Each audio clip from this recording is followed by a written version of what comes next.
Alright, good evening everyone. Hopefully things will go a bit more smoothly tonight. Although thankfully with last night though, everything kind of buffered out, or everything kind of smoothed out during the latter portions and everything, but yeah, I've been trying to see if I can tweak more stuff because apparently from what I've been reading up, apparently it's just my, or at this point, it's just my specific connections to the Twitch streaming servers that's really weird. Like, I've been trying to look stuff up, and then read up on some things between like the Twitch test program and some other networking stuff, although a lot of it's kind of going over my head. But like, apparently to whatever Twitch servers in general, I'm kind of like losing, or what was it? I'm basically getting random bits of packet loss to specific Twitch servers, and it's kind of like across the board. I'm not sure what else I could or should do. Although one of the recommendations is like, not just like reboot your router, but your modem as well. I'm not 100% sure, but maybe I mean, assuming if there are problems tonight, I won't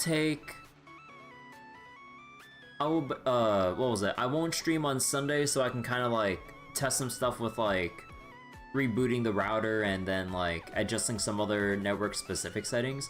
Apparently there's some other things that I could attempt to do, which is like change the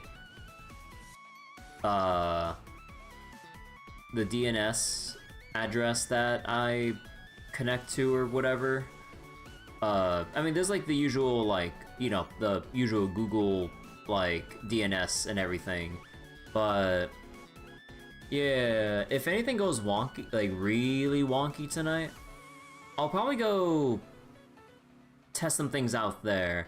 Because yeah, I think at this point, it's not really like an OBS issue. It's not really an IS, well, I mean technically it kinda is, but yeah, it's just basically like, for some reason, bad routing, potentially, to Twitch streaming servers. Because at least so far, with regards to YouTube, everything seems fine.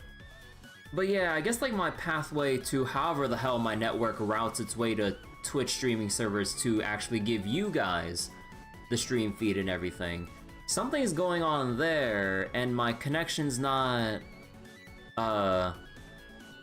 going through a stable route, so to say. But yeah, the prologue has some beef. Well, admittedly, with the prologue in Sky, I've basically just been spending like a good couple hours have just been me looking around, admiring the scenery, kind of like rambling on about like, you know, like original and remake, or at least my vague recollection of original Trails in the Sky, because it's been 7 years and I have not done my homework of replaying the game and then going into the remake with like, you know, with a fresh memory of what was in the original versus the remake and everything. But oh, you're talking from your own. Oh, I thought you were talking about, I thought you meant like how I'm still in the prologue of Trails first chapter from last night's session. Oh, but yeah. So all that aside though, let's get to Trails first chapter. So yeah, hopefully with whatever I might have adjusted or corrected, y'all know YouTube eats a lot of bitrate. That doesn't matter.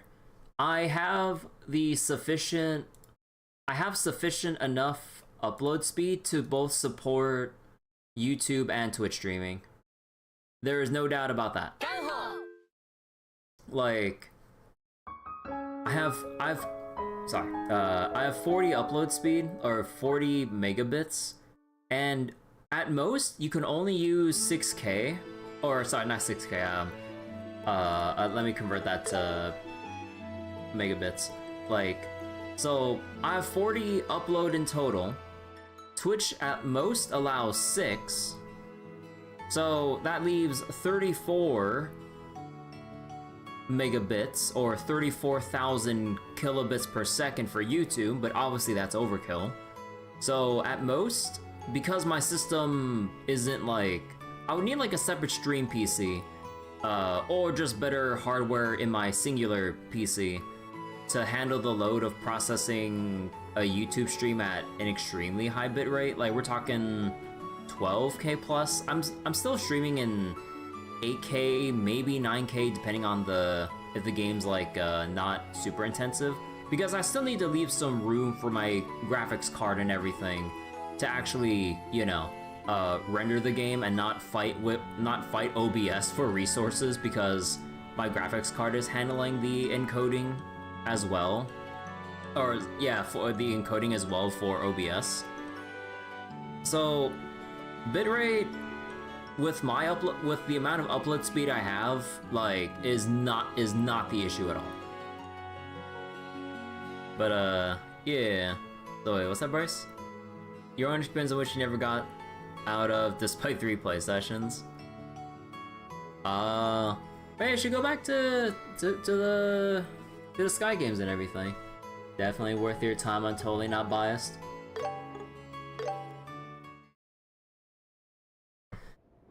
Alright. Okay. So, hopefully everything will be good tonight. And let's go rescue the kids who, for some reason, ventured into this giant-ass tower. And again, I gotta say, it's really cool seeing, like, the sheer scale of, Jade Tower and everything. Because again, when we first encounter this in Trails in the Sky, I assume, you know, it does the usual when you get here, then it pans around to, you know, the big Jade Tower. But then in 3D and everything, you just see the sheer scale of, like, how large this enigmatic tower is, because for the most part, lore-wise, which we'll probably get into again as we progress, you know, these towers have just been here. But yeah. Hey, Greenblade, how you doing?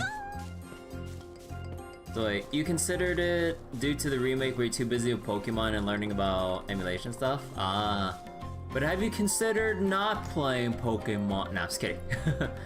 Hey, Seneca. You're here to promote your services for the Brady Game Strategy Guide. Bro, oh my god, I remember... God, I feel so old seeing strategy guides on, like, store shelves, like just thinking back on it. Oh my god. Where do you sign up? Back in the day, my Sky videos were 50 minutes each. Yeah, that's because with how, I was kind of worried with how exporting worked how exporting Twitch VODs went to YouTube and everything.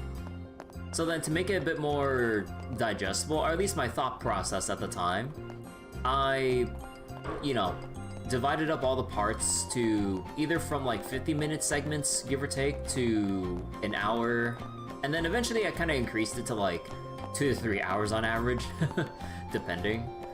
But yeah, now with multi-streaming and all, yeah, you know what, I'm at this point, I'm just like, screw it. You get the whole thing. Although I still need a timestamp. It's so dark.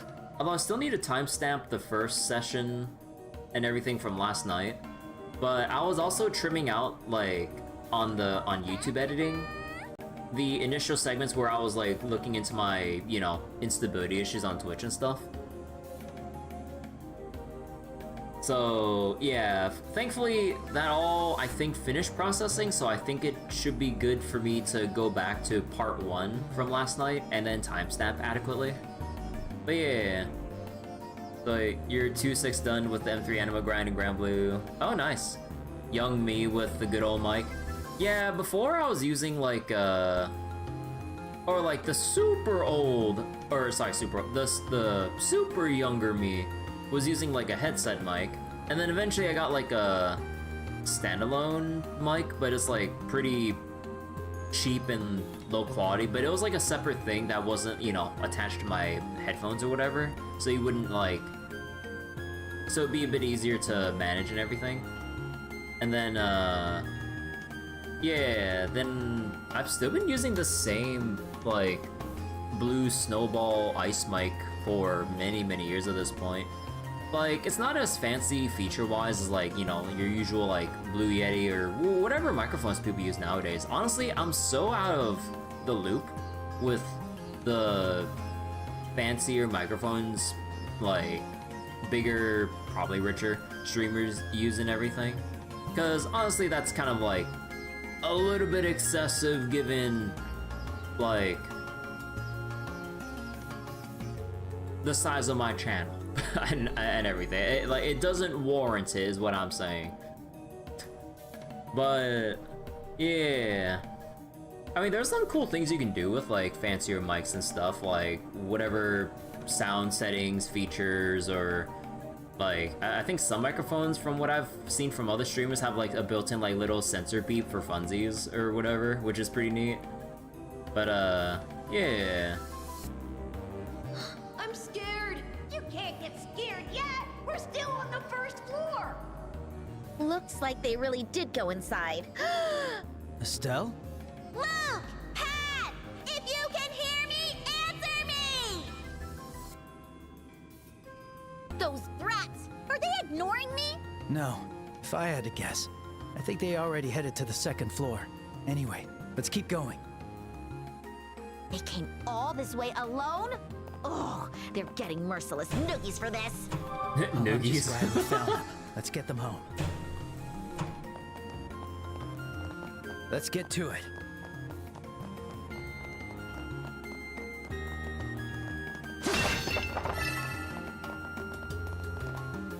Hold on, let me check a thing real quick. How's everything looking? Okay, at least on Twitch Inspector, everything seems fine. Okay.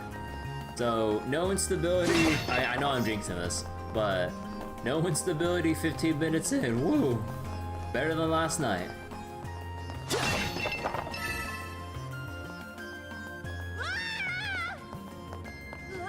Help!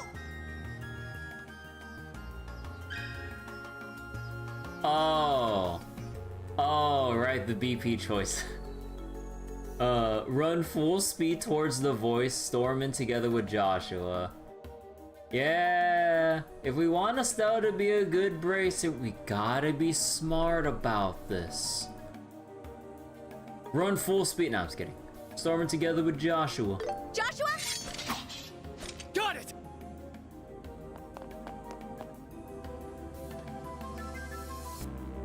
Go away!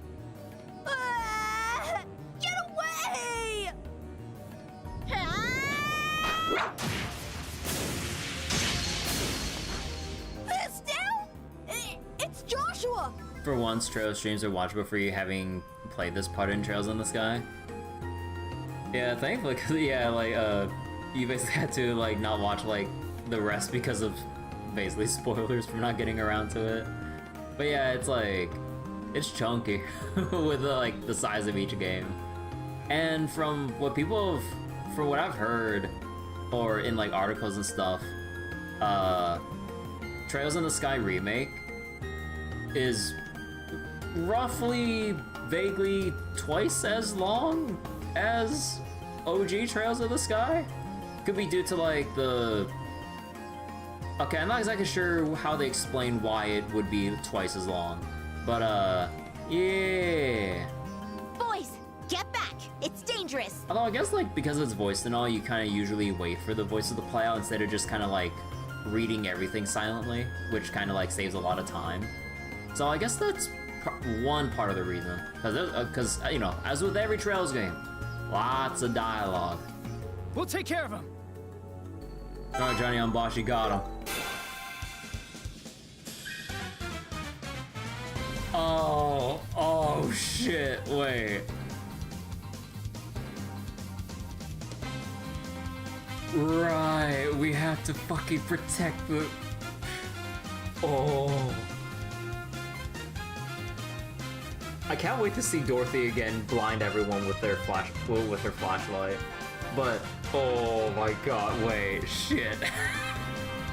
Oh, hell no. So wait, just the first thing that was daunting, due to playing as long as you did, and not even having gotten a prologue. Yeah, expectations, but not ready for how text dense it is. Oh yeah, that's true. There's also the 2D versus 3D world exploration. Yeah. Like, in 2D, like, you can kind of get through areas, you can kind of comb through areas relatively quickly, all things considered. But yeah, in 3D, there's like, you know, a literal whole third dimension to kind of like sift through. Hurry up and help me, Estelle! Ah, why can't you be quiet for a second?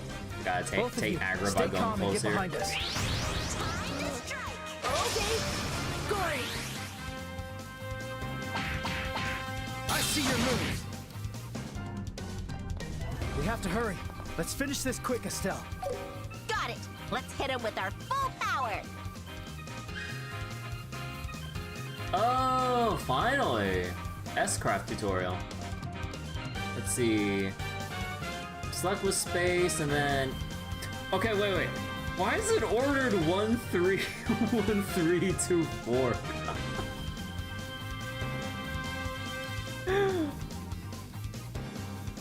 Okay, wait.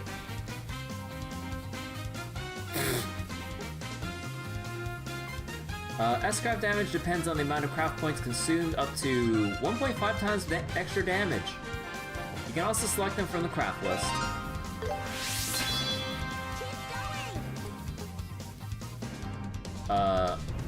Oh! So yeah, Sever's still a single target. It removes buffs, impedes, and steals turn bonuses though? Oh! Interesting. Better be prepared.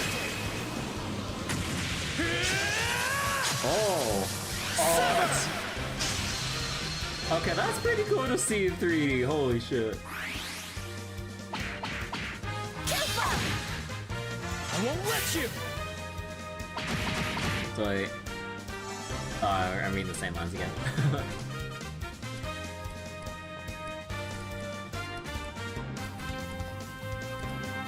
Don't let off.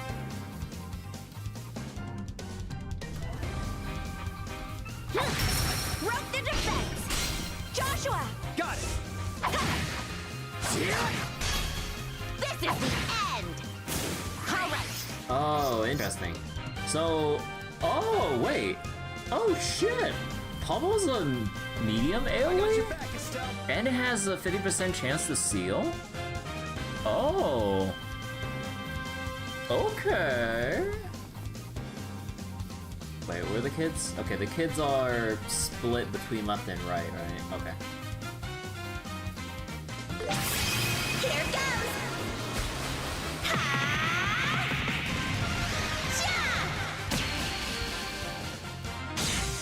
Oh, we got the seal too. Oh my god, they're burning through all their steel turns because of our I'll be turn your delays. opponent. The perfect move.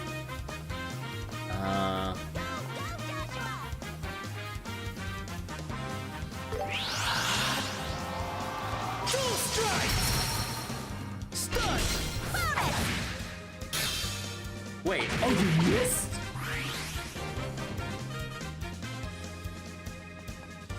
I won't let you. Oh, she's protecting the kid. Oh shit. My turn!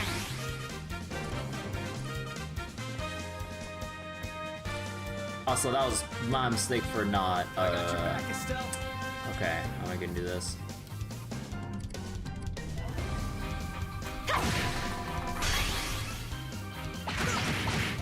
All right. Here goes. Good thing they cut in the cut-in like classic. Yeah. I like the cut-in. Done. Joshua. Yeah. Joshua, do it! You.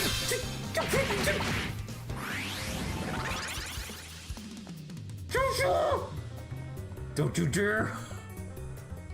How can I? You'll pay for that!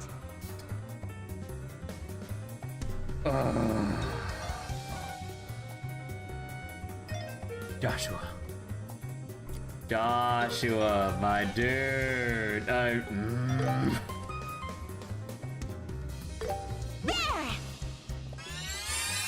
Phew, that was close. I see your moves. My turn.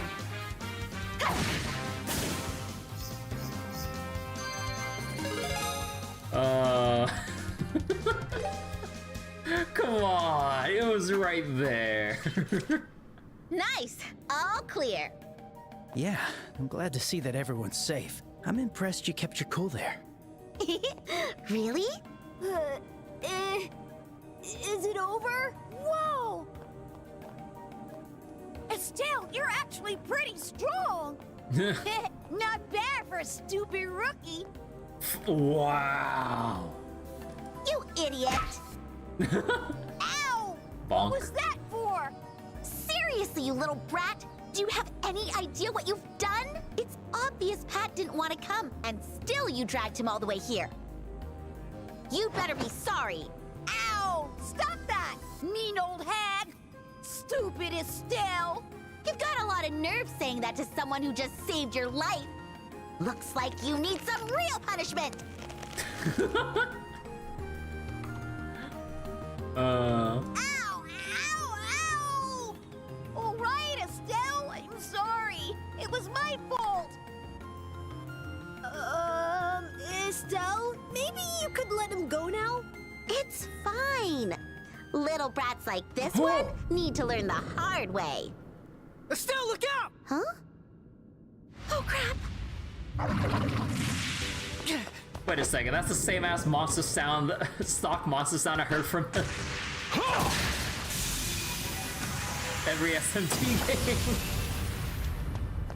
game. I didn't realize that was a stock sound. Thank goodness you're here. It looks like you still got a long way to go, Estelle. Always keep your senses honed for the threats you can't see. That is one of the most basic rules for a bracer. God, the lip syncing's still a bit off. What are you doing here? I know they only timed it for JP voices with the lip syncing, but man, this is gonna bother me the whole game. I kind of wish they made some adjustments to fit the English or lip flaps and whatever. Ina told me everything. I commend you for taking the initiative to come straight to the tower, but it looks like your follow-through could use some work, yes? Oh, how embarrassing. You really saved us, Dad. I'm sorry, despite being here with her.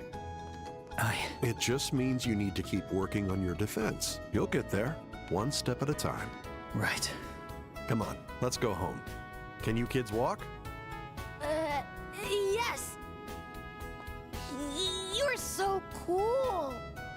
You're like 1,000,000 times cooler than Estelle.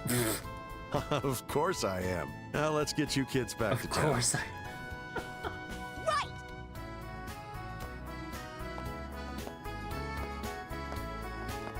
There goes Dad again, stealing the show. I'm glad he saved us, but does he really always have to hog all the glory like that? It's not fair! That's just how it is. In the end, he is Cassius Bright after all.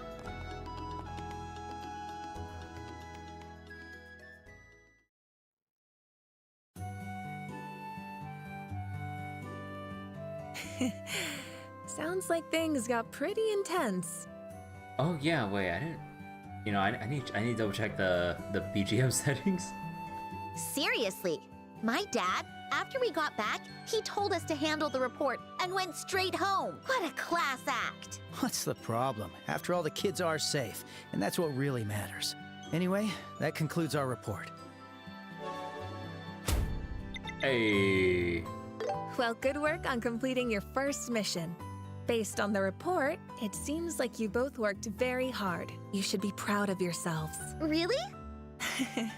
Don't worry. I'm sure things will go better next time. I'll be counting on you. Estelle, let's go home. Yeah. I gotta get dinner ready anyway. Oh, hold on 1 minute. There's a letter here for Cassius. I didn't get the chance to hand it over to him earlier. Could you deliver it for me? Letter to Cassius. I wonder if it's about work again. I believe so. It's from a guild branch in another country. Oh. Guild branch? In another country? The Bracer Guild exists outside of Liberl too, you know. God, the pronouncing. Why do they tell him to pronounce Liberl like the? Oh my God. Cassius is rather famous, so he gets letters like this from time to time. Anyway, I'm counting on you two. It's gonna bother the fuck out of me. Also, wait, did I leave the BGM on? No, okay.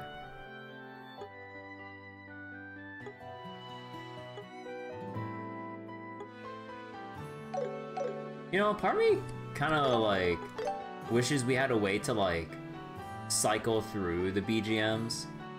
Whether it's like either like an automatically rotating function, or maybe just have like a separate key press to like switch between the different BGMs on the fly. That'd be really nice. Like, you know, obviously not necessary at all, but I mean, with how seamless you can kind of switch between the standard arrange and original like BGMs in first chapter, I feel like there could just be a hotkey that you can actually bind to change the BGM on the fly. Well, your first day on the job ended up being more eventful than expected. But you both did great. I'll have another job for you tomorrow, so see you two then. That letter for Cassius seems important, so don't forget to give it to him. Let's see, is Shara up here? Nope.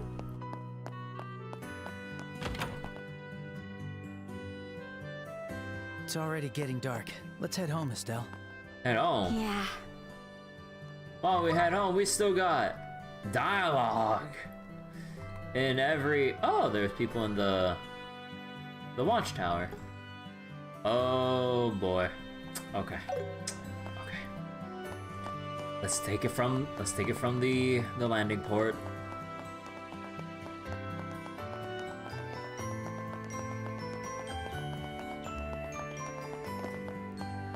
Oh, I didn't realize you can actually interact with us. Airliner landing port to Royal Capital Gransel and to Bose. Flammable materials and dangerous items are strictly prohibited to... are strictly prohibited. The Burrow Orbital Ship Company. Oh, yeah, you can't talk to that guy. Aww. Not a single cute girl arrived today. That lady who came from Bose yesterday, though, she was quite the beauty. Though her mannerisms were a bit unusual. I wonder if she's still in Rolent.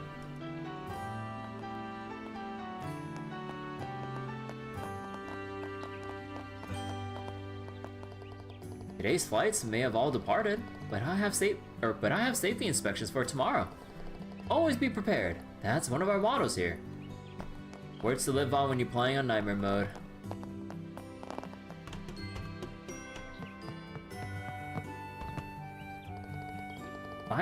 The 5 major cities of the kingdom are all distinct from one another.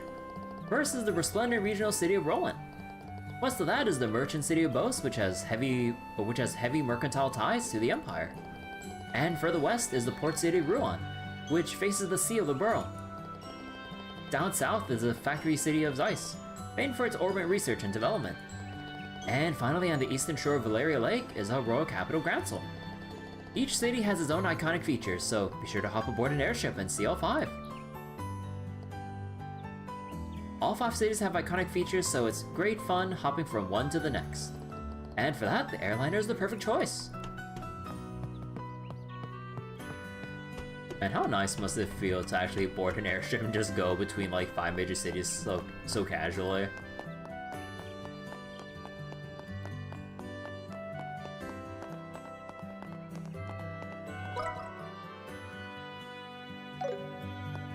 imagine if the remake had Abyss difficulty.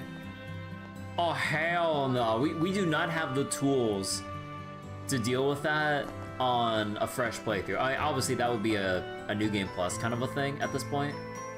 Because with how Reverie handles it, we have the Brave Order system, which allows us to be able to survive Abyss difficulty scaling. But since we don't have any such tools in first chapter at the moment, right from the very start of the game, it would technically be impossible. Because like, if you want to make it the equivalent of how difficult it was in Reverie. Wait. Oh, right, that throws me off so much because of the perspective here, because it shows the separate 3D level here. Oh. Hooray! Hear me out! I finally got her to say yes! All it took was for you to go from like the back alley to the watchtower with a nice scenic view. You did it! Oh goddess, all that work I did today was worth it for this. That was all in a day's work? Well, hey, I guess willpower can overcome anything. As the stars glittered down on us from above, he turned and said to me here, I want us to be together. That was exactly what I was hoping he'd say. Well, it's not a bad spot, I'll admit that much. But I mean, those stairs are long. And did they really climb all the way up just for a date? Love conquers all, I guess. Let's see, I'm so happy, blah blah blah. And then Assassin's Creed Watchtower moment. No, just kidding.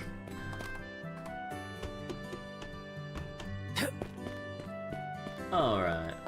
And we got people over here. Aw, she's sleeping. Aw, she's sleeping with the kitty on the table.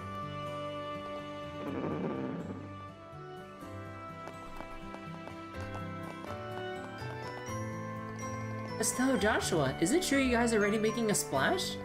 I just knew you guys are gonna make it big. I hope you keep it up. I'll always be your biggest fan. Do we go out?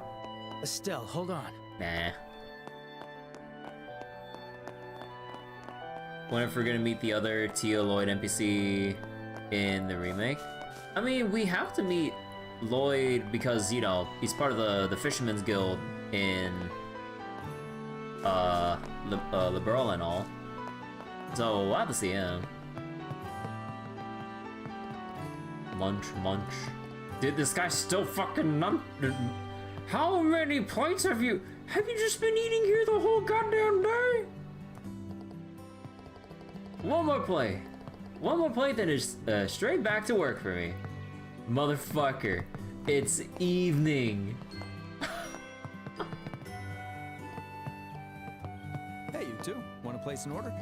Oh, why come on in? You two should come by and to eat once in a while.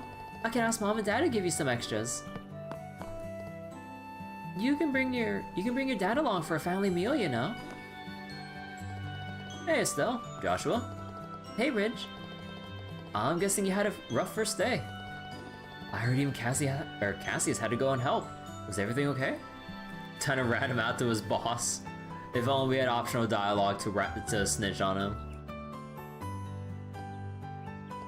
Let's see, that's the same line.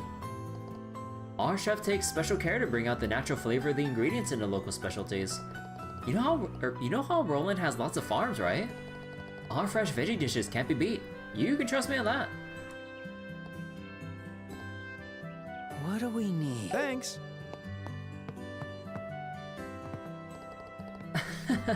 Oh, Simon. It really was worth coming all the way out here for this purchase. The Septune can be secured as planned. I think it might be worth sticking around Rolent for just a little longer.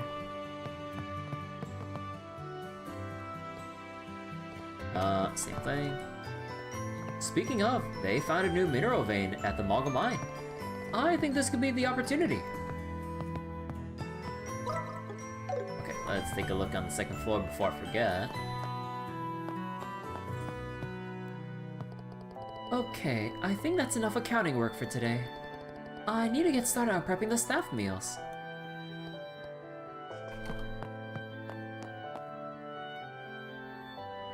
Man, it still bothers me how we don't have like a press and hold for turbo mode.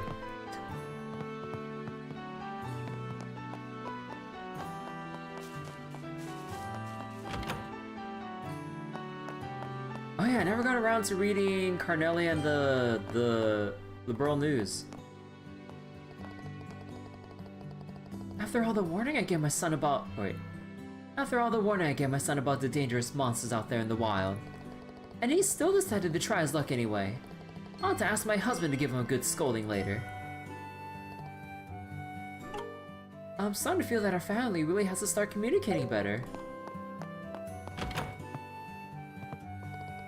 Huh. You did save me, so thanks, I guess.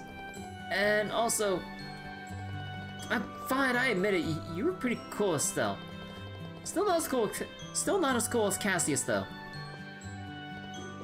Alright, I made up my mind. I'm totally becoming a bracer too. Luke's been even more mischievous than ever lately. Just as I was wondering where that boy was, he had already scampered off to play in Jade Tower. The only reason he wasn't hurt or worse is thanks to you bracers saving him. I probably spoiled him too much for his own good. Next time I see my son, we'll be having a good long talk about his boy.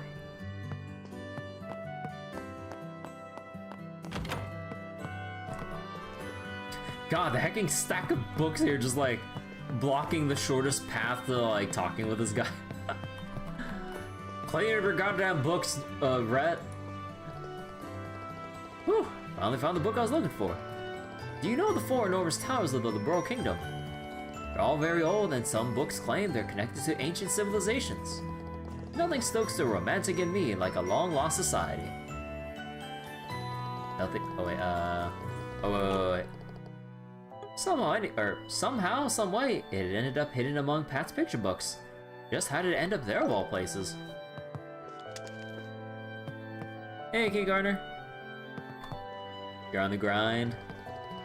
I think I need to go level or Sepith grinding sometime soon, but probably when we find better sources of Sepith around Rolent and stuff. Assuming it's still the same, I will assume we can still find Shining Palms in the highway. So we'll probably grind that out a bit if I can find the spawns. I'm not sure how they're generated though. If it's like timer based, or if you leave the area and come back crossbow style. I kind of wonder how they'll handle Shining Palm spawns. Thank you so much for today, Estelle. If you and Joshua hadn't come along, we would have turned into monster food. I know Luke's being a big stinker, but I think he's thankful, really. So please don't be too mad at him.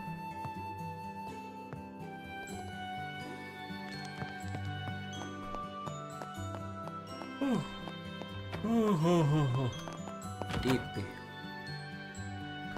Yeah, I'm feeling really tuckered out today. Mostly because earlier today I was hanging out with my cousins and all, because it was like an outing with my cousins and all.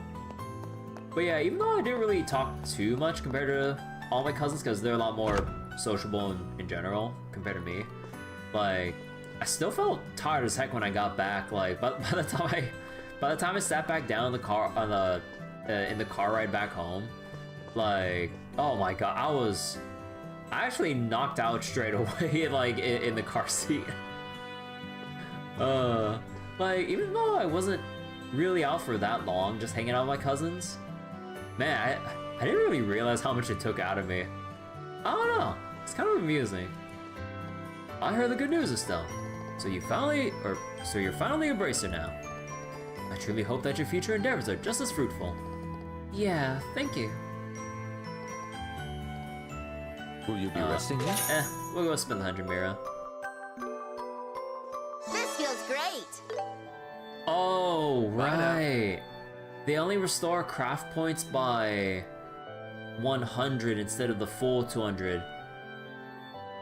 Because in the Sky Games, you have separate normal inns, and the deluxe inns are hotels that restore you by 200, I believe, right? Or did you just have to restore twice?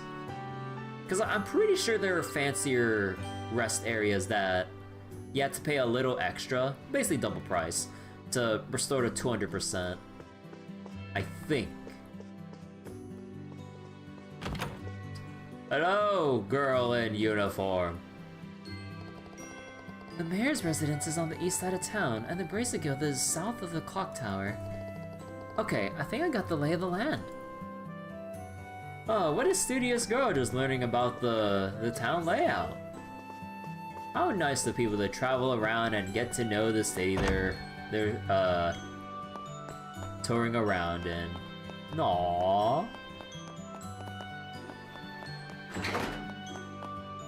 Hold on, let me just check something again. Yep, okay. Everything's still stable on Twitch. I will keep alt tabbing to check on my, like, Twitch connections, specifically. But yeah. I'm still paranoid as heck until I get, like, one clean night where there's no issues. I wonder what to cook for today. I should consult with my lady. Rita and I will have to begin preparing dinner soon. Tonight I want to make my husband's favorite corn cream stew. I'll talk it over with Rita.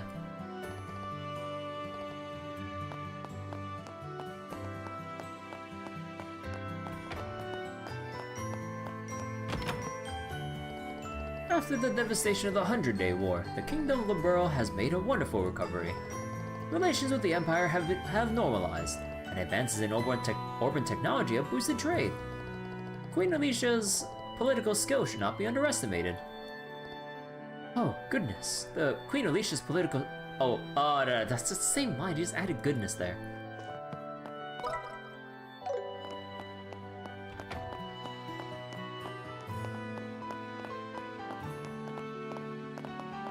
Let's go! Totally nothing related to spy work or anything, no siree. No, totally not spy work. No, that's not it at all. How can anyone ever come to that conclusion?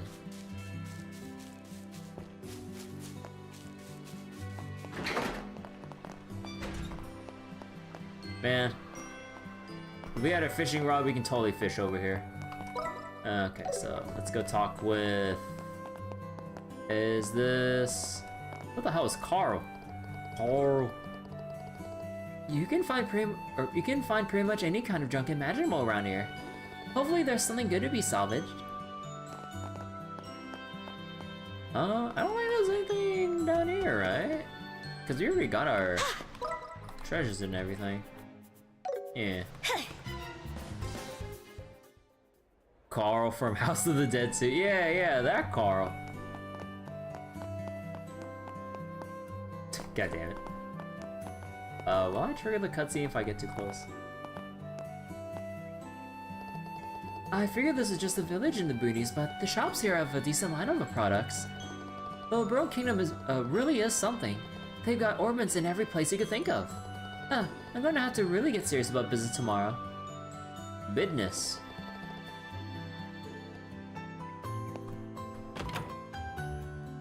Want to take a look around? Hello there, my favorite pair of rookie bracers. I can't wait to see where you go. Sadly, I need to close up shop in a bit, so if you're gonna buy, make them quick. I can't decide. I want to go buy some ingredients, but Thank you for your patronage. What do I we need? mean, actually, we got this. There Thank we you go. for your patronage.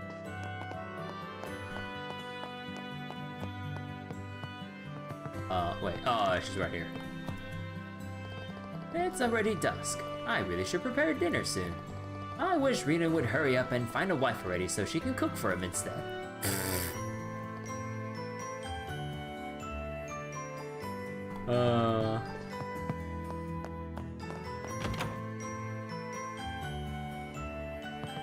Keep forgetting. Keep forgetting that there's nothing there.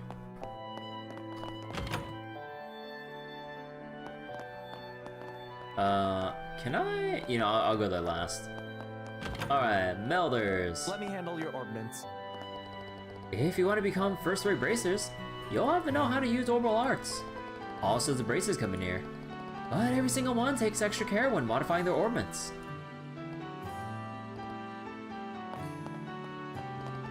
Well, look at the time. Better get ready to close up shop.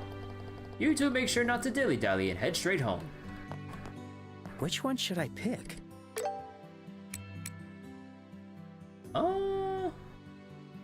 Wait.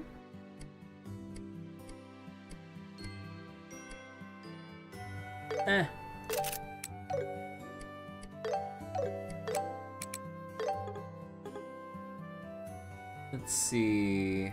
Impede. Wait. Oh, wait. No way. I didn't really pay it. Wait. I was not reading when I picked up the attack quartz. But wait. Because before, defense and other stuff would also have a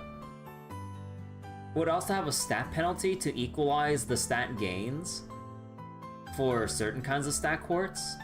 So defense would have minus attack. It doesn't. But attack still retains the minus defense. Oh. That is interesting. And also that makes it so Earth as an element is a little more viable, because if you had to stack Earth to get certain Earth arts, but you still want to hit stuff, you basically would scale yourself down to the point where your physical scaling attacks wouldn't do anything. Because of how defense works. Or, yeah, or defense scaling works. Oh. Yeah, I think we'll take attack. Come again. So wait, now it's by the guy for comment, Orbless run. Okay, so we still need to check the chapel, and did I check the side here? Up here was, yeah. Okay, let's go check the chapel. Actually, yeah, let's go check the resident houses here because it's closer.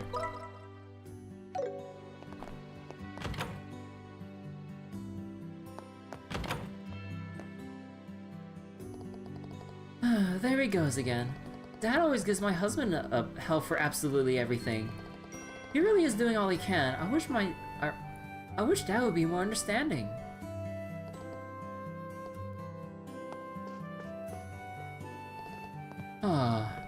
I managed to fulfill all the orders in time, but my father-in-law still won't accept me one bit. I'll just have to work even harder. Huh, becoming a smidgen more competent is hardly any reason to start getting smug. He just doesn't cut it. Not as my successor and not as my daughter's husband. I can't just leave the entire Rolent lumber industry to a man like him.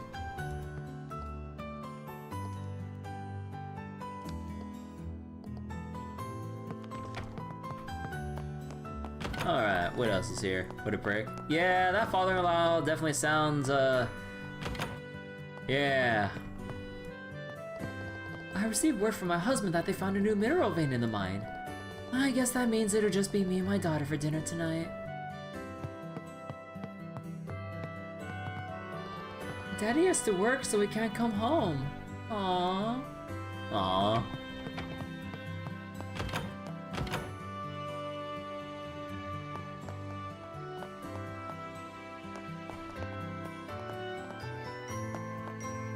Nothing else there? Alright.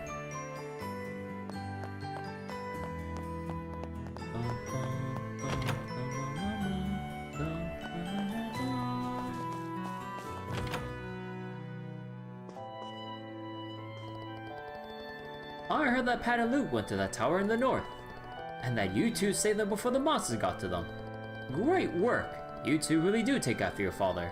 But what? Dad ended up having to save us before things got really out of hand. Well, don't let it get you down too much, kids. You still got plenty of growing to do. My Uni is back and everyone is safe and sound.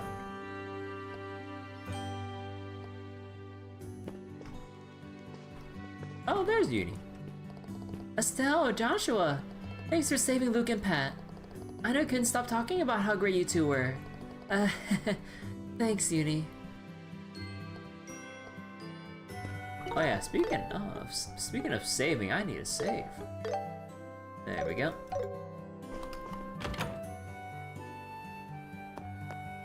So wait.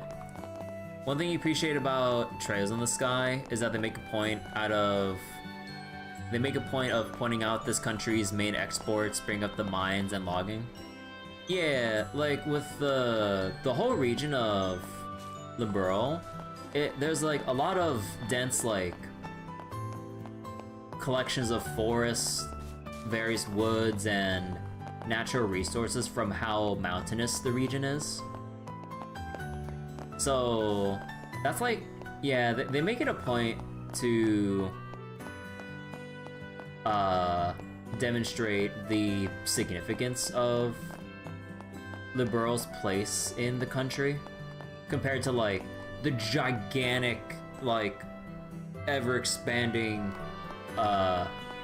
well, may not ever expand. Well, I mean, like just the giant territory that's or empire that's Erebonia to the north, and Calvard, and how Liberl, along with like the other smaller independent states, are kind of just like, or countries or independent states are kind of just like sandwiched around them. But yeah, it's really nice to see how like everything kind of plays out with like each individual region's like strengths and their connections or underlying motivations as a government or region in general, with like, you know, what they aim to do on the international stage at times, depending on, you know, when political movements happen and everything. Thinking about a lot of old RPGs, how many bring up the economics of a given nation? Not that much. Like, if we're thinking about really old RPGs, for the most part, in a very generalistic sense, it's usually, you know, team of heroes, off the beat, the big bad, and then on the way you might encounter your usual villains of the week, or villains or monsters of the week, so to say, as you go from like a major town or city to another, that keeps building up to the big villain. But here, like, there's just a lot of talk about, like, you know, the city's like social makeup or economic issues or the going-ons and everything, and like murmurs about like, oh, like Erebonia is currently doing this right now, or we're currently 10 years, or did they say 11? Like 11 years since the 100 Days War in Liberl and everything, between the Erebonian Empire when they invaded, and then, you know, you can kind of see like, and they've, what was it, NPCs have also noted that, like, man, it's been like over a decade and we're finally, you know, back to normal relations, and the economy's doing well, like everything's normal, we're trading, we're talking, communicating, and not at each other's throats and all that stuff. You know, it's like pretty cool that they go into such depth instead of just like start off in a small town and then go off on a very simple adventure to beat the big bad. But here you see a lot of like underlying plot threads of like what's going on in different cities, different groups or factions, like sewing like plot threads that would span like to the next game, or even like future arcs depending on how far it goes and everything. It's like very extensive with how they plan the story beats. Liberl feels like old UK in general. Important lore detail for believing a world as something that could be real. Oh yeah, definitely. Like they even go talk about like how the orbits work. Like these are the things that basically just make us cast magic. And it's like an actual technological innovation, and they even go in lore going like 50 years ago was the Orbital Revolution and everything that, oh no, was it 50 years ago? Okay, wait.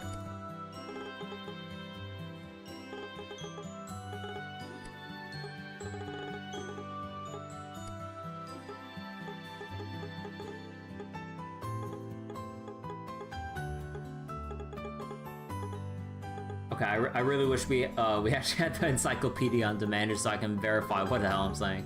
But yeah, you had like the Orbital Revolution, which changed a lot of things for people. Basically like electricity, so to say, but advancing at a super rapid pace. And also, oh hey, we also invented airships during the 100-Day War and all that stuff. You know, like, they go in depth with like a lot of things that go on history-wise. Forget old RPGs, FF15 flunks for how hard it is to get money in that game compared to the price of gas and the price of meal at a diner. One hunting job does not pay for lunch, but it more than pays off a tank of gas. Yeah, that's kind of whack. Oh wait, Orbital Revolution was 50 years ago and stuff like that. Oh, okay. Oh, goddess. I give thee thanks for another day of peace and tranquility. That's the same line! That ain't new, or I think. Oh? Estelle, something seems to be bothering you. Huh? Is that how I look? Hardship is a necessary step to reach maturity. This is but a trial placed before you by the goddess. Adios, please guide those in need to your... Please guide those in need of your aid. Hey, Bobtron, how you doing? No matter what path you take, I hope that you two do not forget to cherish each and every day. And so passes another peaceful day. It's days like these that you have to treasure above all. Even now I can't better think back to those dark days of 10 years ago. Oh, okay, yes, 100 Days War was 10 years ago. Never again. Never again. But yeah, we just rescued 2 children from wandering into like a very, very big, mysterious tower filled with monsters. And now it's evening, we gotta get dinner ready, and I think I just finished talking to everyone here except for the weapon shop. And the... Yeah, I need to go to the weapon shop. Did I miss anything else? I think we're good, so... Oh yeah, I also need to read the newspaper.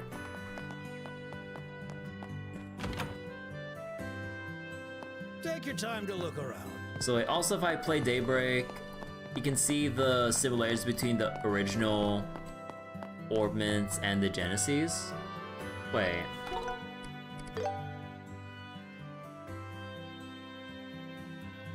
Oh! You know, you got a point there. Huh. Man, looking back at the original Orbit models and everything, man, they really change it. It's kind of crazy. What was it? It's kind of crazy how they just go from simple, like, devices to enhance your physical or magic casting capabilities to basically also acting as your smartphone. It's crazy how technology advances in 7 years. I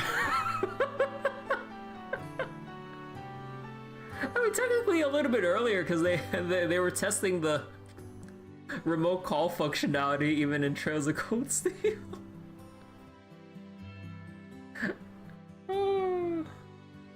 Man, time sure flies in the Trails universe, huh? Crazy.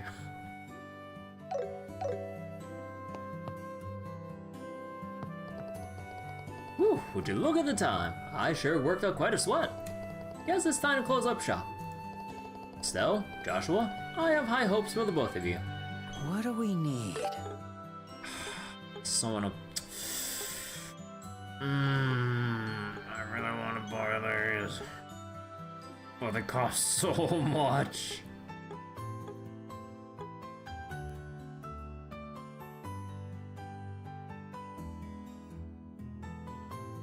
You know what? I'll go this. buy one and give it to Estelle. You're I'll go welcome buy to the big visit one. anytime.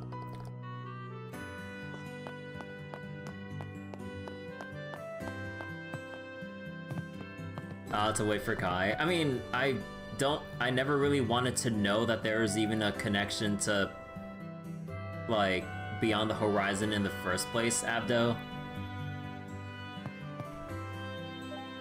Thanks for kind of spoiling that.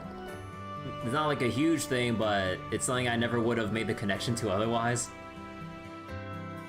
Now then, I better get dinner started. Estelle and Joshua, won't you humor this old woman and stay for dinner?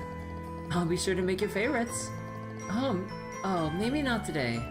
I see, summer cookies no longer enough for you. Huh? And to think you used to love it when you were little. Oh, it's not that, Miss Stella. Sorry, we have to wait at home for Dad today. Why was your lips moving with the ... Right, off you go. I'd feel awful for that poor man, left all alone. If you like, you're always welcome to eat with us. You need a hearty meal to fill your stomachs after a hard day's work. Even Shara drops by quite often to eat, you know?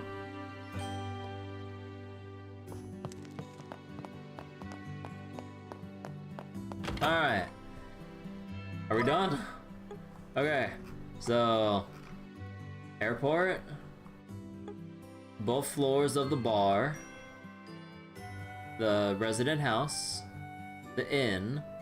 The mayor's place. The chapel. The Bracer Guild. What was it? Melder's factory. And then the 2 resident houses. I don't think we talked to Rena. No, we talked to Rena. Yeah. He was about to close up and everything. Yeah.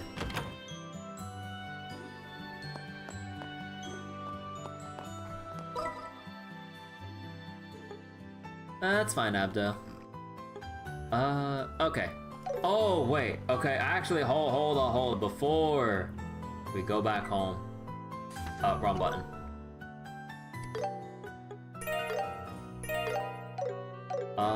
Where do you go? Where do you read your shit again? Oh. Okay. So. We gotta read the newspaper. Alright, let me take a sip of my water first. Oh, a snapshot of what Grancel looks like? Oh, shit. Oh, dude, I can't wait to actually see Grancel once we actually enter the city, or the capital.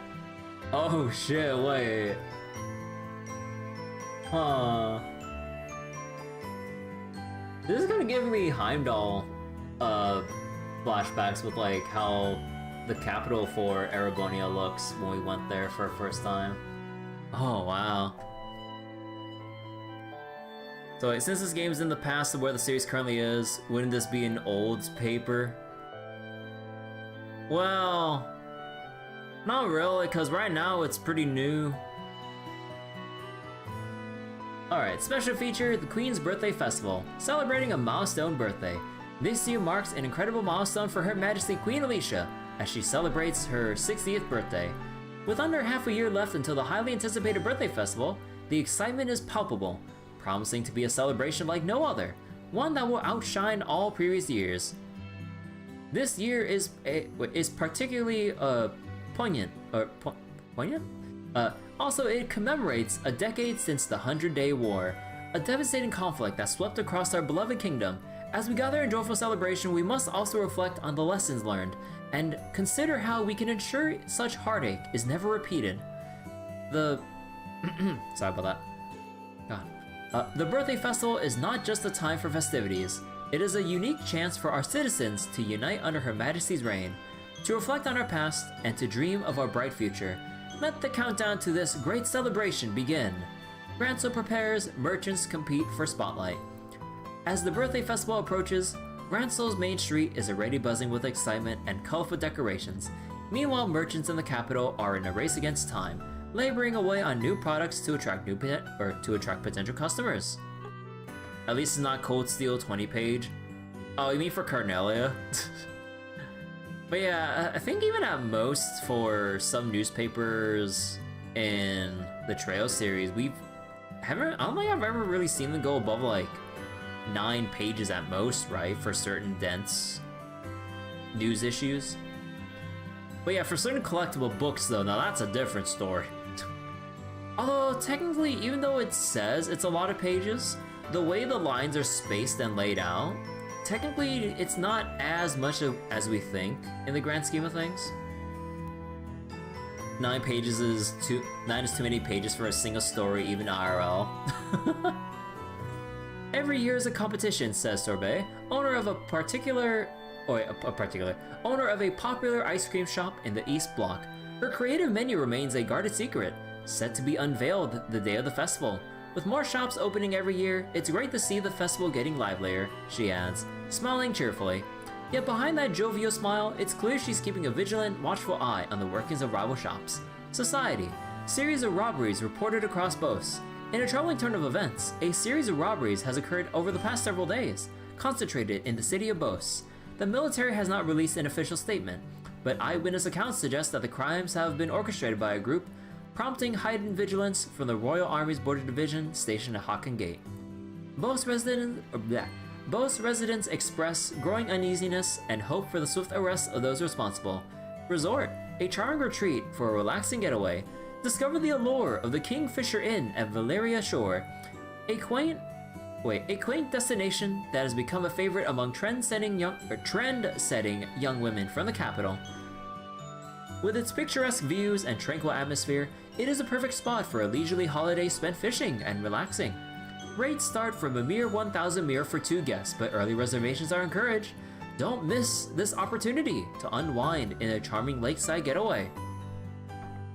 How thick are these newspapers? Pretty thin for only 5 pages. Like, honestly, like, these newspapers are like paper thin for only 5 pages. Alright. Oh boy, okay, time for Carnelia. Imperial Chronicle 1. I stood before the revolving door, lightly tapping the heels of my boots against the pavement. Pulling up the collar of my coat and tucking my chin down, I glanced at my reflection in the curved glass. Short cropped hair, a plain leather coat, and equally plain leather boots stared back at me. In truth, the boots were custom made and reinforced with steel plates. Though no one would ever know at a glance, an utterly ordinary appearance, something essential in my line of work. From the pewter-colored morning mist came the rhythmic footsteps of passers-by along the boulevard, as regular as the ticking of a clock. So like, imagine the insects you can kill with one of those. All of like one fly. So like, worldwide release. It took 21 years, but the remake is one of the best RPG games in Falcom history, doing pretty good numbers. Yeah, that's pretty good to hear with how well the remake sold, like, just on the first 2 days of release and everything. That's really nice to hear. Like, I'll always be happy to hear positive, or like, you know, like, well, I mean, no duh, but yeah, I'm always happy to hear good news about the Trail series, like, doing well or getting more attention and stuff. Cause, yeah, like, a lot of people really should give the series a try. Occasionally, the cries of street vendors interrupted this flow, only to be soon swallowed by the melodic drums of monotony. You see, mornings in the Imperial capital are always gray. I snatched a magazine from a nearby vendor, tossing some mirror behind me as payment. The Imperial Chronicle, so familiar. Even the ink smudges on the page seemed to remain constant. Roughly flipping open the cover, my eyes skimmed over the pages until I drew in a sharp breath. At the very bottom of the society section, I spotted those words. My gaze was instantly drawn to them. Frozen in place, Ein Selnet. I stared at the name until the letters lost all meaning, becoming nothing more than smudges of darkness on a page of white. A few seconds of emptiness followed. Then my eyes finally moved forward, continuing through the article. As I read on, memories begin to replay themselves in my mind, taking me back to those fleeting days just 3 years past when I first heard that name. The Imperial capital must have been just as gray as then it. Just as gray then as it was today. At merely 22, I was younger then, more full of hope and recklessness. I checked my appearance in the boutique door as usual, and lightly stepped toward the Mict Imperial factory. Its owner, Mict, had arranged for me to pick up a new job. Mict was a dull middle-aged man who ran a small workshop. I've been tinkering with orbits since I was a kid. I was one of the few regulars at his shop. Passing through a damp alleyway and ducking under a rotting wooden door, I saw the dim glow of the orbit lamp at the entrance of his half-underground workshop. Mict first started giving me jobs during the turmoil of the 100-Day War. Back then, relations between the Liberl and the Empire were at their worst, and imports of orbits had completely stopped. Mict, teaming up with a cast of shady characters, got involved in orbit smuggling and wrote me in as his accomplice, giving me the role as courier. Being a teenager with no connections or prospects to speak of, I jumped at the opportunity. Even after relations with the kingdom normalized, I continued with the work. Before long, I had become a courier specializing in stolen goods. The thrill of it all was intoxicating, and despite my better judgment, I had no intention of quitting. No other job paid like this one, no job I can get anyway. Dressing inconspicuously, I hid goods inside my hat and trousers, repeatedly crossing the border into Liberl. My wallet grew thicker with each trip, but the need to change aliases often had led me to accumulate quite a few identities over the years. There was easygoing Phil, quick-handed Rooney, and cowardly Chris. I was all of them and none of them. Yet, Mict always called me Mict always called me Toby. It was the alias I used for our first job, and it was the one I liked best. It's so okay. It's so funny reading this now that I know.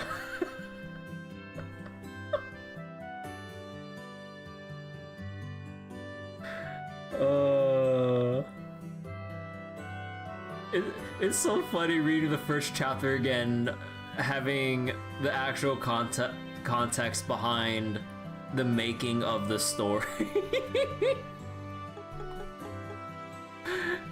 You have Mict,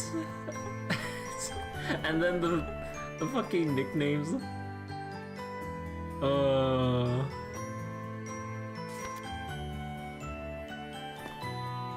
So wait, I think that lets us infer how many people wanted to get into the earlier games but were turned off due to its age. Yeah, there's probably that too. Third, is it going to be like Reverie? Maybe, I have no idea. Yeah, I'm not sure how Trails of Third is going to be handled, because like, for some reason people treat Trails of Third as like a weird oddity in the Sky games, thinking it's something that's completely skippable or not super relevant to what was it? Not super relevant to read through, and I'm just like, brother, I got words to say about that. The hell is Toby? I mean, just like the nickname he went by, so no one really knows. But yeah, actually wait, let me double check a thing one more time real quick.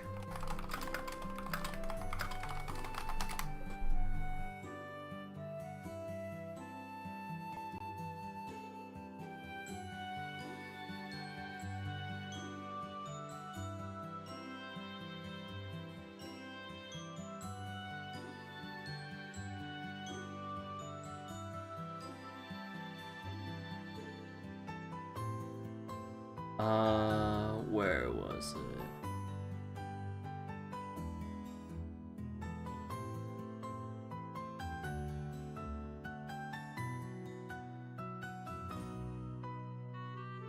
Hold on.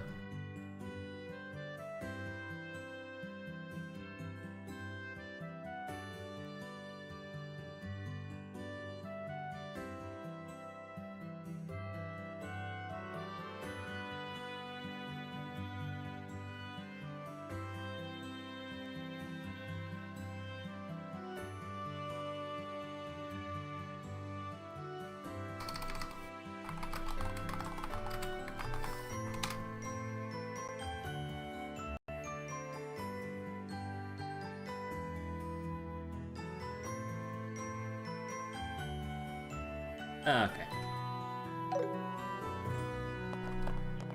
So I just want to double check something. So a good way to punish those people is to make things that happen in that game very important in a newer one. Unfortunately, Hey, Joshua? Unfortunately, people who would skip like that probably wouldn't care in the first place, or would still go to complain about something they wouldn't know that was clearly made prominent in an entry that they skipped thinking wasn't important. Daybreak 2 is filler, they said.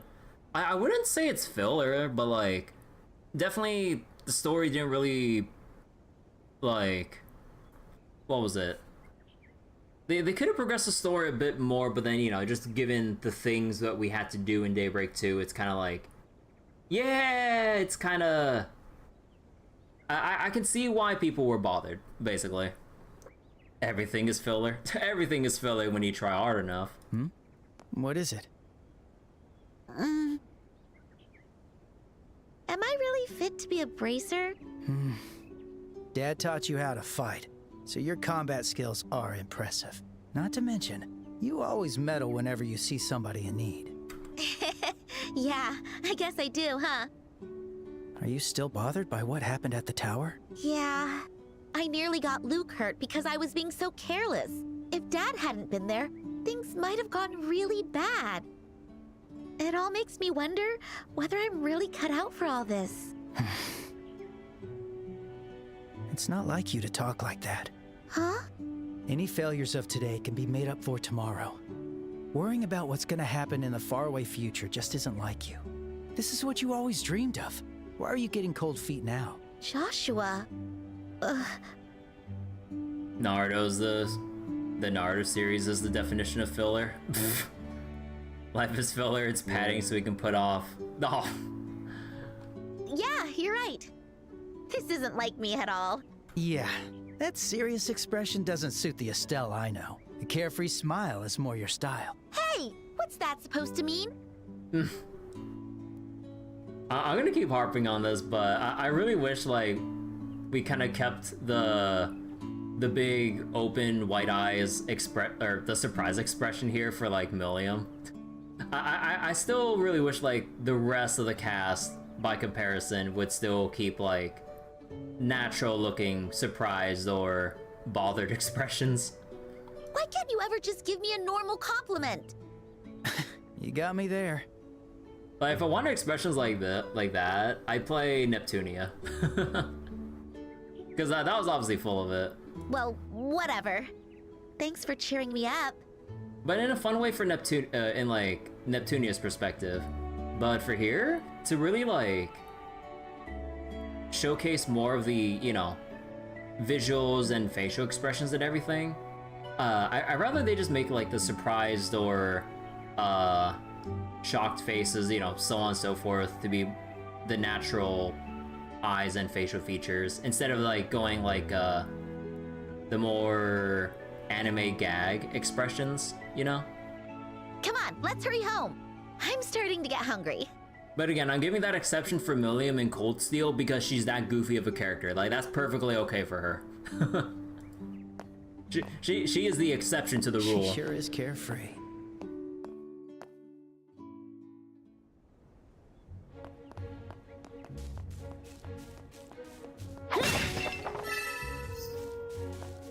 So wait, I know I read it earlier, but return off due to the age of the earlier games. Yeah, like, what was it?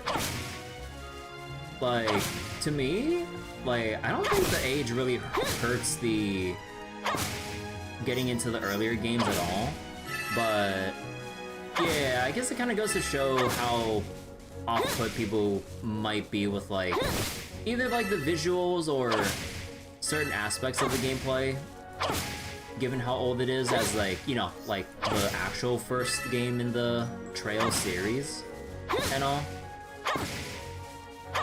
But yeah, like honestly, so far with what I've played between the remakes so far, again, in grand scheme of things, I'm not that deep into the remake, but like, what was it? I'm honestly really unsure of which I would recommend over the other, because I'm having a blast with how the remake's been shaping up so far in the prologue. So, like, cop-out answer, you could really just go either way. Whether you want, like, the shiny new remake, or whatever, or you want to go, you know, save a couple bucks and go with the original Trails in the Sky and play the game from the beginning, and also possibly not have to wait for the remake for second chapter, because yeah, just with how like planned out the story arcs are, you definitely want to play second chapter after first chapter ends and everything. So then, at least it's better than like how it probably was for the original release of Trails in the Sky first chapter, and then could someone remind me how long it took to get second chapter to come out in the West when you first played, or when it was first released? Like, first chapter came out in English, and then there was like an agonizingly long wait before second chapter was a thing, especially like just given how the story ends. Like, with the expectation that the sequel would have been ready to order and play and continue from the get-go. But yeah. The 500 grass? Hell yeah, I'm going for that 500 grass achievement. So wait, clearly the age of game is not a concern for you considering you're learning by using emulators. Oh yeah, like if you're in the area, or what, not area, if like, if you're spending time, what was it? Setting up and working with emulators and stuff, then yeah, you clear interest in retro games or being able to play older games that probably either aren't publicly available anymore or expensive as hell to buy that haven't been re-released on modern platforms. Or even then, even if a game's been re-released to modern platforms, it might not be the best version to play because of how they handle the port or official emulation of said old game. Because like, whether it's like some jankiness with how they emulate it and there's like input delay or some tangible aspect of input delay, which I believe like I believe I heard people complain about input delay with the Mega Man X collection, right? Or at least with Mega Man X's 1 to 3. At least from what I've vaguely heard from second hand from, or technically third hand from people who've heard from other people who speedran. Let's go! Like the game saying that there is like some noticeable delay or weirdness or something. And given how like tight the action is in the Mega Man X games, you really want every split second and frame to count. And that little bit of delay compared to playing on like, you know, original hardware and everything, kind of makes a bit of a difference between life and death on a boss fight. So wait, Jank and Crescent of all games have his own charm. Oh yeah, I'm definitely in the crowd of embracing the jank when it comes to old ass games, if I get around to playing them. So wait, in Japan, Trails, first chapter, 2006. 2015 for second chapter. Holy shit, was it really that long? Or what, 2015 was like the... Actually, let me re-verify that. Hold on, let me look that up. So, 2004.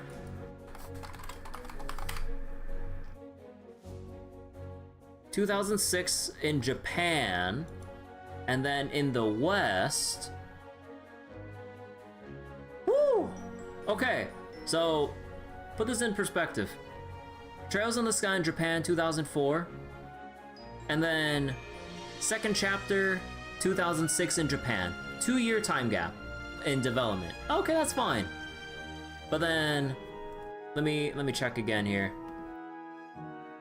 Trails in the Sky, first chapter.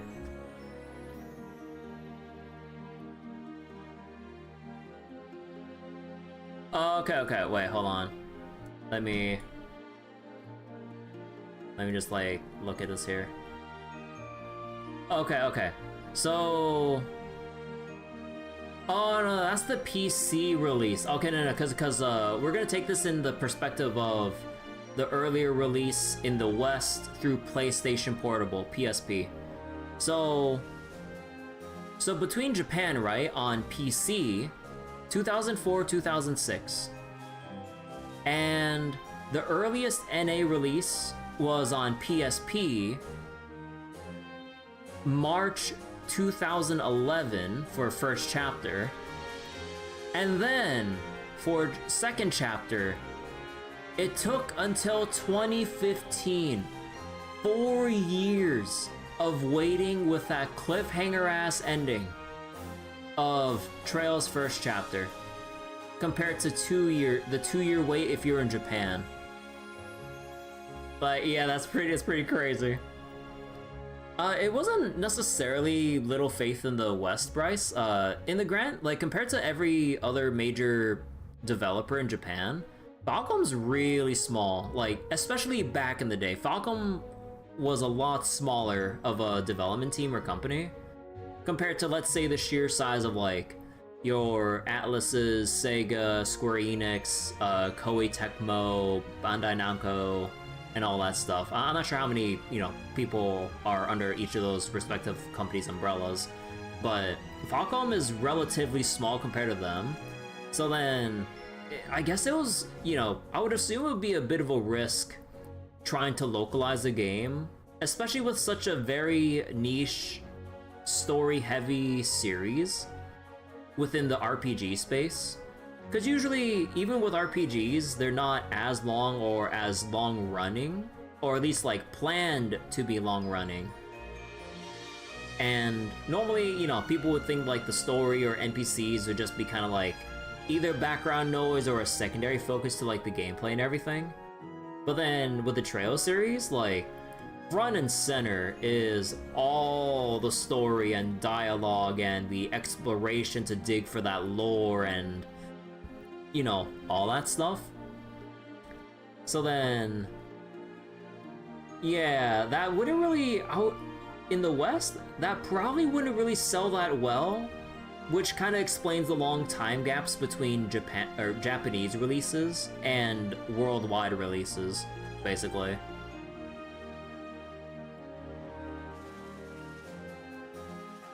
So wait, it was not until Cold Steel that they were that they wanted to make fast English releases. Yeah, something like that, I think. Was Atlas translating the games when they were small? You don't know if Megami Tensei or Tensei got an official translation, but SMT1, you sure you did? Kai's the fastest one, it only got delayed. But yeah, I'm not sure about the Megami Tensei games. I only know about, or actually, I'm not really sure about Atlus's whole history with branching out outside of Japan. Someone more familiar with Atlus history should probably, what was it?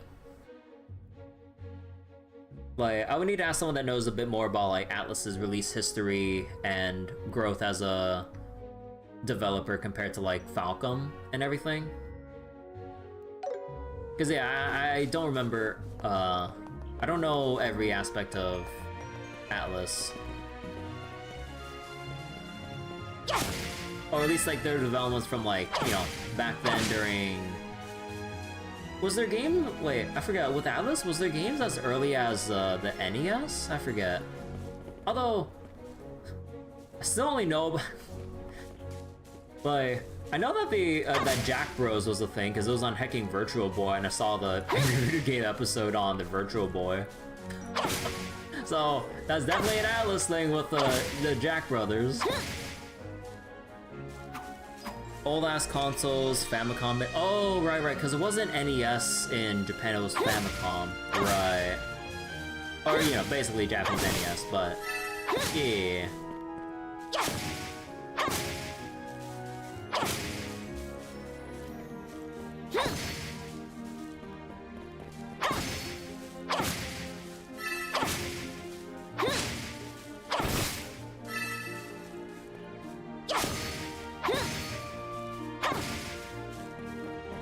Okay.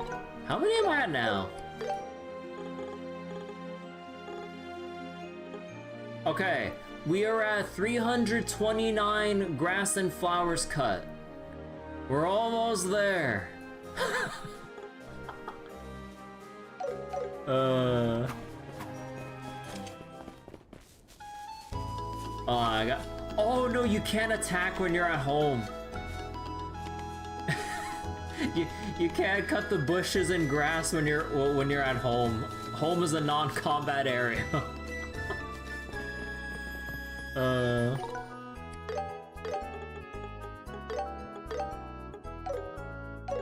So wait, you know OG Persona 5 had 6 months between Japan and North America release?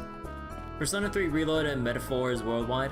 Yeah, like, over the relatively recent years, Japanese developers have been getting more on point with...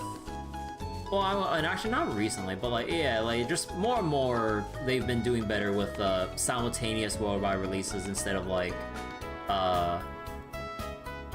releasing first in Japan and then releasing to the West some months later because of like localizing at a later point in time. But yeah, I think slowly they've finally come around to realizing that like, oh, we shouldn't lose momentum from like the game having come out before and people either playing and putting on spoilers beforehand and, you know, Japanese only, compared to like 6 months later when people would then play and have prior knowledge, which might disincentivize people from playing if they come across some kind of spoilers, or read up on how the game plays and performs 6 months before actually buying it for themselves. Cause like say if like a Monster Hunter came out and there's like a 6-month window between releases or something, and then you hear like, I was like, oh, this Monster Hunter entry's it's not as interesting having played it in Japanese and everything compared to like whatever. And then when it comes on the West, then without just playing it blindly, then you probably just haven't bought it in the first place, having heard from people who've played it like well beforehand.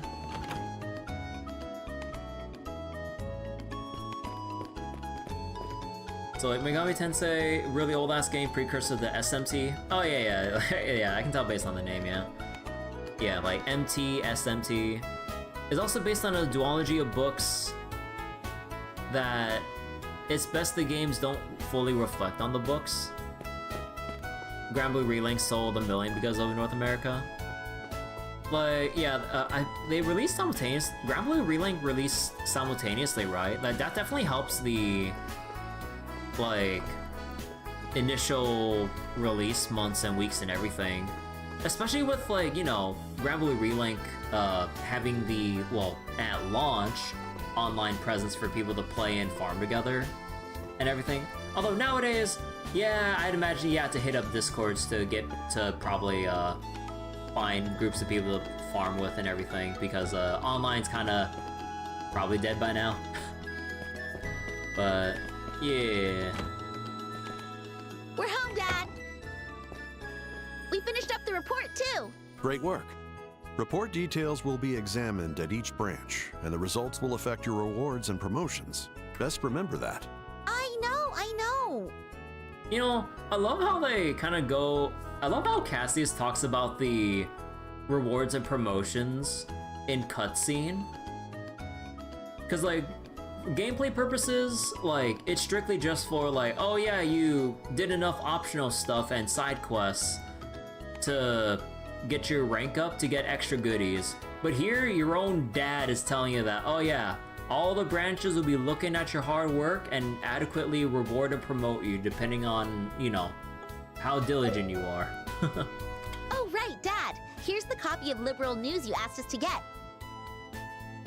Why do they tell them to pronounce it as liberal? And here's something from the guild. Estelle handed Cassius the Liberl news issue and the letter. A letter? Funny I use Monster Hunter as an example. Fanbase of older games back when English translations were months to years behind were mostly positive. Jank and unpolished gameplay included. Oh. Well, I'm going to go get started on dinner. Oh, and, Cassius looks serious. thanks for today. For helping us out, I mean. Oh, rare for you to be so earnest. So, are you finally ready to admit how great your old man is? Not sure about that, Cassius. No need to be shy. Come give your daddy a hug. Don't get carried away. Ah, do the men of this family never shut up? Ugh, men. Disgusting. How dare a She's dad taking ask? this better than I expected. How dare a dad ask for a hug? Do I have you to thank for that, Joshua? I didn't do much. I just tried to give her a nudge in the right direction. She's always been tough. She's getting there. But as a bracer, you'll often find yourself feeling lost. It's something she'll have to overcome. Ever the doting father. Ah, Oh, crap. I have to start all over again. Jumping straight into things might have been a bit much. oh boy. No, cooking is all about spirit. Just have to keep going, no matter what. It's all about spirit. So wait, you think the Monster Hunter fandom was happy and wholesome outside of the normal gatekeepers until the more modern games? I mean, that's kind of like the... It's kind of like the usual song and dance with a lot of, like, fandoms in general. Not just games, but just like with anything that has, like, a smaller fandom where people are just happy to get more people on board. But then once something gets more popular and widespread, people tend to be a bit more obnoxious and extremely gatekeepy. Or some of the people that were there when it was originally smaller, then become either bitter and jaded and a bit more elitist and join the gatekeeper crowd. Monster Hunter World and Rise partially caused some splits in the community. Both games had different teams making them and appealed to different people. Yeah, I heard there are quite a bit of differences between the feel of Mon Hun World and Rise and stuff. Goodness. Never a dull moment. I'll go help her. At this rate, it'll be hours before we sit down to eat.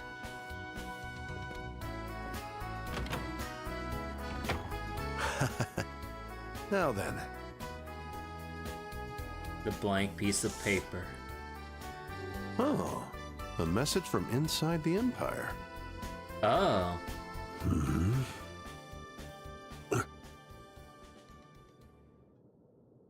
Oh. What? Oh, this is when they... I think...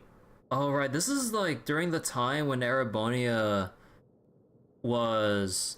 Or all the bracelet goods in Erebonia were getting attacked by Jaegers and getting pushed out of the Empire because of Osborne's whole thing. Right, right. Hey, Omurice! This is a surprise. Damn, that looks pretty good! You know, I imagine they're pretty happy with modeling Omurice, because you can make the actual omelet itself so perfectly smooth and covers the entirety of that mound of rice, so they don't have to model the rice in the first place. You just cover the whole thing with the egg and just make it one smooth, like, clean texture, so you don't have to model every all the little grains of rice.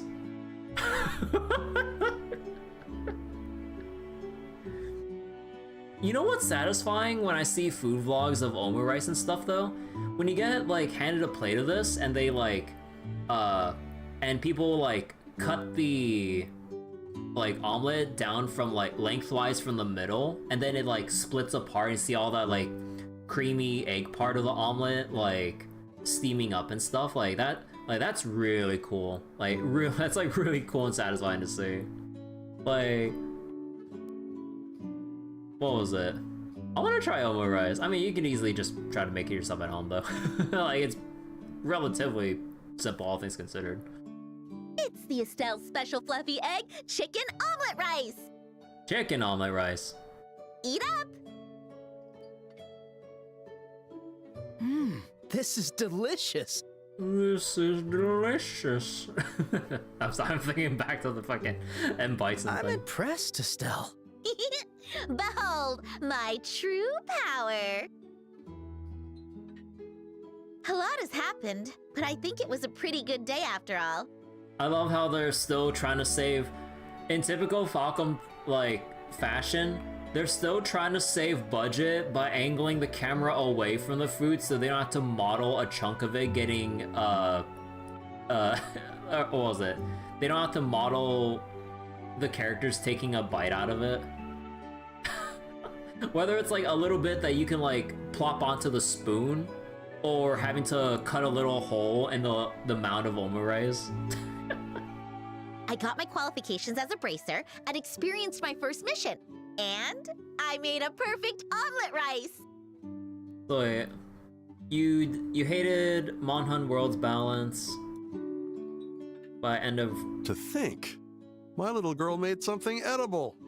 Wow, Cassius. By end game of Monhun Rise, game balance gets really fun. You and the monster glass cannons so they don't drag on you, either win fast or lose fast. Ah, that seems kind of...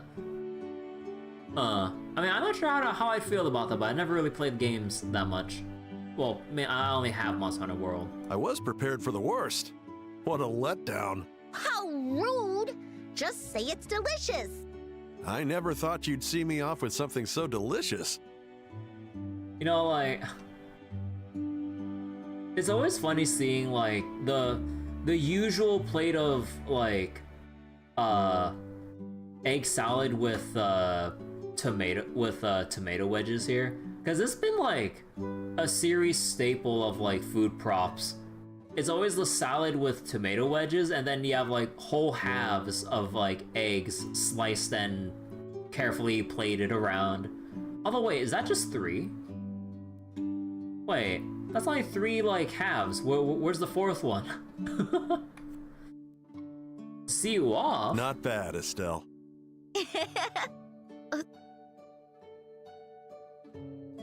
See you off? Where are you going, Dad? Wait a minute, Dad. Yes. I have some sudden business to attend to. I expect to be gone for some time. Estelle got hungry mid-cooking. Yeah, I can see that. Hold on a sec. When do you leave? From tomorrow. What? That's way too sudden! What was that letter? God, the lip Something syncing. wrong? It's nothing. Just a matter that needs a little investigation. Man, like... it was obviously even as a new player that you can tell that Cassius is like downplaying stuff, but knowing what he actually is investigating though, man. I'll be traveling quite a bit, so I expect to be gone for a month or so. I'll be counting on you to watch the house. What do you mean counting on us? You always just go and do something like this. It can't be helped, Estelle. It's a bracer's job to help those in need. I know that, but what about your work at the Rolent branch? Don't you have missions to do here? Around 5 or 6, I believe. Actually, I was thinking, how about you two handle some of those jobs in my stead? Huh? Oh? You mean handle the jobs for you? Say hi to Sarah for us. Yes, it'll be things that even rookies like yourselves can handle. Scheherazade can deal with the more difficult tasks. Or Sarah. Sarah. I keep forgetting. There's Sarah and then there's Sarah in Daybreak. I gotta remember that distinction because, yeah, that actually is a distinction. Sarah with 1 A after the S, and then Sarah with 2 A's after the S. I just realized after I said that, I'm like, wait, that name sounds familiar. What do you think?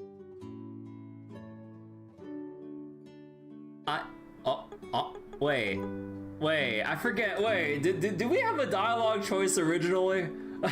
wait, I was not ready for this. But no, we gotta play the part.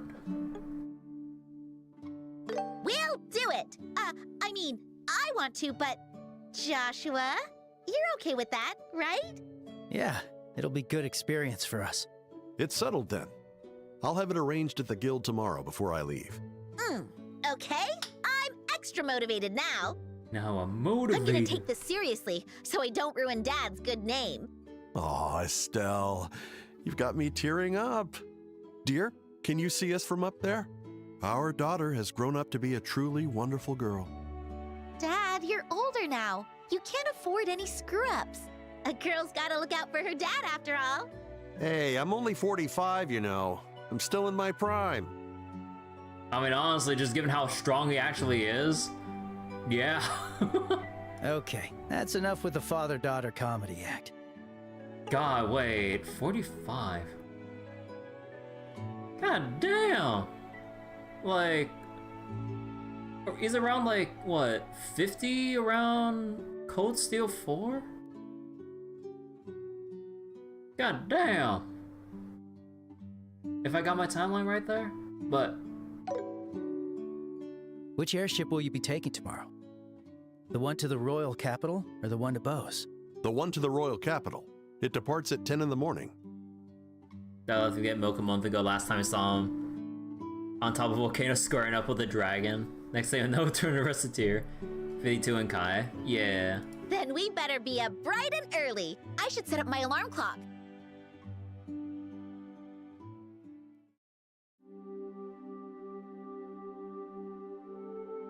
Oh yeah, you know what this is missing? That little feature from... I think it was Reverie onwards, right? Oh, out drinking. Dad?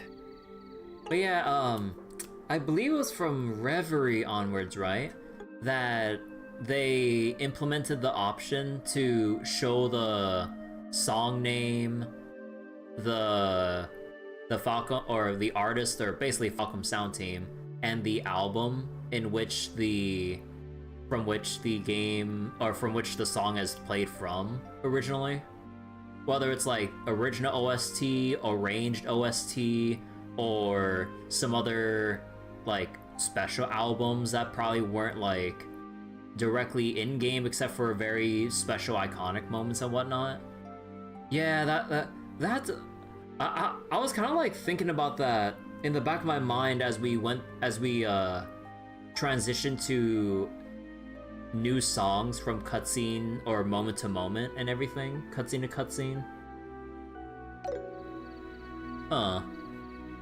Joshua? Because like I really appreciate being able to see the song or the name of the song come up on like the top side of the screen. I mean, like, it's obvious when a song changes, no duh. But I like to also remember and know the names of the songs that do come up to kind of reinforce, like, my recollection of it.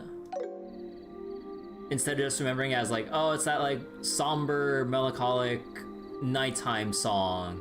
But I really wish we can just like see it in like the top right or top left corners when a song changes. You drink that much, and Estelle's gonna get upset again. Just a little liquid courage for the road. Care to join me? I'll pass. And don't push booze on a minor. No. You're not Sheriff after all. You're not Sheriff. That girl holds her alcohol better than I do.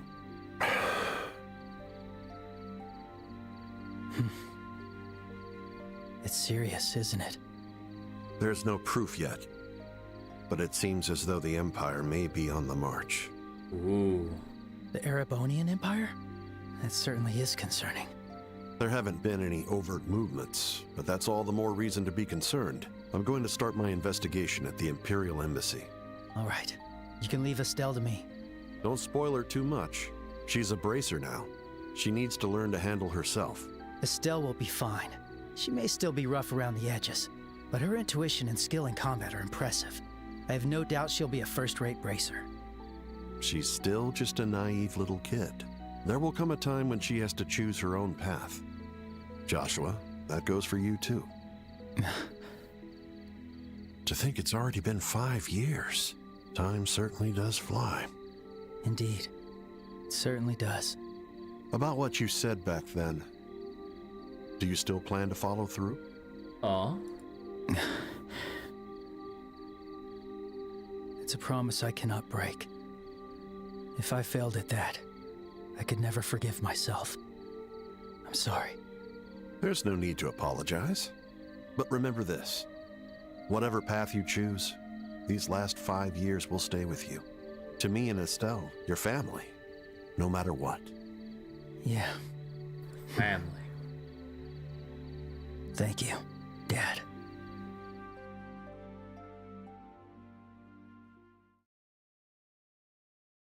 Prologue of Father's Departure.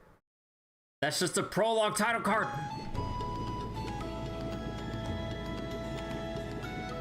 We're still in the prologue, I forgot!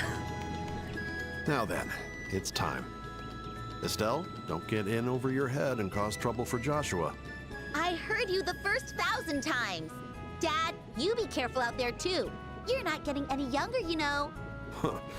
Yet not too old to let you kids beat me either. Sherazard, I'm sorry for forcing all this work onto you. Don't sweat it.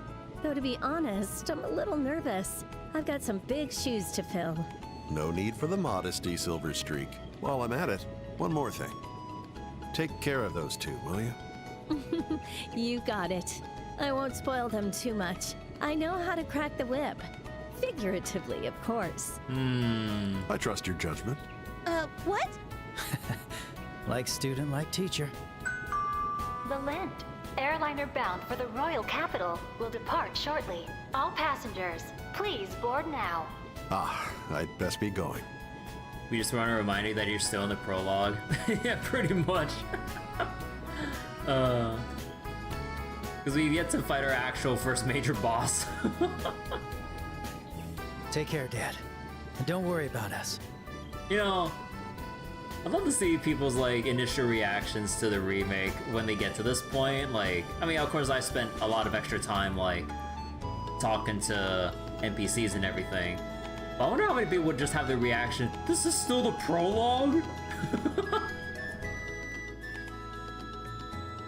Come on, bring some souvenirs. I don't know where you're going, but don't forget to bring back souvenirs. Some trendy accessories, perhaps?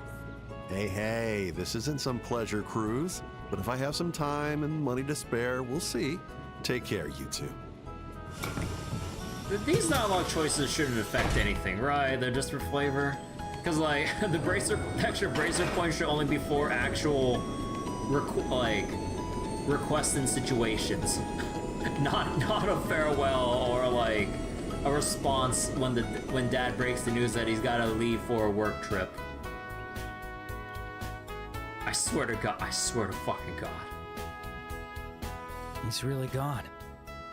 Yeah. Don't look so down, you two. He'll be back in no time. I don't know what he's investigating, but knowing him, he'll be able to take care of it quickly. I'm not sad. Dad leaving us at home is nothing new. Yeah. Let's just leave it at that. Anyway, I have to finish up the tasks your father handed off to me. If you kids need anything, don't hesitate to ask. Yeah, but to start, we're gonna try and handle things ourselves. I want to see how far we can go on our own. Look at you. Well, if Joshua's with you, I suppose there's not too much to worry about. Good luck, you two. Right. We'll do our best.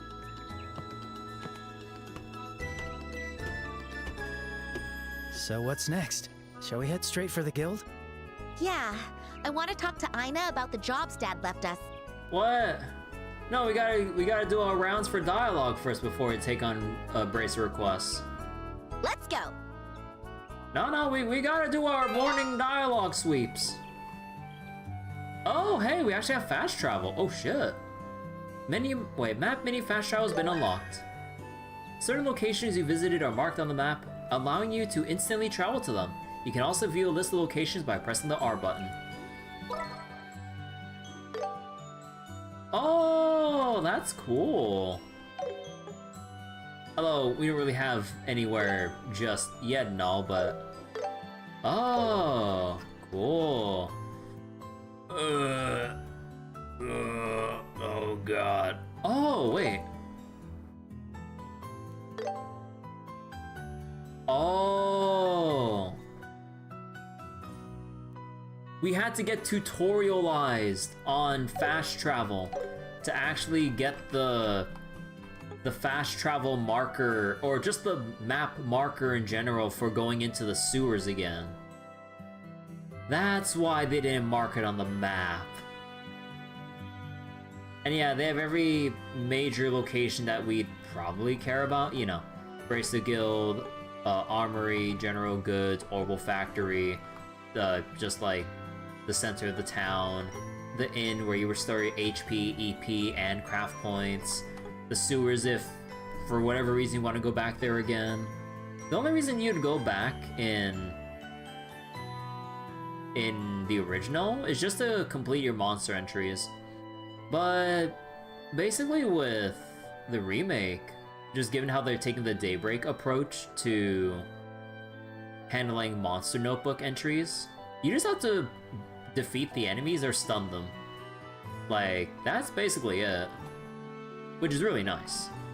So, oh. Alright. Okay. But yeah. Man, can you also imagine that it is like the smallest city that we work with going through dialogue? And then we go through Bose. And then we go through like Ruan. I mean, honestly, grand scheme of things, not as big, but then you go to Gransel. Now, Gransel, though. Oh boy, there's so many sections of the capital to go through. That's gonna be, oh god. Oh god, doing the dialogue sweeps to Gransel and everything once we get there. Oh boy.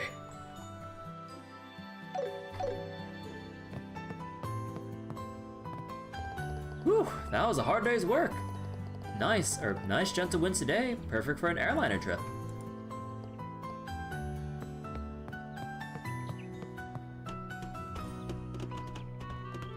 Things are so convenient nowadays. Off to a good start today. Today's girls are averaging about 83 points in my estimation. Huh? Alan! Oh yeah, Alan, I bet your name's only 20 points through Lapis's scale. Cassius is on the airship that just departed, right? Is he off on another business trip? The guild's keeping him busy, alright.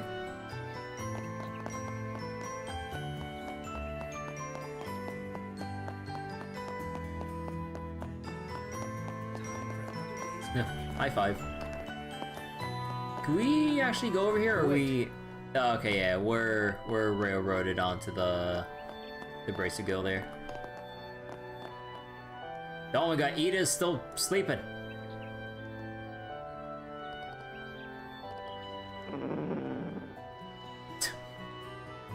Really goes to show how peaceful of a town it is that you could just fall asleep right in front of, like, what, is this a bar? Yeah, sleep in front of a bar. Wait a second. Called Aben Bar? Now then. Oh. No, I never really remembered what the actual bar was named. And yeah, they only have like the little sign right there to show it's a bar to drink at. They don't have like any name for the... Oh, no, I was right. Oh. I mean, given how people travel through here, yeah, it makes sense that they would have the sign for it here instead of like up here, because not many other people would. Well, actually, you have the airship and people flying through the... Yeah, they should have the sign on both sides. Although I think main traffic would just be on this side, though. Also, thank you for the Mortis Dead Tail. How you doing? It's funny. We only just started dating. Yet everything now seems to glitter and sparkle. I never knew the world could be so beautiful. Well, their own world at least.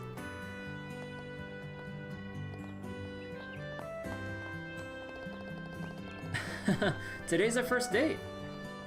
Wow. And you're already off to a bad start. You're letting her go just like sit in the sunlight instead of being sitting cool in the shade? Come on, man.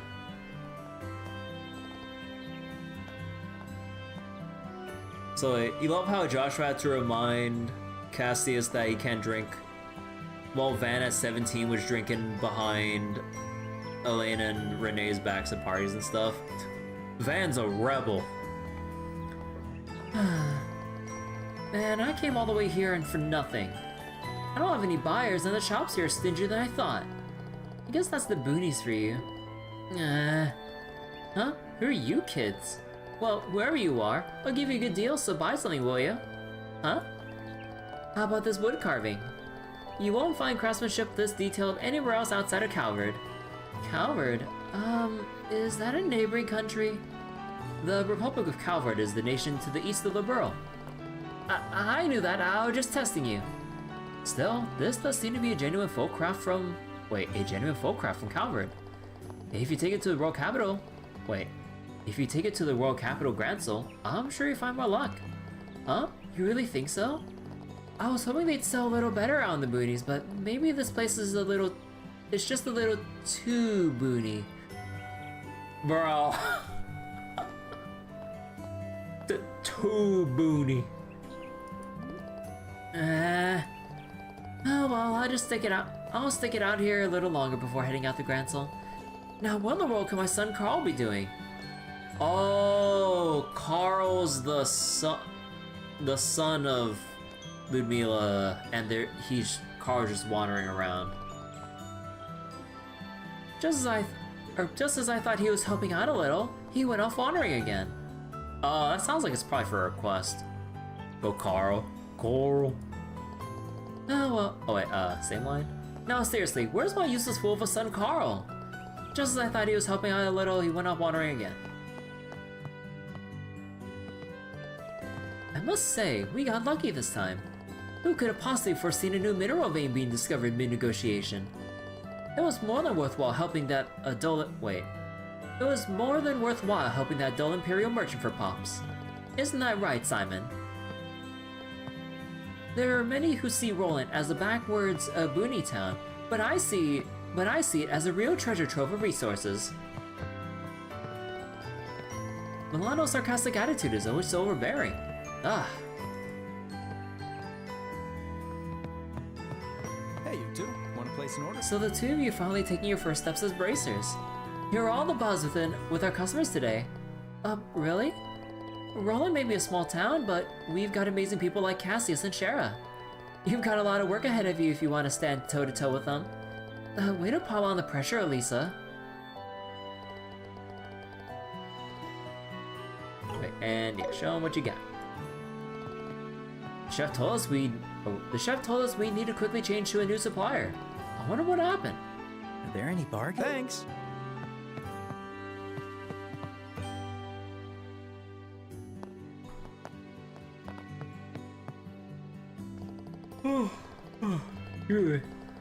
Urza Farm informed us they won't be able to supply enough vegetables for the foreseeable future. I wonder what happened. I better start arranging for another farm to supply us. Oh, Perza Farm's going through some issues. Okay, so we're missing Carl. Perza Farm's having supply issues. And what are you boys up to? Luke never goes easy on me. I can't do anything but run. I'm Cassius Bright. Stay where you are, monster. Prepare to meet your fate. Oh, of course you always play the hero and you let Pat play the monster. Bruh. Now then, time to begin my regular maintenance. This tower is a symbol of Rolent, its strength, and its history. It is my pride and joy. Is that the same line?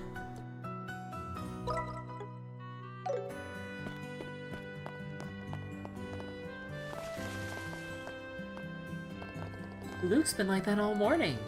Boys are so simple. I took over my father-in-law's forestry business so that I could be with my wife. But it's only recently that I've finally been getting the hang of the work.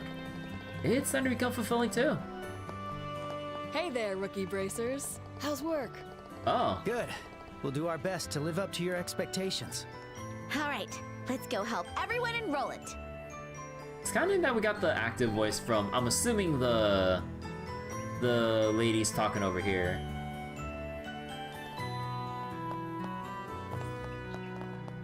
Dialogue. Hey, did Cassius really leave already? Yeah, he said he was gonna be gone for a while. Aw, that sucks. I wanted to keep an eye on that one. Such a shame.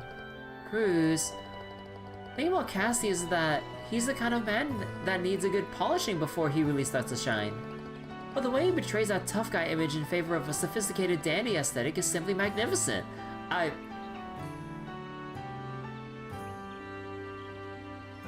Sophisticated dandy aesthetic.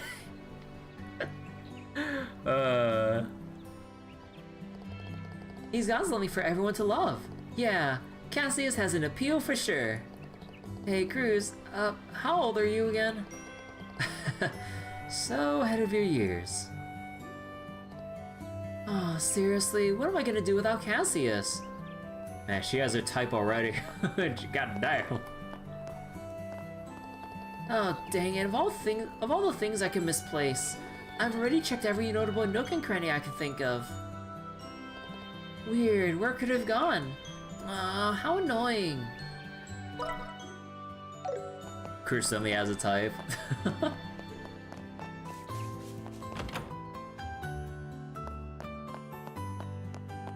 I guess it's respectable to know that, like, or for her to, like, know who she's actually into at such a early point, I guess. Luke bolted out to who knows where again. Is that little rascal even sorry for scaring me half to death the other day?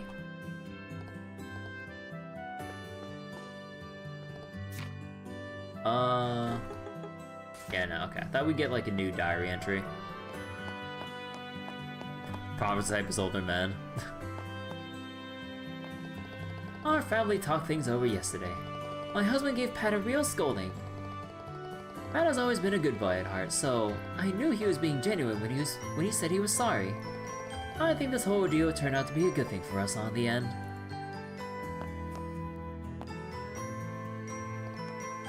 I think we finally taken a step forward together as a family. Concerning taste when that young? I don't know. I was shocked to hear Pat went to the Jade Tower. He's usually so obedient, but I suppose all kids are naturally curious. Now that isn't necessarily a bad thing, but this time he really had to be scolded.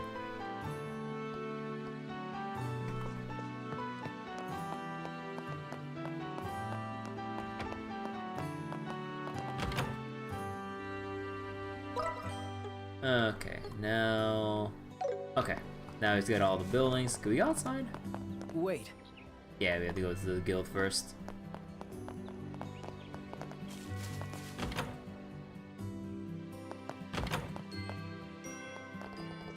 I noticed something while I was out shopping earlier. It seemed there were far fewer high quality vegetables on sale. Maybe it's my imagination.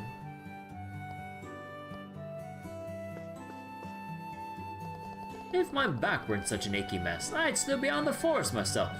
Curse these damn aches. I just want to get on with my work. I don't feel one bit at ease leaving it to that son-in-law of mine.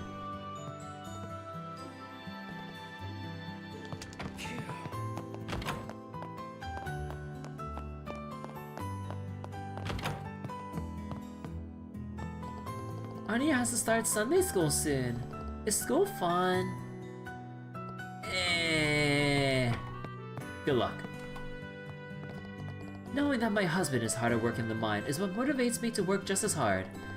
When I think of it that way, it doesn't feel like we're all that far apart, strange as it sounds. This must be one of the many forms love can take. There we go. Knowing that my... Oh wait, that's the same line.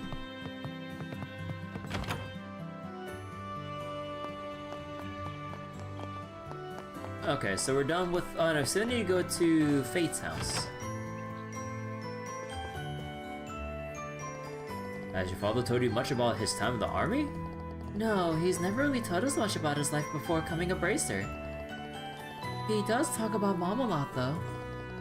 Did he ever tell you about his army days, Joshua? No, I don't think so.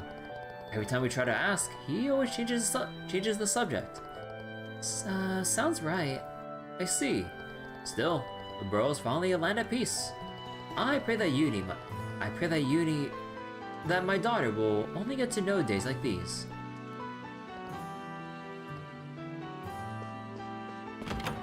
Yeah, even if it's been 10 years, people are still feeling the ripples from the 100-Day War and everything. People still shaking on the inside. Oh, hello, Estelle. Joshua? You gotta be kidding me! There's a shortage of everything! Damn it, I need to get a flagship product ready before the next meeting!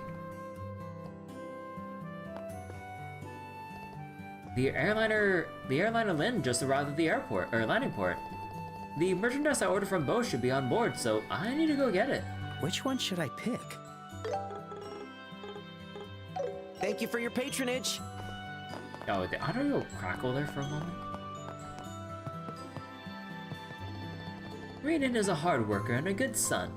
But as his mother, I can't rest easy until I see he's found a good wife.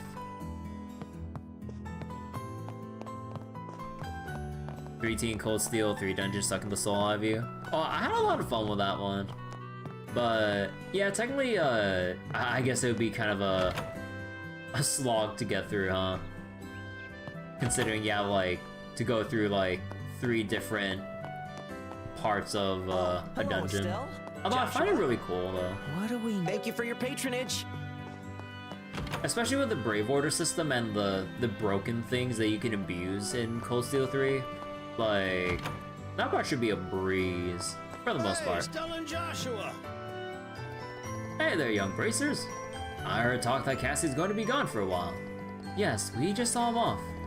You're certainly well informed. You could say that. Back in the day, we took care of Estelle whenever Cassius had to be away.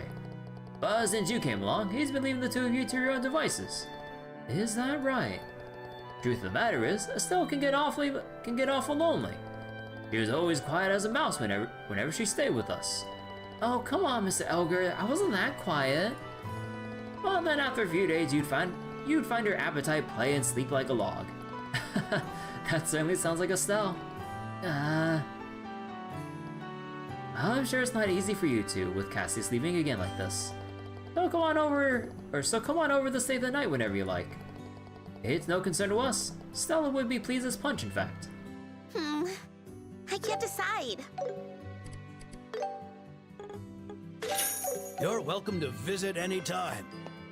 I don't want to buy another accessory right now. Welcome, you two. I've heard Cassius will be away from home for a while, yes? Yeah. Just remember, you can always come to us if you ever need anything. We've known you since you were little, after all. Don't be a stranger, or I'll be mad at you. Thanks, Miss Stella.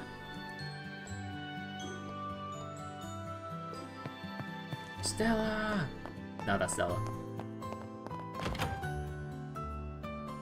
Okay, so we went to General Goods. Okay, time for the Orbital Factory. How's work treating you? The airliner heading to the capital from Bose has arrived.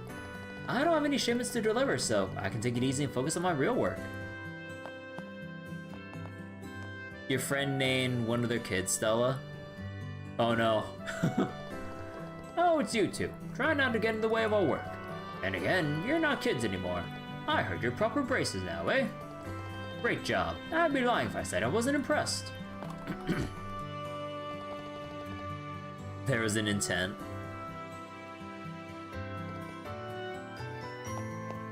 Which one should I pick? Oh!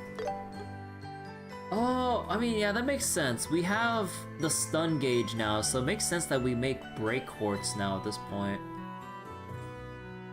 Break. Strike. Oh yeah. I forget. Even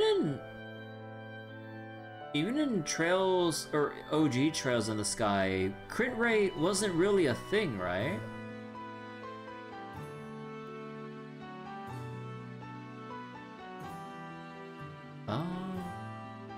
I forget when they introduced crit. Was it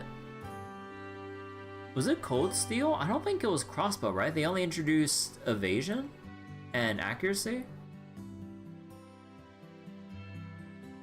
Yeah, crit rate wasn't really a thing until Cold Steel. So the only real way was either pure RNG or you had to leverage crit turns, I believe, right?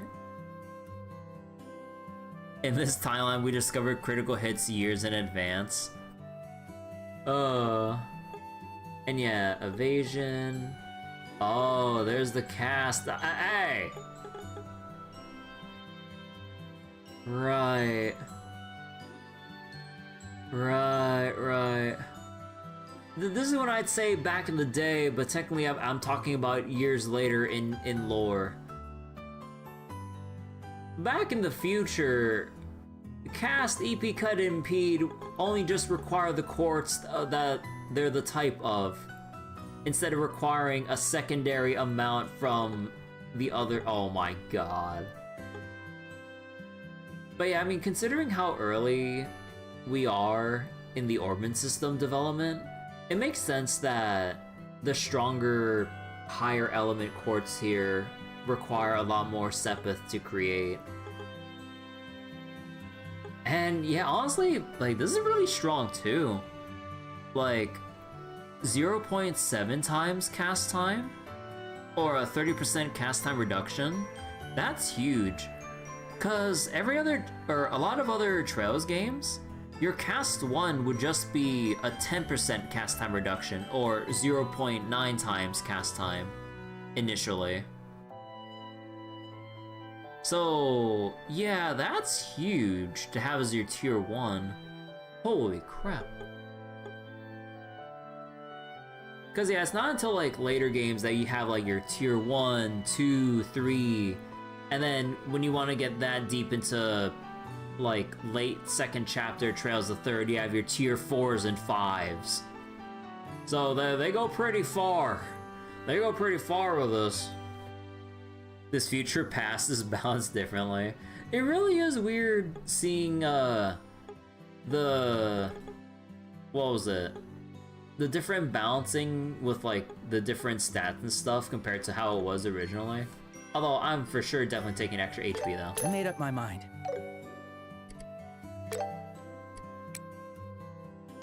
Come again.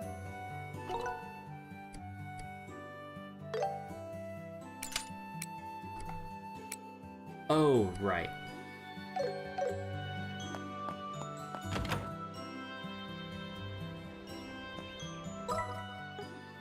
Okay, so factory... Okay, we need to go to the chapel, inn, and the mayor's residence.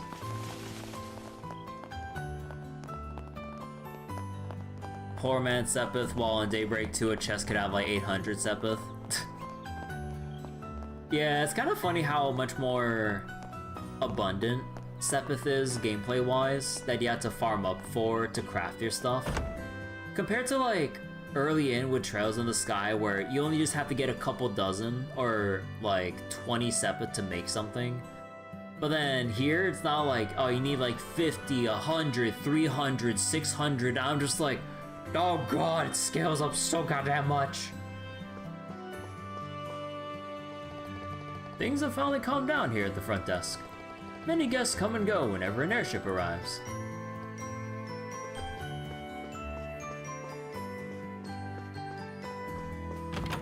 Hello, girl in uniform. Now all that's left to do is secure an appointment with the mayor. Why would a student want to talk with the town mayor, though?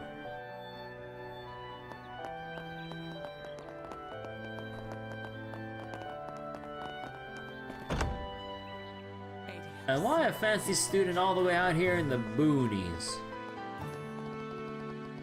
I pray that my master and the lady will always be in good health.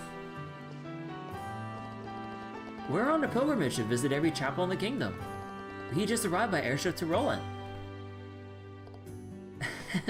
I came here with my husband to look around and do some shopping. I love it out here in Rolent. The air is crisp and clean, and has such a peaceful, calming atmosphere.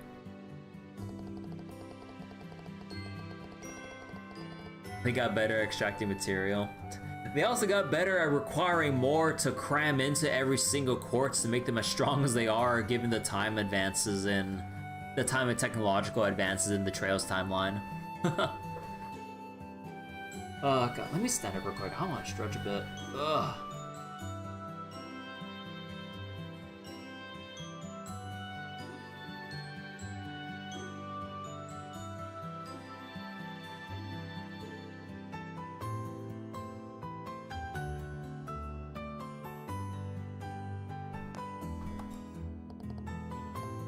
Oh wait, oh I know.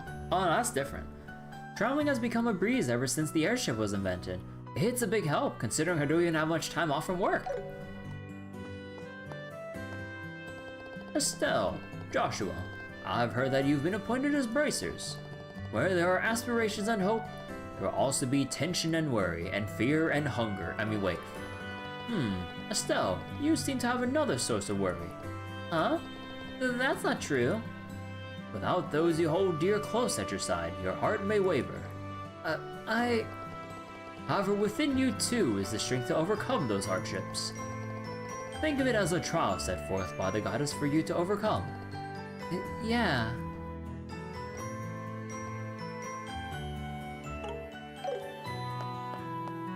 So, when you saw that this game had time magic, your immediate instinct was that it'd either be overpowered after a point. Oh yeah, with like certain aspects of time magic, like, we only have the context of like the list of time magic within the remake, because they kind of gave really potent buffs for a lot of the skills here. But yeah, usually I think from what I vaguely remember in OG Sky, like, I would always be praying for Shadow Spear to proc a death blow on certain enemies to insta-kill them and not bother having to deal with them normally. And Clock Up EX is like the most busted thing you could try to take advantage of, given how strong the speed up is, I think. I forget how exactly it was balanced in OG. It's been 7 years and I haven't done my homework with like a replay of OG going into Remake.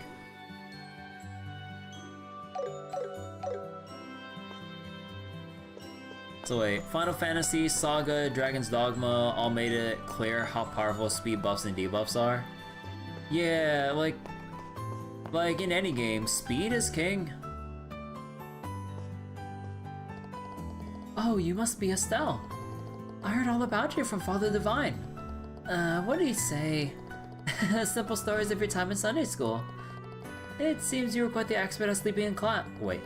It seems you were quite the expert at sleeping in class, playing pranks, always tardy and skipping lessons. But it seems he's taken quite the shine to you, Estelle. You think so? But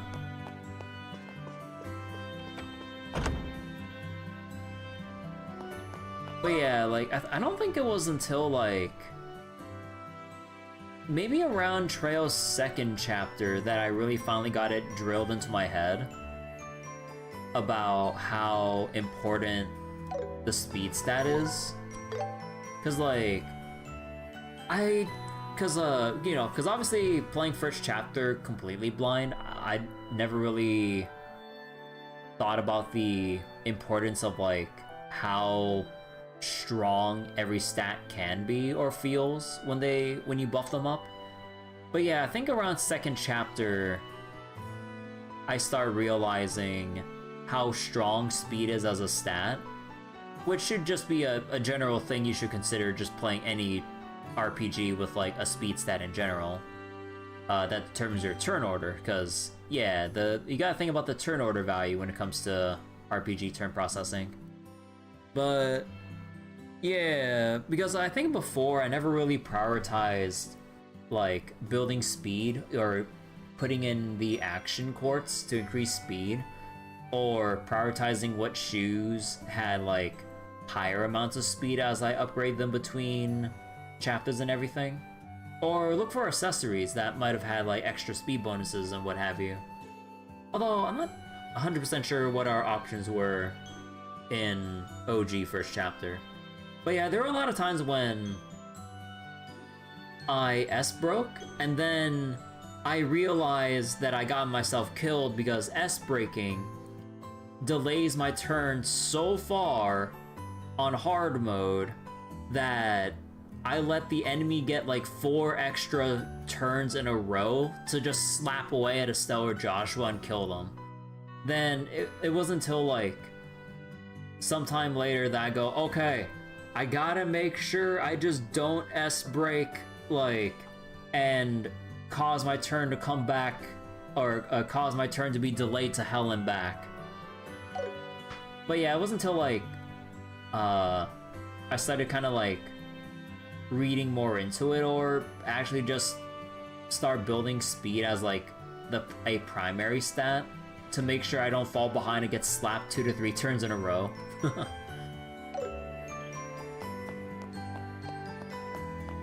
Yeah, action economy.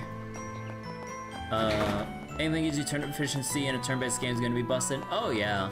It's also one of the most busted things when you, especially when you go into like, the Trails of Cold Steel games. Because man, they really get carried away with the turn economy. There's so many ways to get free turns. Basically, a lot of fights can be trivialized right away. Like, the moment you see that you have the opportunity to go, oh, I can give myself a free turn, oh boy. And then the boss just dies or never gets a turn again. You look forward to replaying Final Fantasy Tactics Advance and Advance 2 due to these findings? Going back with a decade of experience to do a lot. Yeah, it's definitely like, it's definitely a trip in and of itself when you go back to like older RPGs that you either haven't played yourself, or maybe you've played way back when without a deep understanding of how the systems or numbers worked, which might have given you, you know, those probably memorable, for better or worse, difficult challenges that we've all probably encountered playing games when we knew fuck all about how things worked, and just try to like essentially brute force it, right? Because, you know, if we don't have like a deep understanding of a system or of the game systems, then the best thing we do is just like level up, find like whatever our strongest weapons are at like a base level of like where we think our upgrade should be placed at, and then just go again without thinking of the nitty-gritty of like, okay, how much like speed do I need, or maybe I need to like get the right orbments set up, or maybe I need to allocate this or that magic, or think about these resistances. Because like, depending, like, whether it's like, you know, we played RPGs like when we're a lot younger, or we just we're not really too familiar with like the genre or the gameplay concepts in general, or this level of like character preparation. Yeah, we basically just put in whatever, and then we just try to brute force it, which kind of like probably presents us like all the frustrating, difficult times we may have encountered. Because I remember when I originally played Final Fantasy VI, like way back when, I was like struggling at some points, wondering how the hell like I'm losing in some fights, or like why certain boss fights take a lot longer to get through compared to others, or how much like I need to rely on like either elixirs to recover out of a bad situation, to then kind of like brute force recovery to, you know, keep through or to power through. But then replaying FF6 way back when I had my like Final Fantasy marathon back then, yeah, there's some interesting oddities that you never really think about when you first play it, or when you're just completely inexperienced with like a particular genre or series. With Final Fantasy, or at least with Final Fantasies with the ATB gauge, like, I mean, you either play with the wait mode or the active mode. For the most part, for just my own sanity, I play with the wait mode. But yeah, it then becomes a bit of an issue when you let the ATB gauges build and queue up.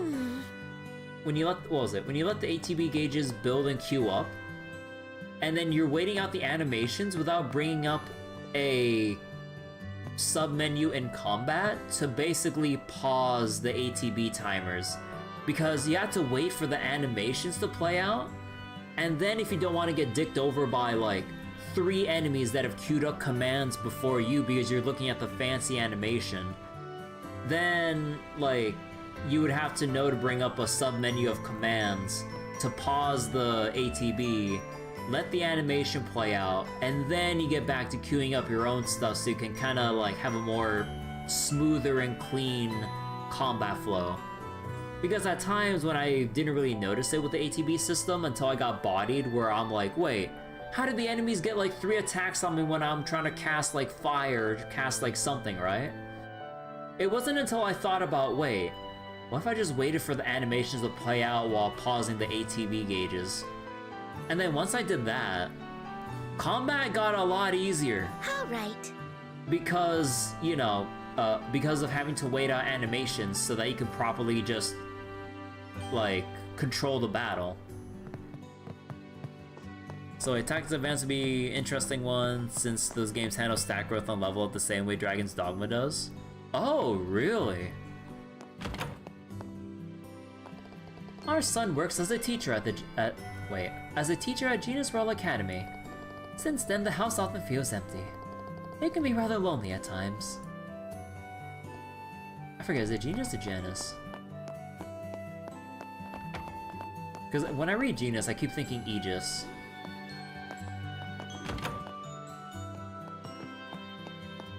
Aegis, Aegis, same difference. Let's see, nothing here. Is there anything up here to look at or collect? Not really.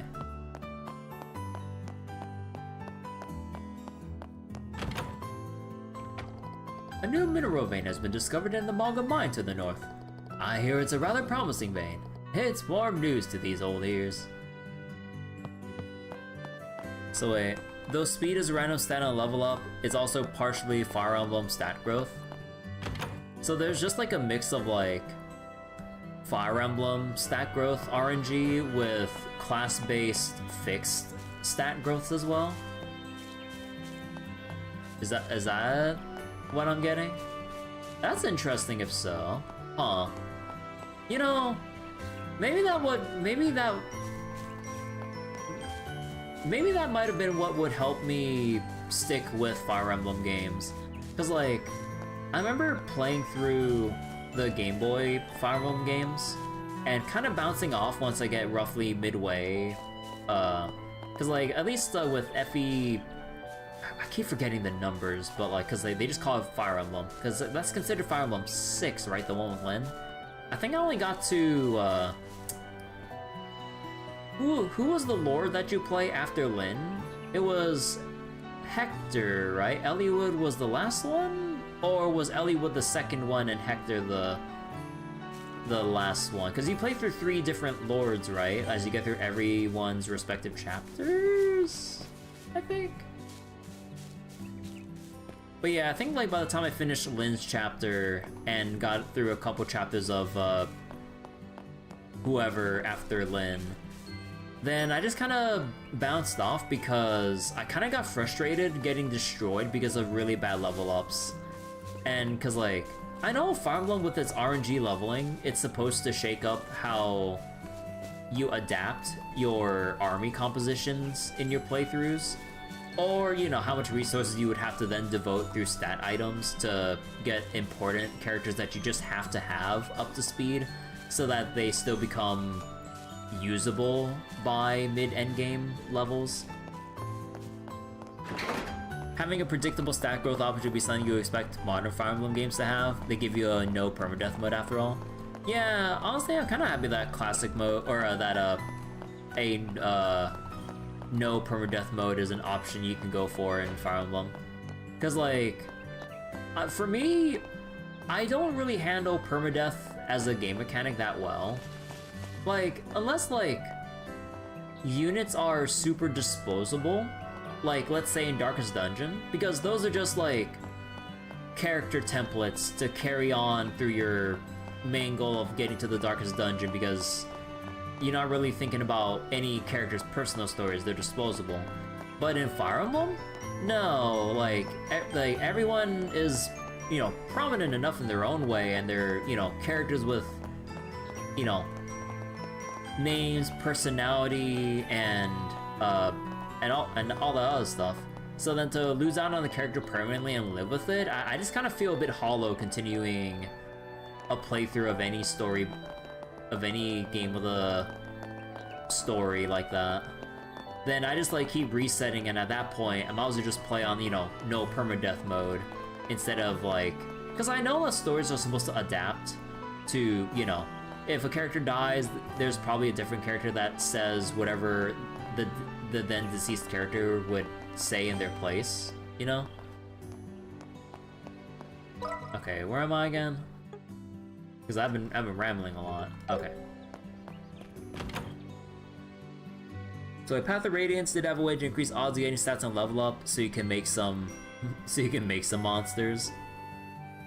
But yeah, like the amount of times I've had like a cavalry unit or whoever just get like, or a Myrmidon would just like, oh, speed and skill on level up. It's like, okay, where's my strength? Where's my defense or something? Or where's my HP? And then like, eventually we go on so far enough that my cavalry units are just doing like as much damage as an average statted thief. And I'm just like, bro, like the fuck is this? Like, my thief would have the same damage output as my cavalry units because of how bad the levels get. Or stats get, I mean. And that's like, whenever I get to that, because I've attempted, like, way back when, several different playthroughs of Fire Emblem games. And just because of how skewed, you know, stat growths are and the usual RNG, I just keep hitting the same wall where, like, characters that end up strong or who start off strong, and I'm not talking about, like, the Jagan units or whatever character you're forced to promote early on halfway through, but putting that aside, like, there's supposed to be several stats higher that they should be, but then they just don't get the right hits, and then I just end up having the most miserable time or feel like my game is essentially soft-locked, or I would have to deliberately be pushed to sacrifice units to make up and do extremely risky maneuvers to make up for the fact that my characters aren't even like at an average level of stats, just given how poorly their level ups went. I mean, I understand that, you know, in Fire Emblem, when it gets to that point, you have to bench certain characters and just use someone else, or just use some of those precious stat items that you've been saving up for those moments. But even then, it just feels like it really sucks. I don't know, like, and whenever I get demoralized, like whenever I get to those points and have that mindset, then I'm just like, I don't want to play Fire Emblem anymore. And it's been like that with the Game Boy Fire Emblems, when I play Fire Emblem Awakening, and honestly, okay, that's where my Fire Emblem experience kind of ends right there. Because I never played any of the other Fire Emblem games, whether it's like the really old ones, or some of the ones that were on GameCube, I think, and onwards. But yeah, I don't really have that mindset when it comes to approaching Fire Emblem games. It just doesn't click with me just because of like the pure RNG on level ups. I really wish we had like, you know, like you said earlier, like certain fixed stat growths, and then you have some of the RNG come in. So there's a bit of variance, but there's still some degree of control so that like you just don't get essentially soft locked, or would basically have to sacrifice half your cast to just barely make it by the skin of your teeth through the next chapter. Or I mean, there's also times when I would try to arena grind, but I didn't really understand how arena grinding works. So I would end up losing hours of progress because I took a really bad wager that ended up one-shotting my characters. Again, I was really little when I played Fire Emblem on the Game Boy. Like, I didn't understand how the fuck I kept dying in the goddamn arena. I mean, but now I know. The higher the wager, or once you memorize the certain gold amounts for your winnings, that kind of determines whether or not you should actually take the fight. But little me didn't know that, so then when I see like a some elite-looking enemy unit with like a silver sword that attacks twice with high crit rate. I'm just like, what the fuck? Like, I got destroyed and I lost my important unit. Like, it sucks that the fucking arena is actually just a death match. It's so dumb. I just say it's so goddamn dumb. Let's see. Alternately, just wait. Let you proceed your characters and carry over their stats. Yeah. Also, there's also the thing that kind of like confuses me from like min-max perspective. Cause like normally in my mind, I always want to level up characters to their max, that being at 20, right? And then you want to promote them to get the most bang for your buck out of your stats. But then depending on, you know, depending on the enemy level and how much you just have to get through this chapter and there's no other way for you without losing your units otherwise, you'd have to like promote someone early to just get the boost right then and there instead of waiting for, you know, getting like, you know, squeezing out every bit of power pre-promotion. But then once I kind of get caught up in that too, then it's just like, either I get the worst level ups ever trying to hit level 20, or I die in the arena trying, or I feel like I'm just feeling punished for being forced to promote early to get through something.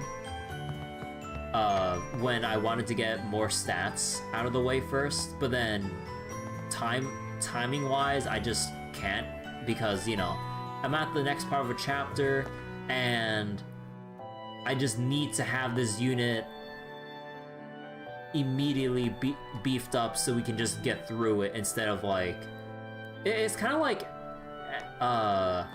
antithetical to how I would approach just any like normal RPG in general.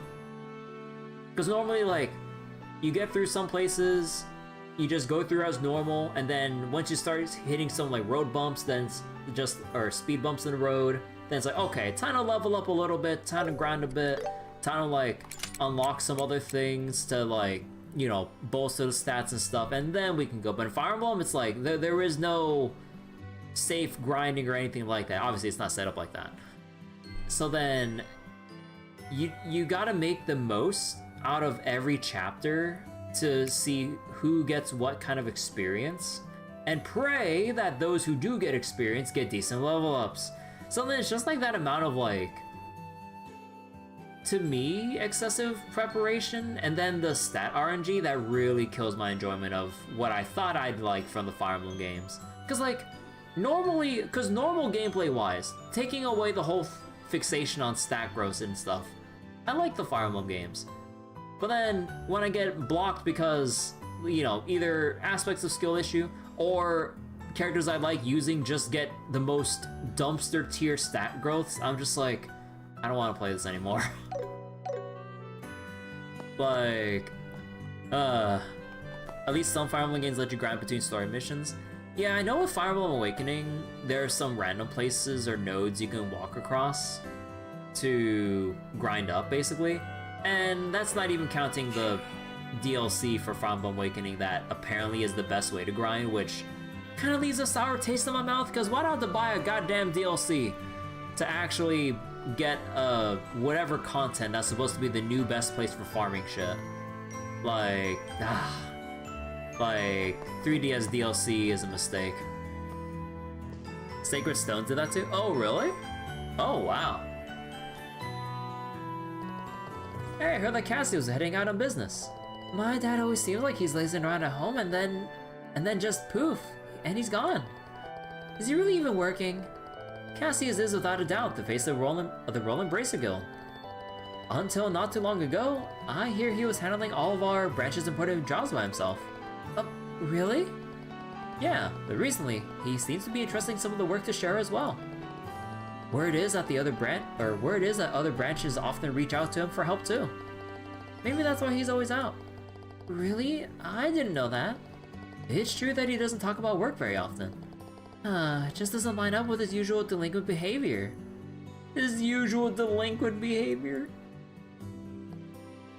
there's plenty of bracers who hold immense respect for Cassius, myself included.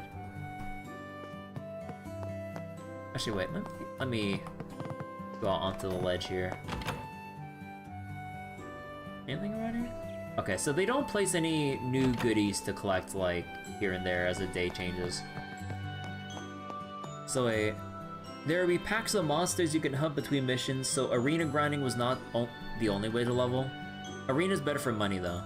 Yeah, because I understand that money management is also important, too, so that, like, you know, you have adequate supplies of, like, weapons to fall back on, or you have, like, steady supplies of vulneraries, or other heals, you know, heal staves or mends, or, you know, just whatever you can get access to, basically. So I understand the whole aspect of, like, the economy side of things for Fire Emblem. That I don't have a problem with.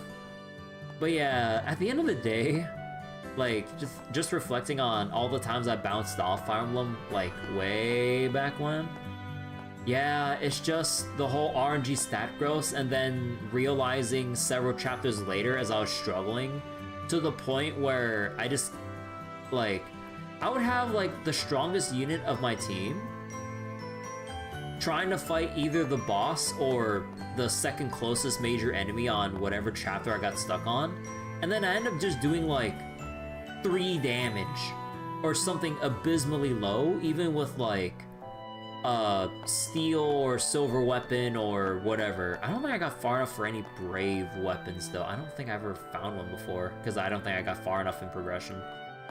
Because, like, brave weapons were a thing, obviously, in Fire Emblem 6 and stuff, right? But yeah, I don't think I got progressed far enough to even see a brave weapon. But even then, brave weapons wouldn't do shit for me, because my strength stat would be so low that, like, I just do scratch damage even with, like, a silver sword. I'm just like, bro, come on. Like, God, it still pisses me off to this day thinking about it. But yeah, sorry, we'll go back to main story. Oh, Estelle and Joshua. Did Cassius depart already? Yep, just now. I was actually hoping you could tell us about the jobs you left behind for us. Of course. There are 3 jobs I have for the 2 of you. The first is at a farm west of here. A farm to the west? You mean Tio's place? Tio? Yes, that name does sound familiar. Is she a fan of Mishi? She was a classmate of ours, Tio Perzel. Her father owns Perzel Farm. Oh, is that right? Well, Perzel Farm requested assistance in hunting down some monsters. What? Monsters appeared there? Fortunately, no one's been hurt, but they say many of the crops have been destroyed. Anyway, they sent in a request to the guild. I see. Alright, we'll get right on it. In that case, let me give you this first. Received letter of introduction. This letter serves as proof that you were formally dispatched by the guild. Please deliver it to the owner of the farm. We know Tio's dead anyway, so we probably don't need it, but I'll hold on to it just in case. Bulletin boards featuring optional requests and sub-quests are marked with a green exclamation mark. Short-term requests will expire if the story progresses even a little, so don't forget and complete them early. You know, I like how they emphasize that short-term requests expire, like, especially with that part, even a little. But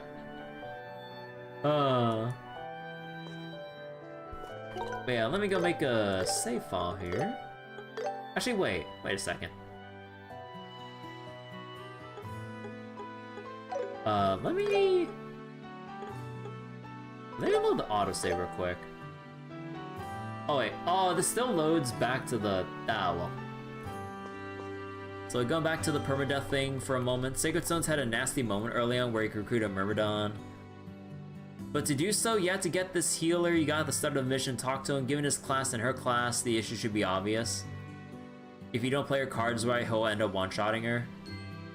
Alright. Yeah, that's Myrmidons for you, huh? Like, anytime I see an enemy with a killing edge or something, and I see, like, on the crit stat they have over 30% crit, I'm just like, oh no. They're so fucking dead. at the same time, viable risk to take as having a crit monster like that would be invaluable. Yeah, I love Myrmidon characters because of like I just like the whole satisfying critical hit that you can what was that? I like seeing the critical hit animations. For your first job, I'd like to hunt down the monsters at Purzel Farm. Head along the Moach Main Road to the west and take the southern route at the fork.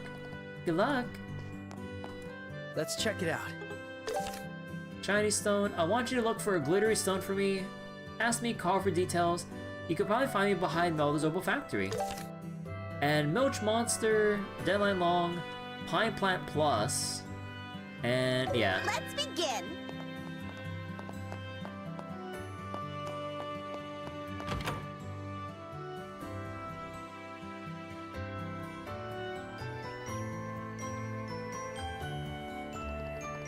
Alright, time to really get to work. Should we head out through the west gate and go to the farm? Yeah, well, that's fine, but here are other jobs too, so it might be a good idea to visit different places. While fighting monsters, we should also work on strengthening our tactical ordnance. True, we still need to unlock more slots and gather more quartz. We might want to increase the number of arts we can use too. Combat and enhancement.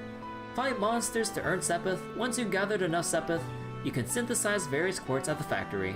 On the quartz screen, press R to view the required elemental values needed to use each art. Oh! So they actually tutorialize you on this. Because before, yeah, we just found it out by messing around on the menus. Okay, so they actually do tell you. It's kind of nice that Estelle and Josh would go, oh hey, we should really just make sure we grind up and unlock more slots and get more quartz for our ordnance. Exploration and discovery. Useful items can sometimes be found along the roads or within towns. Explore every corner carefully to collect them. Yeah, don't forget to upgrade your weapons and armor. Once we have enough Mira, let's stock up at Mr. Elger's place. Way ahead of you, Joshua. Okay. That's why we need to keep defeating monsters and completing a bunch of requests. At weapon shops, you can buy weapons, armor, and accessories. Complete requests or exchange Sepith Mask for Mira, and don't forget to equip your new gear. Oh. $80. You can go back to the Bright family house if you still want. So wait.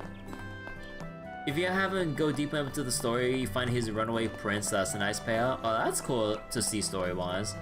You have to fight his mom, who's also a sword master. It's always the moms, dude. The most deadliest of units. Same can be said for Trails as well. You don't fuck around with Kurt's mom. Take a look around. Kurt's mom can fuck shit up. Okay, so they don't have any new stuff in store, right? Boss crit monsters, pretty scary. Hey, oh yeah. Are there any bargains? You're welcome to visit anytime.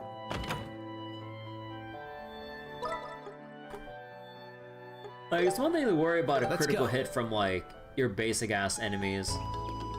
And then it's another thing entirely when the boss winds up a crit animation and you just clap your hands together in prayer of the unit that you're about to lose.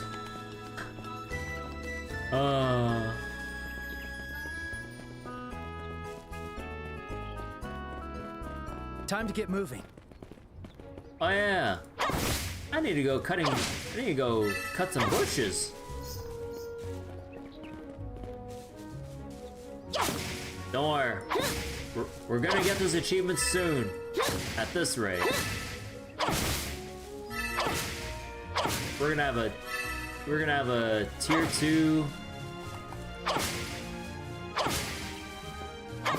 2 course before they even start selling it to us.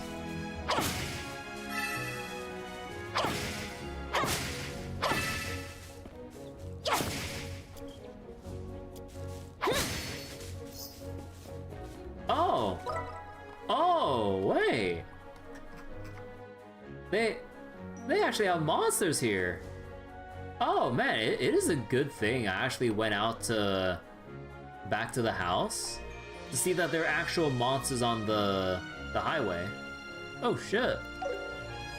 So one cool class that game had that you don't think other FE games have was the Necromancer class. You can summon skeletons as disposable units. Wait, that's so cool. They can also cross water, so you choose one of the final missions with that.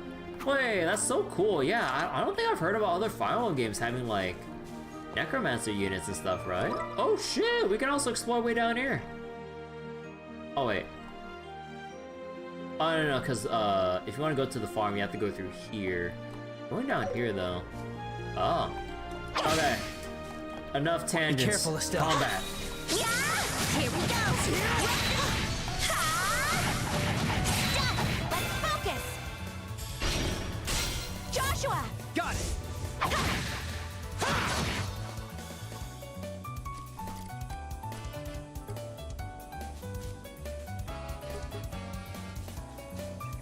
I got your back, Estelle. Oh, nice. This! Hurricane!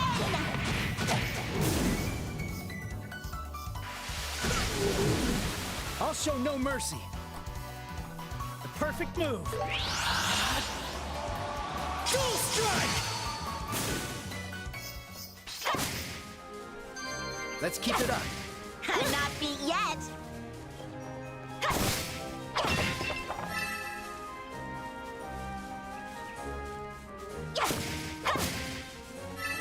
Watch for ranged attacks. Yeah! I'll be your opponent. Round of defense! Come at me! Estelle! Got it! Bonus!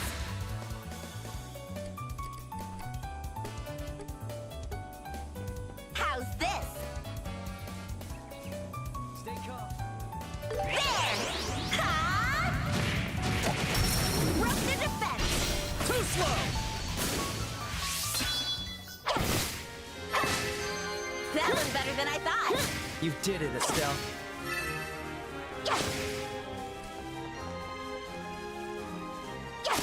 Let's go. Here we go.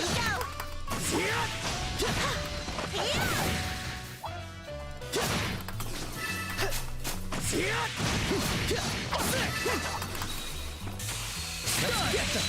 I accept your challenge. Joshua. Got it.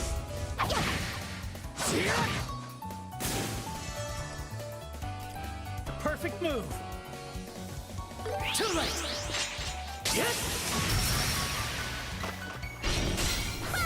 Man, you know, All right. you know what they didn't really consider, like, given like the modern combat of Daybreak and using Joshua's flicker move? Man. Okay, now I'm remembering how much of a pain in the ass it was to use line-based skills and arts in OG Sky and everything. Or honestly, just even within the crossbow games, because it was on the a grid-based movement system. Sometimes you would just have the tiles line up against your favor, and that monsters would always just be barely out of range, even when you're trying to like attack in a line diagonally through the grid squares. Being able to freeform, just choose your angle and move about at the same time changes so much. Because I remember almost never using flicker or having the stars align to enable the use of it. Because again, if you can't move and attack at the same time, you would have to wait for Joshua to be in position and then have the monsters line up like in the straight line in the same row as him to make sure his flicker can hit everything. And this is before his flicker gets upgraded, like, you know, in the next games and so on, where it was like a wider AoE so that it's less finicky to target. So before you just had a one square thin like line attack, so then you could only attack things like in this straight of a line. It's so nice that we could actually just freely move and choose our angles. It changes everything.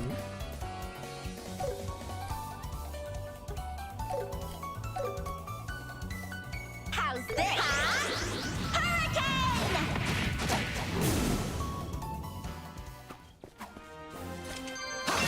How do you like that? You did it, Estelle.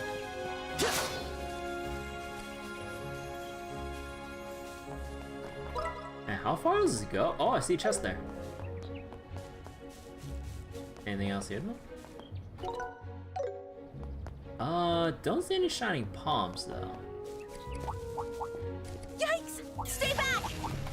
Oh, we got a lot of enemies here. Be careful.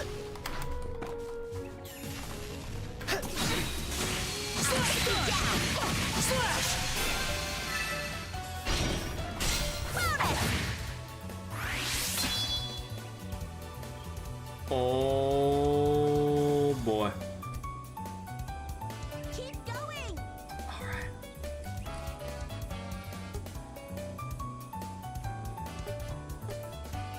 Oh, right, you would have to steal the...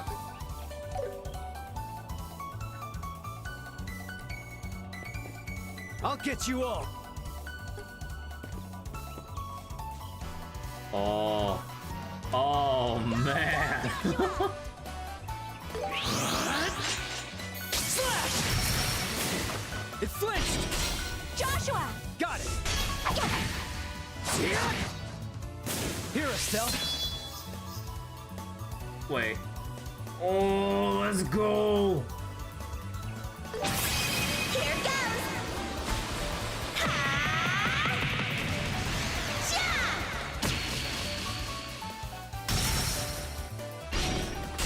Estelle! Yeah! You're mine! Let's go.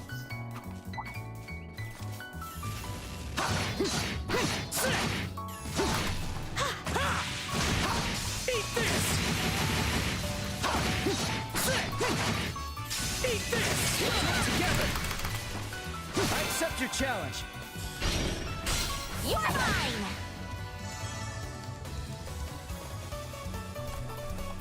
The perfect move. Here. Eat this! You're mine! So are we gonna get 2 battle results? Because we did 2 battles back to back. I'm Yeah, not... No!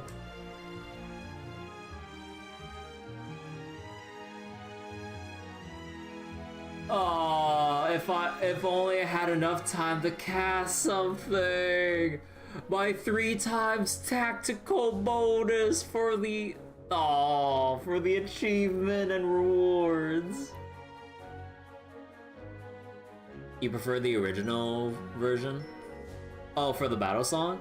Yeah, I mean, all the versions have their own charm to it, but yeah. What's really nice about the remake, you can choose between the original, the normal BGM, which is supposed to be for, you know, the remake, and then you have the arranged versions from one of Falcom's other arranged albums for the Trails in the Sky game, or, for the Trails in the Sky songs. Oh, that's so close with the tactical bonus. What did I forget? So there's hitting with an arts weakness, using items, but we don't have enough party members to support that without getting a monster hitting us. Oh, right. There was also killing a monster in command battle specifically to get an extra bonus on your multiplier, transitioning into a command battle. Oh man. Yet. You feel it should be a standard for remakes, remasters? It really should, yeah. Like, I will keep praising Falcom to like pal him back for all the options we have here, whether it's like the graphical options, or at least the graphical options in later games, like also the input methods as well, like especially with playing OG Trails in the Sky and the Crossbow games, it's basically been a big delight just playing them. Like, essentially 90% mouse only. The only times I've really used the keyboard is basically just like having my fingers on the numbers 1 through 4 to S-brake appropriately between my party members. But yeah, like for the most part, you can just play, jokes aside, like Trails in the Sky and everything one-handed. Because you can just like, you know, kind of like with a controller, you can comfortably lay back, and then, you know, with a controller you can just lay back and just hold your controller at your leisure. With Trails in the Sky on PC and the Crossbow games, you can basically do the same thing, just lay back in your seat and then just kind of like control all your movements with the mouse and stuff. And if you really want to go a little bit farther with like your extra mouse buttons, then you can like set extra mouse buttons to like turbo, or if you have like, if you really want to make use of it, if you got one, an MMO mouse, then you can truly play like the Crossbow games one-handed. But yeah, like it's really nice with the input options. Like it feels smooth, responsive. There's no super big jankiness with like trying to control or finagle around. It's pretty direct with trying to move characters around. With my experience going through the Crossbow or the Sky Trilogy and the Crossbow duology, mouse macros, and I'm not really, well, I'm not necessarily, well, actually, yeah, you would have to macro certain things. Because, like, the way that they changed how S-brakes work in the original Trails in the Sky to Crossbow, because they were taking UI design elements from the PSP, I think, or, like, handheld or controller layouts or whatever. I forget what Crossbow originally released on. Was it on PC first, or was it on like PSP or whatnot? I forget. But what was it? Because normally in Trails in the Sky, you would just press on your keyboard at least 1 through 4 for the S-brakes of your 4 party members. In Crossbow onwards, you have to hold, or you would basically have to hold spacebar to bring up an extra overlay mid-battle to then look at your party members if they're ready to S-brake, and then press 1 through 4 while holding spacebar, or whatever bumper buttons on the controller or whatnot, you know. Although I think if I remember correctly, you can still just S-brake normally, but I think, or maybe, actually was that a Joyland specific thing? Because maybe they changed that in the official releases for the Crossbow games, now that I think about it. Because of how thorough, you know, Durante and PH3 usually are with like their PC ports with the Trail series. Because they go really extensive, so I think they might have thought about that, right? I've yet to actually play the official Western or localized releases for the Crossbow games. I've played only the Chinese version with the Geofronts fan translation. Huh. Yeah, we'll have to see about that.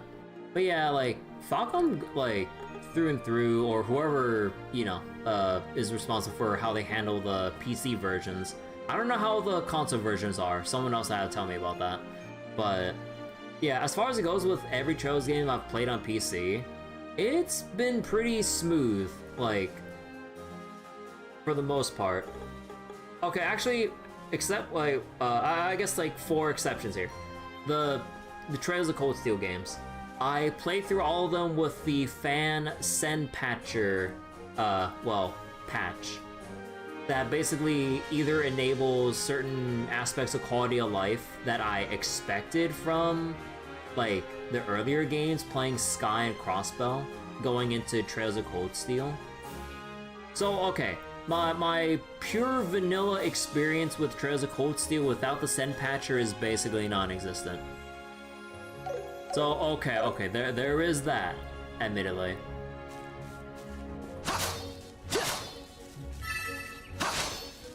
Let's go! But what was it? Because I remember when I first played Trails of Cold Steel 1 for my very first session, right? It was a bit rough because I'm used to turboing or enabling turbo to speed through animations without skipping them entirely, right? Because, you know, I just want the animations to play faster, but I still want to see the animations and just go about my battle, right? But then, because of how it was originally on the Vita or whatever, any amount of... Actually, no, not the Vita. Wait, did the Vita versions even have turbo? They didn't, right? But yeah, for some reason, when you enable turbo without the Send Patcher, it would automatically skip your attack animations, even without you wanting them to. You would have to get the community Send Patcher to basically... What was it? To re-enable the feature of turboing without cutting, or without skipping, or sorry, without auto-skipping animations. Among other bug fixes and stuff that I don't really know too much about. Because, like, trying to read what things they fixed would inherently be, spoilers. Because all I heard going into the Cold Steel games with how far I've gone into the series so far, having played the Sky Trilogy, Crossbow Duology, and whatnot. Like, I remember hearing about, like, oh yeah, if you want to have the smoothest, you know, experience playing through the Cold Steel games, highly recommended to get the, you know, community patcher called Send Patcher. I was like, okay. I was like, that's really neat that they have a community patch now. But then I was like, you know, what if I don't try it? Like, what's it like without it? And then immediately I'm like, bro, it's bothering the crap out of me that it's auto-skipping upon turbo. So, after the first session of Cold Steel, I'm like, yeah, you know what? Like, I want to be able to turbo without auto-skipping.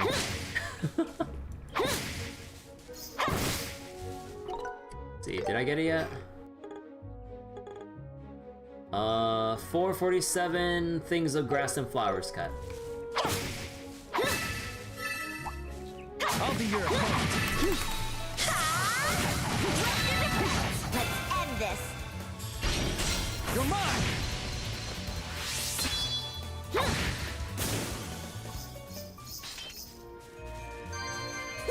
How do you like that? We're on a roll.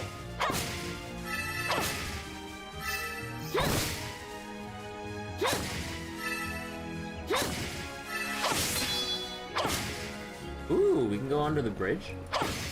What? Oh, I thought we could break this and go through the... Oh wait, oh no, we can still go through here. Aw.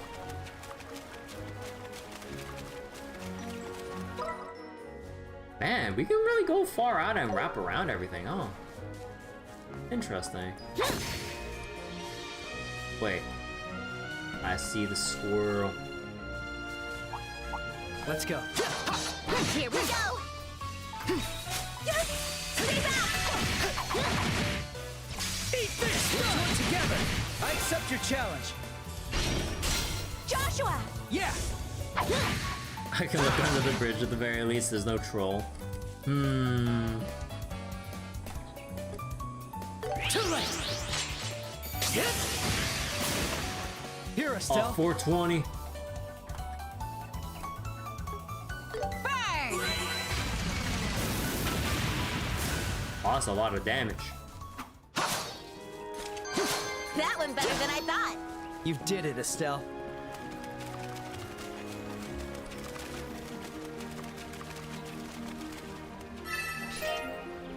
Forty Mirage Step. Actually, that's quite a bit. That's actually quite nice.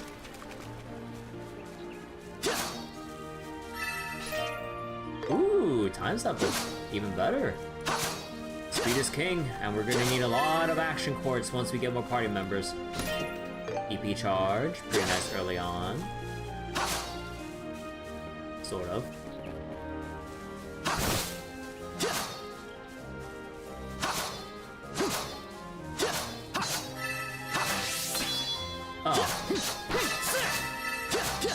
there's so many flowers we can cut for the achievement. Hold on. I need to cut down every flower.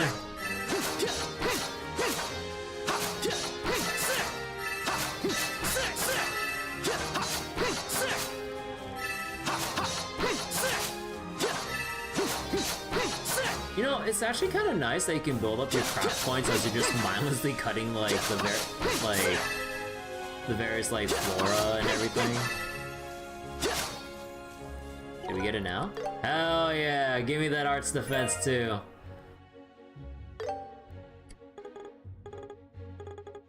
Swear to God, if we have to cut.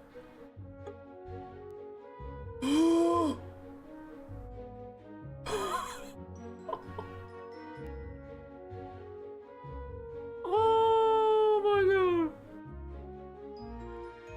We have to cut 1,500 things of flowers and grass. You know, what's the meta here? Who's the best lawnmower to help to get the fastest flowers cut achievement? Oh dear God.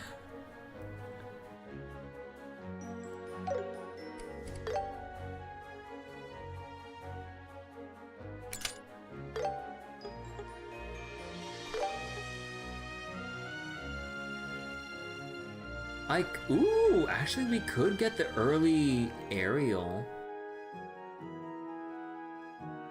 Ooh, that, okay, actually that's pretty tempting.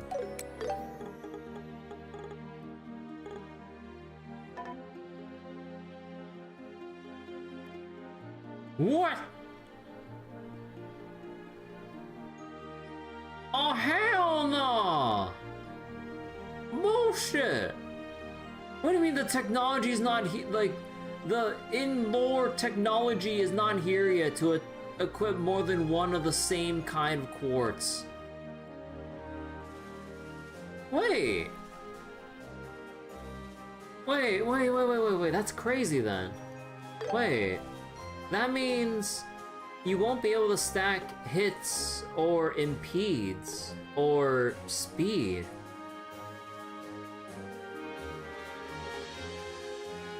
You just don't have... Oh.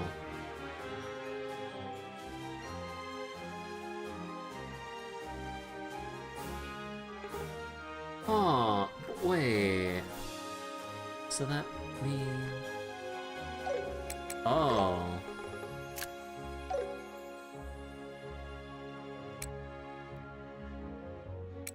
Aw.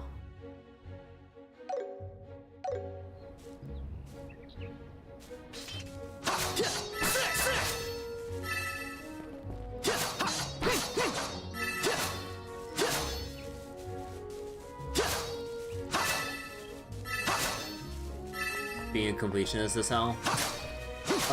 Depends on how far you want to go with completion in the Trails games.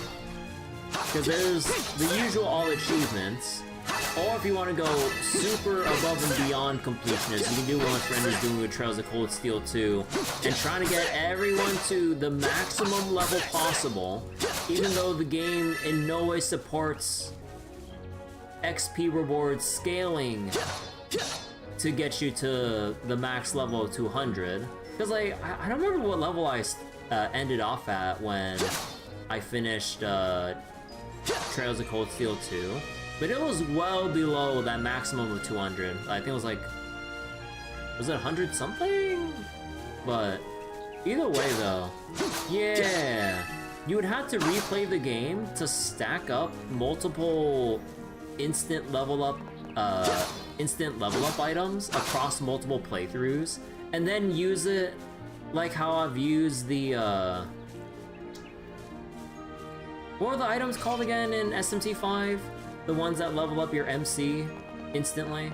It's kind of like trying to level up your MC to 99 from like level 76 or something in SMT5. Like, you just store all that for the very end when you really want to complete things. So it's kind of like the same thing there.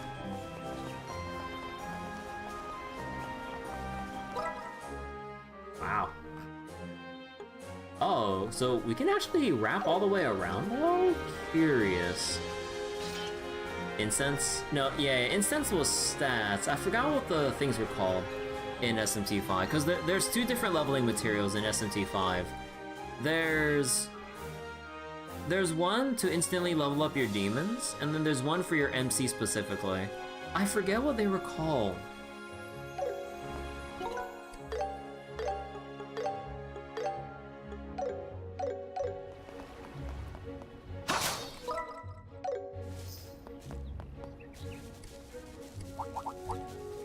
Joshua, dodge it! We'll end this in no time.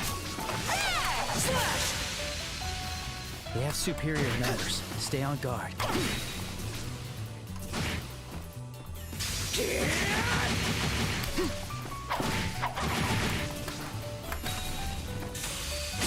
Finish this!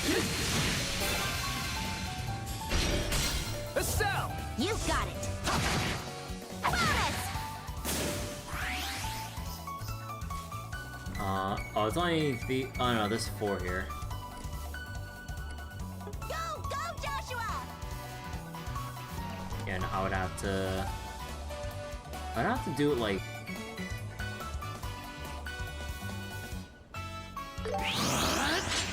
Slash! Estelle! Got it! You're mine! Estelle, do it!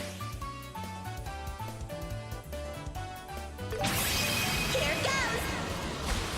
Ha! Take this! Oh, I pressed the wrong button. I'll be your opponent. Oh, wait, we have a. No, let's go with the flicker here. Gotcha! You're mine! Yeah, that's it. Nice job, Joshua. Oh shit, wait, you're here? Slash! Finish this! I'll destroy you!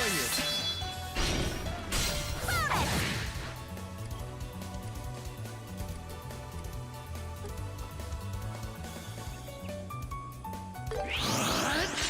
Slash! Keep it up. Yeah! Bonus! Estelle, do it!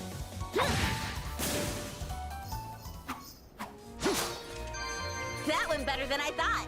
You did it, Estelle.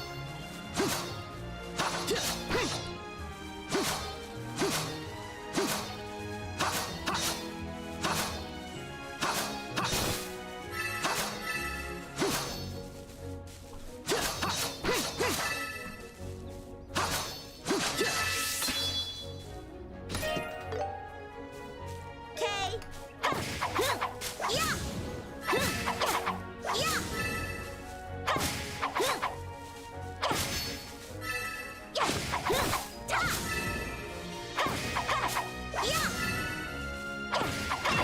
Oh my god, the amount of flowers I can cut.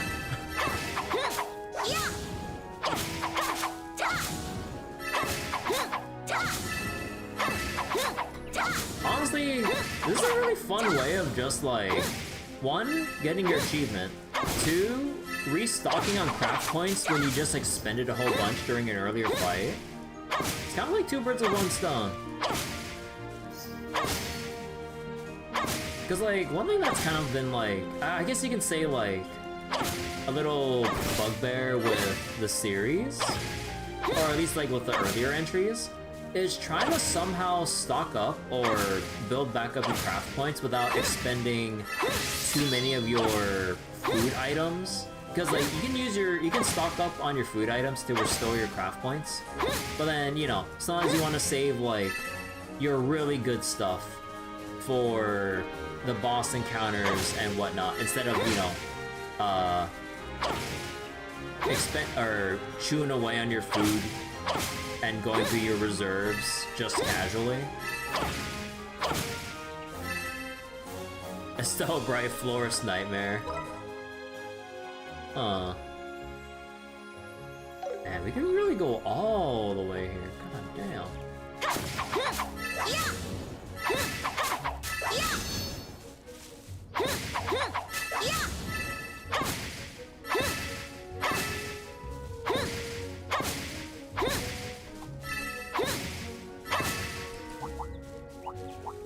Watch for ranged attacks. Monsters. Could be trouble. Ah, shit, I still took damage though. Round of defense. Joshua! Got it.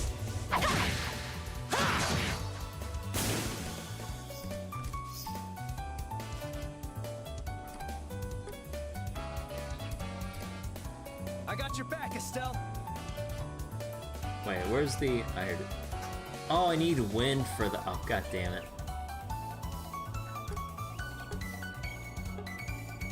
Burn!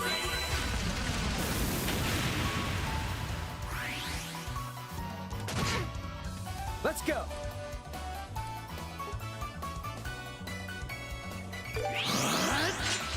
Slash!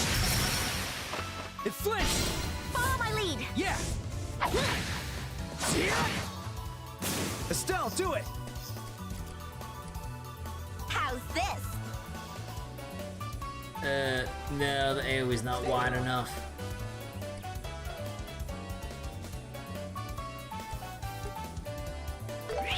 Time to strike!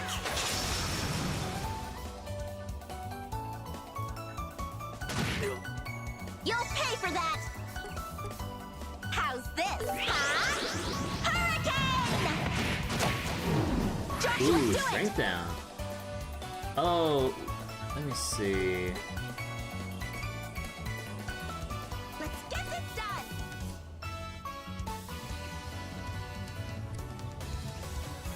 Sit! Oh, fuck, wrong button. Let's go!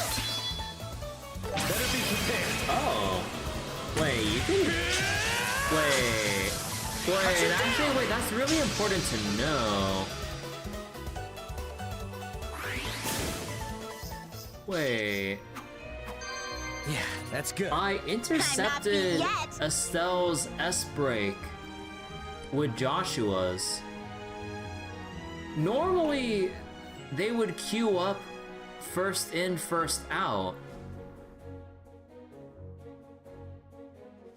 Oh, that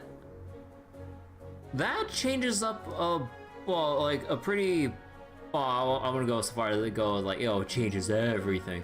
But that's a pretty important distinction when it comes to panic moments where you have to S-break and like, you want to S-break with like multiple characters depending on how you want to queue things up.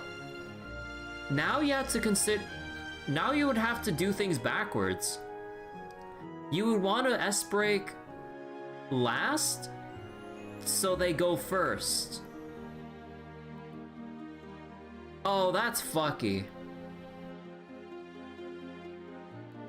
Because that's not how it's been implemented at all with the entire series.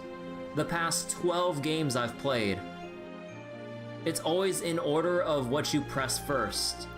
But now your order is done backwards. Oh. Last is first, the finale is the beginning. But yeah, that's so fucky that they changed the S-break ordering to first in, first in, last out. Because I remember during multiple moments across the past 12 games, I would just, you know, sequentially just go through whatever set of party members in a very specific order, like in a 1, 2, 3, 4 kind of a fashion. But now I have to in the moment process like, oh shit, I need to mash through everyone from left to right. No. Mash everyone from right to left because the ordering's fucked up now.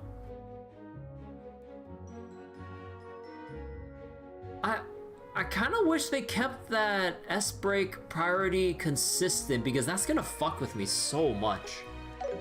Like, if you're new to the remake, like that probably wouldn't really bother anyone because they wouldn't have that like subconscious like muscle memory or whatever to consider. But for me, I've played the past 12 games where it was first in, like, first out. Like, everyone had to wait their turn in order, but now the order is reversed despite who got in first. I mean, I can't really say if it's like a bad thing, but it's definitely gonna take some time to readjust, because no doubt, once we actually get to the more, like... Yikes! Stay back! Once we actually get to the more tense moments in combat... But why are you running? Finish this! Slash! I'll destroy you.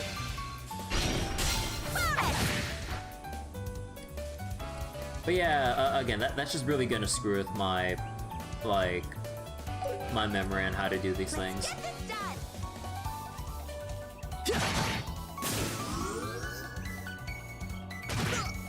Oh, I better ow! do something.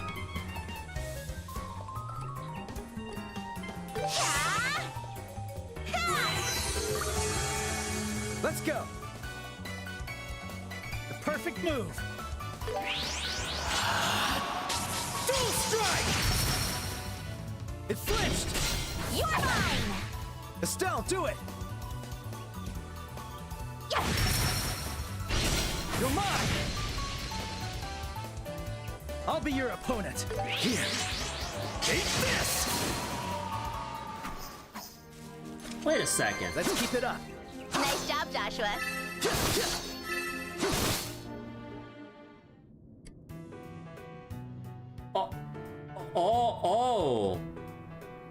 Oh.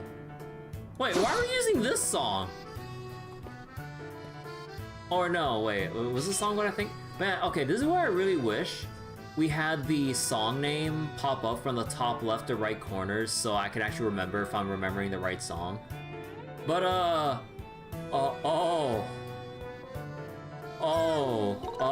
whew. Oh boy. That's a lot of enemies.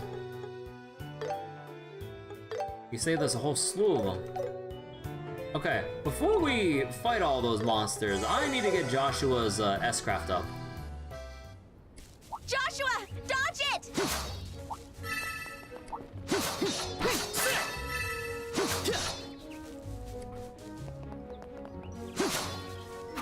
Go on, I need a couple of grass.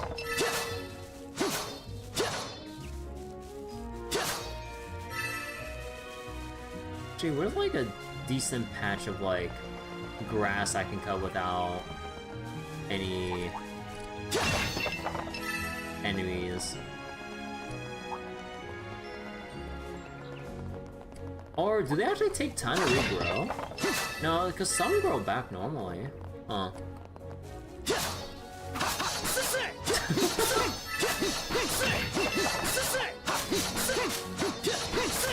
I accept your Oh wait, challenge. oh, I didn't mean to like actually. I meant to just press the turbo button. Oh well. You'll pay for that! How's this? Prepare yourself! Yeah? Leave it to me. It flinched! Let's keep it up.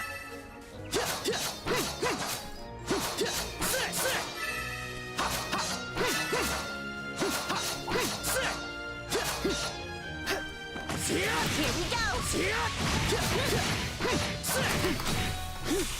We'll do it together! Eat this! Let's switch it up!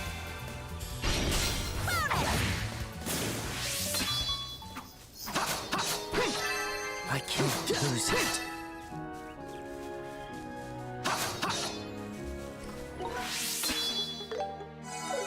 Okay, now let's go back to that cave filled with a crazy amount of monsters. Hold on. But yeah, I guess that's our power leveling Sepith spot, because that's a lot of monsters. Okay.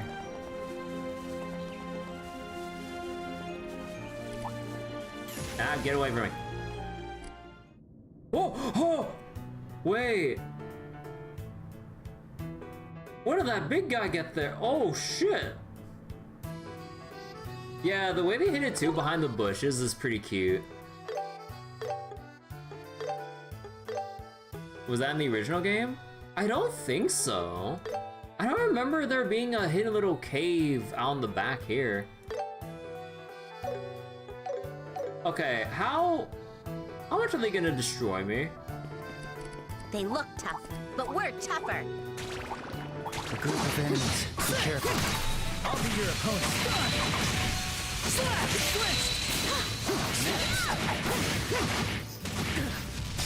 No, I took damage. Okay, I'm trying to get the 3 times. I'm trying to get the 3 times bonus here.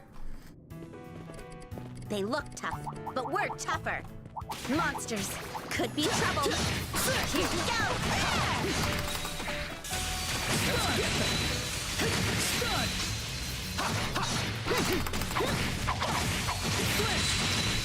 Stun!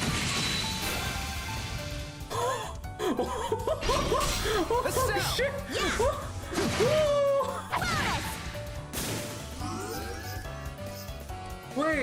Wait, time out! Wait. I need to take a picture of this. Holy shit! I've never seen this many enemies in simultaneously in battle before. I mean, okay, admittedly, a lot of these creatures are like the level 1 ones, but like, holy shit. How? Because we already killed some, but then 1, 2, 3, 4, 5, 6, 7, 8, 9, 10, 11, 12, 13, 14, 15, 16, 17, and we probably kill like 3 other monsters, so they put in 20 that you can fight like all at once. God damn! I've never seen this many enemies before you can fight in the Trails game. In one battle.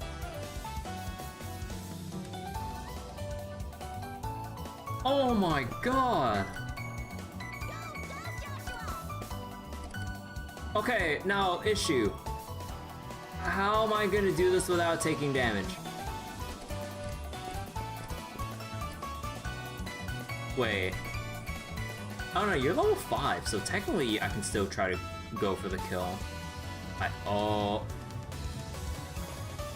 Okay, I didn't really put too much thought on how I'm supposed to go about this fight. Oh. I'll get you all. Oh my god. Oh. You think in Daybreak the max is like 10 to 12 enemies? When I tried wrangling enemies together in Daybreak 2, the most I've managed to amass was like, I think 10 enemies maybe, I think, right? Because there's an achievement, or there's there's an in-game achievement in Trails to Daybreak where you have to kill 8 enemies in one move. So, bare minimum, there has to be at least 8 enemies, but I know you can gather more than that. But yeah, I think 10 bare minimum, maybe 12 if you can finagle them into one arena. Here, we arranged up to 17 enemies all at once. Oh, I don't know how to go about this.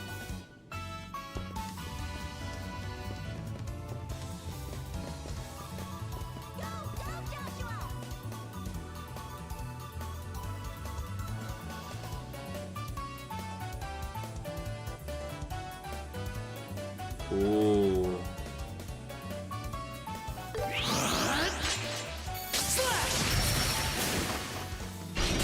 Joshua! Got it! Here, Estelle! Oh my god, I can take 'em all! Wait, even with... Holy shit. I got your back, Estelle! Oh. I don't know how to prioritize!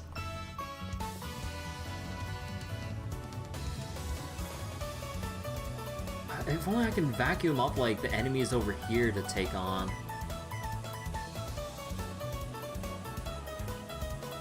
Don't let off!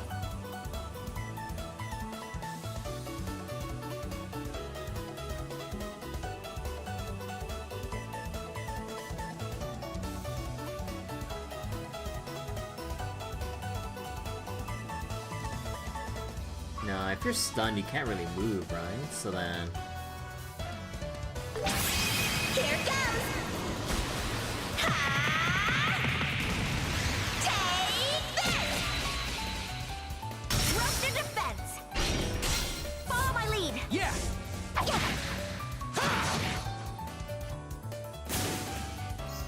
Okay, we're so boned here. Oh.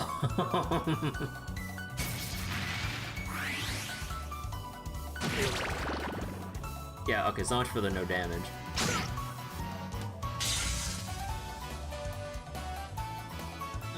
Yeah, I don't know about this, guys. I'll be your opponent. Oh shit, wait, we get double crit? Or not double crit, but like crit plus? Wait, how the fuck am I gonna do this then? Because Flicker only hits one single freaking target.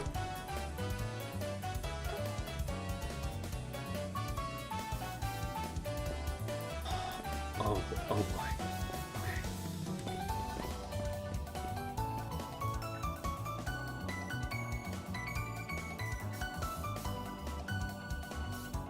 Keep going! Slash! You're mine! Let's go! I'm so fucked. Keep going! Yeah, no, I need to stay separate. Oh no, but Estelle's gonna take the brunt of itself. Maybe I just need to go here to... Or maybe I just need to go here to redirect some monster aggro. Better be prepared. Sever!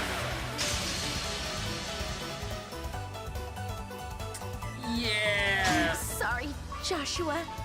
Yeah! Okay, we need to kill way more enemies before we launch into command battle. I see your move. Like, the small level 1 mobs aren't the issue. The issue is this big fucker here. You can summon backup! I see your moves. How can I?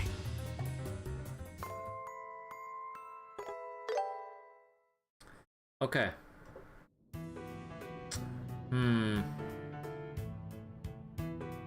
It's possible. So, okay. How am I gonna do this while racking up as much tactical bonus as possible? Not that one.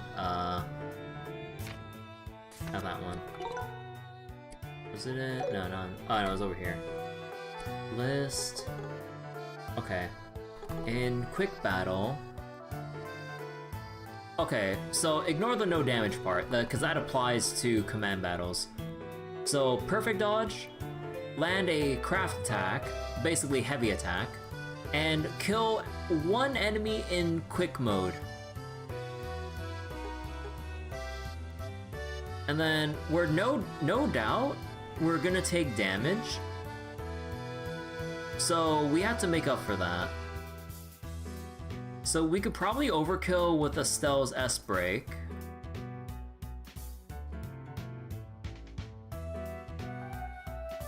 Oh.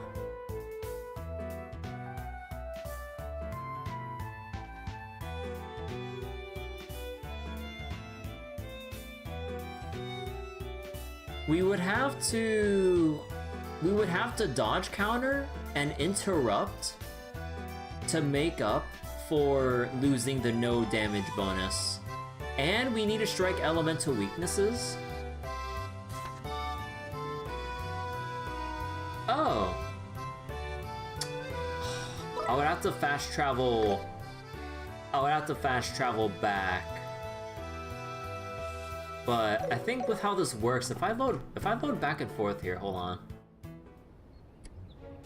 Because it seems like the spawns are randomized. Oh!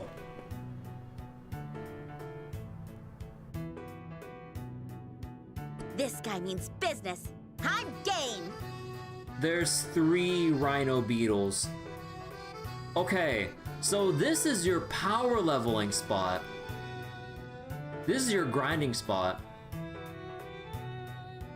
So they just randomly place this whole assortment of enemies. Oh. Okay. So they at least fill with like 20 enemies, but then...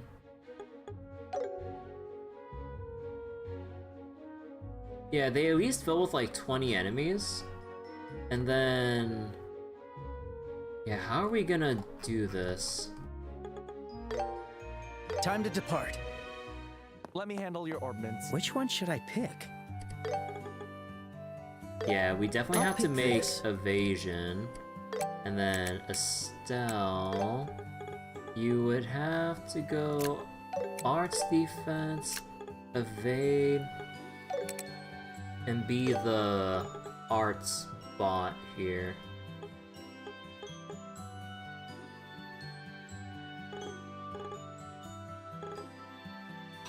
But then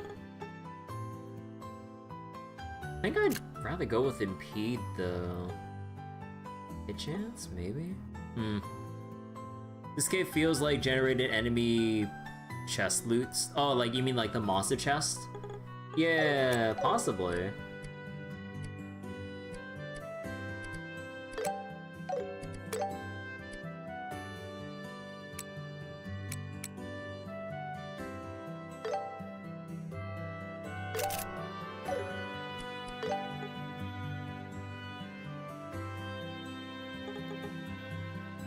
Uh, 3% crit rate isn't going to cut it for me.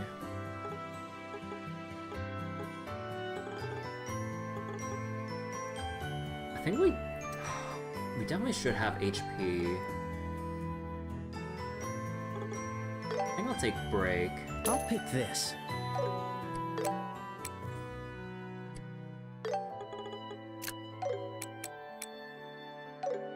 Come again. And then with all the enemies that can possibly generate in there. Aww. Take your time to look around. I can't decide. Yeah, I think for sure we need to have enough black bangles so that we just have adequate movement range and speed. And then probably silver earrings so we just have the raw HP to live. I think that's the plan.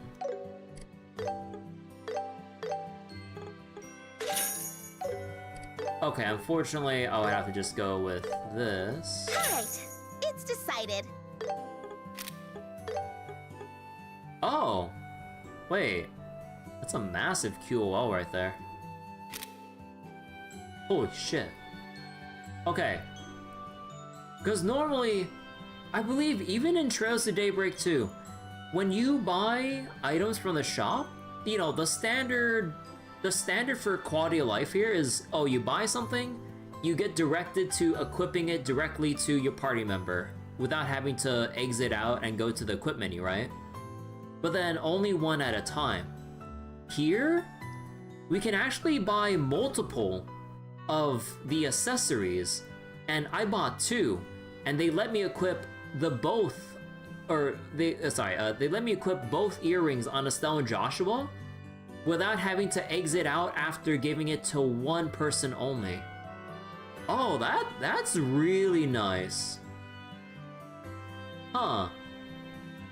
Cause yeah, like I remember every time when I upgrade someone's armor in, you know, a lot of the Trails games, especially with the recent ones, even when you try to buy like 7 or 8 different armor pieces for your next tier of armor for everyone in your party, you would have to buy them one at a time because the game wouldn't acknowledge that you've bought like a set of 8 to then give to each one right then and there. So you would have to just do it one by one by one by one. Huh. You're welcome okay, that's to visit cool. anytime. Huh.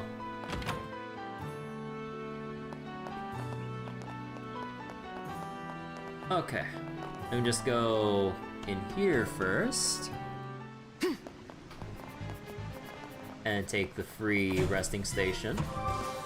Okay, I should really do rested and ready. I should really do the subquest though for Carl, and then we'll get around to that like power leveling cave.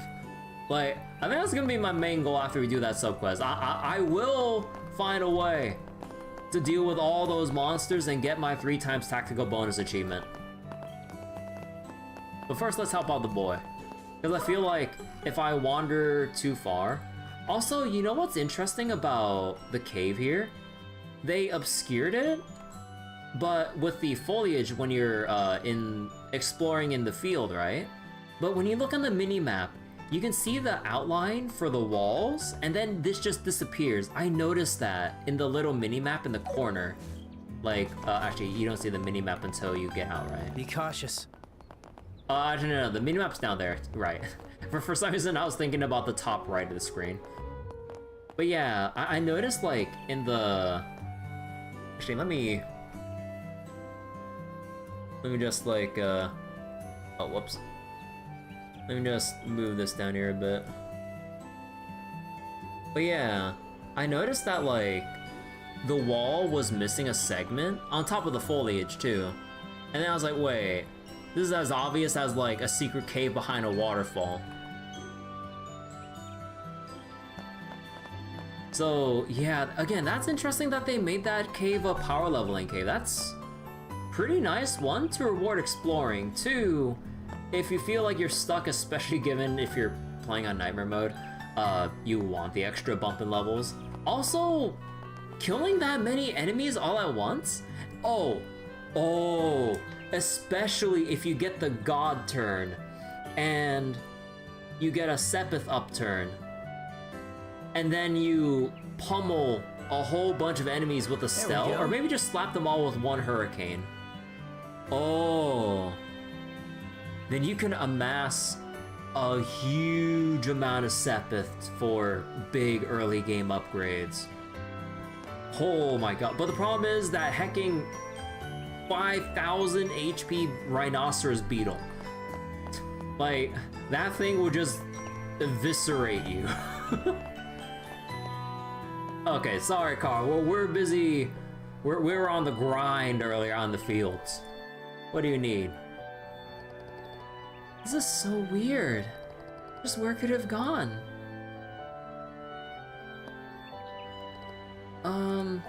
Hey, can I ask you something? Have you seen a pretty stone around here? Huh? A pretty stone, you say? Yeah, a pretty stone. It's all shiny and, glitty? Isn't he supposed to mean glitzy? Okay, now I'm just thinking about glizzies. Have you seen anything like that anywhere? Did you lose it by any chance? Have they introduced Sepith upturns? Oh yeah. They introduced like the turn bonuses in general, but there's no specific thing about like the Sepith upturns. They just say like, oh, Sepith up, you get more Sepith when you hit or defeat monsters or something. But there's still one thing I'm dying to find out. Is Sepith up hit based on the attack animation, like how it's worked from every Trails game, from Trails in the Sky all the way to Trails through Daybreak? Because you generate more Sepith, the more hit instances your animation gives off, than a singular basic strike. Or if you do like an S-craft that has only one hit to it. Like, not hit as in damage numbers, but like the animation showing damage feedback on the enemy model. It's really weird how they have that distinction. Like, in every other Trails game that's not Daybreak, there's nothing else in the series that really establishes the whole notion of multi-hit moves. Okay, small exceptions, Arcane Gale, and I think maybe some other very specific crafts that end up as a dual hit, you know, Josh's dual strike in original Trails in the Sky. But Yeah, that's interesting. Like, I need to see whether or not they apply that here in the remake for hit-based moves without actually counting hits. I don't think I've seen it. Do you know where exactly you lost it? Well, when my mom called for me, I had to run over to the general store. I still had it in my hand then, but when I came back, it was gone. The general store? You mean Renan's shop? Did you make sure to check in front of the shop? Of course I did. Who do you think I am, a dumb kid? Well, you're a sassy kid at the very least. Well, since I've asked the Bracer for help, I'm sure it'll be found soon. But if you see a shiny stone, let me know right away. I'll be around, probably. Alright, time to start searching. He said he already checked in front of Renan's shop. But there's still a chance he might have missed something. Yeah, and we don't have any other leads, so let's head to Renan's shop. Let's begin.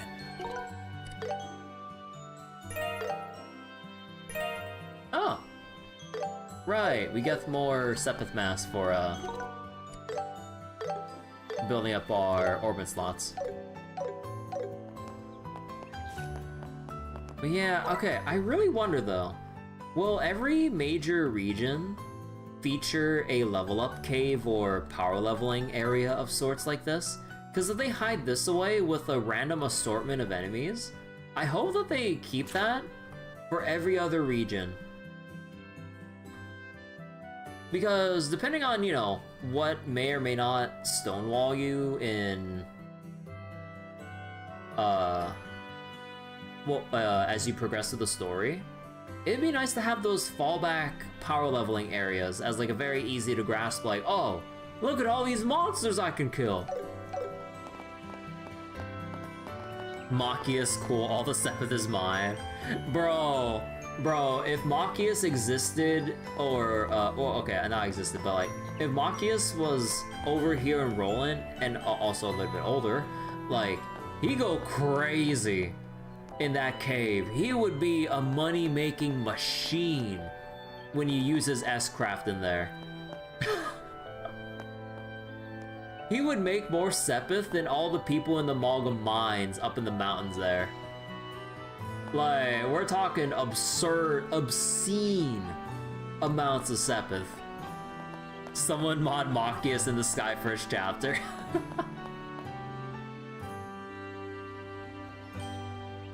Estelle, why are you just like looking out in the distance there instead of at the sewer grate? Huh? What's wrong? I thought I saw something glittering in the gutter. Oh, really? Hey, you're right. Look at it glitter. Looks like there's something way down the bottom. The bottom of the gutter? Did you forget what's below the town? We were just down there. Oh, right, the sewers. We went in for that training. The entrance to the sewers is behind the chapel. If you're curious, we can check it out later. Yeah, let's do that. Why'd it have to be the sewers?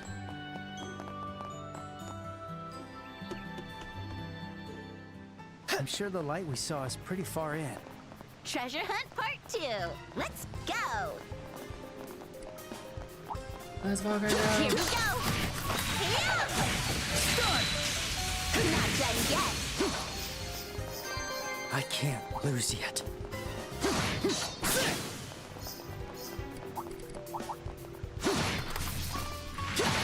There's a lot of them. Be careful. Ah, shit. I'll destroy you. You're mine. You know what I partially miss? Every time we initiate battle like this from Trails of Daybreak, I miss the opening shards attack.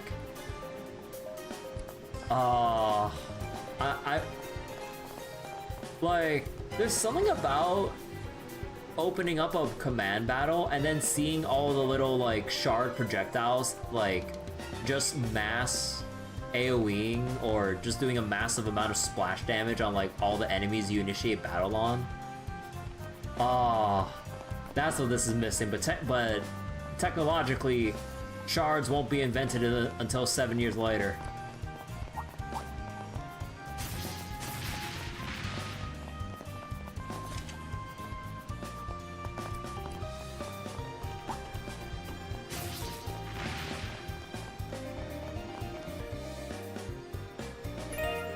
Obtain quartz fragment.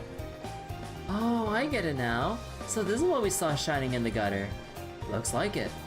It's a quartz fragment. No wonder it's so shiny. Or the dual craft.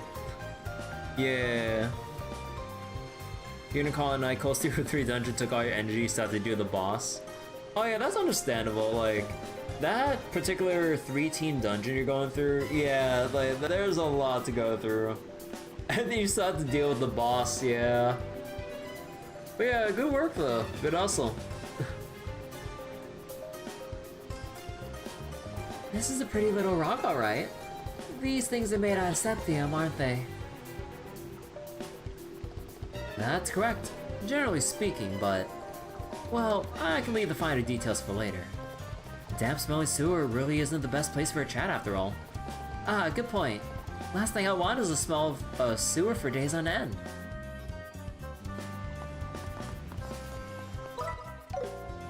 Any new enemies down here, by the way? Oh, you can refight the boss enemy that we fought here. Oh, that's cool.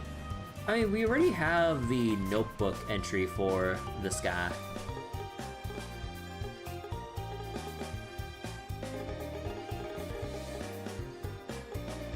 We have yet to find a shining palm.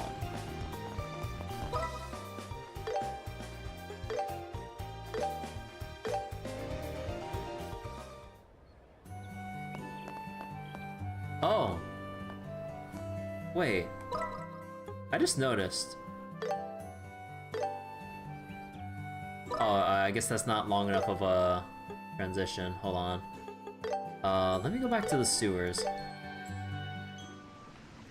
No? Oh, it's loading too... oh, there we go. Oh. Oh. Okay. So wait, if we load back and I switch leaders...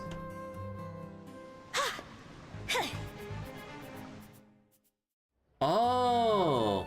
It arranges the sprites of the characters during the load screens based on party order. So, in this case, Estelle was the leftmost and Joshua was on the right. But then vice versa with Joshua on point. Oh, that's a cool little detail with the loading screen sprites. Huh. Cool. I knew something looked different.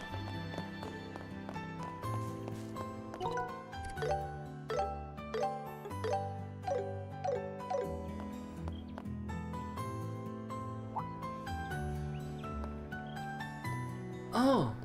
Hey, that stone! Well now, I'm guessing this is your stone?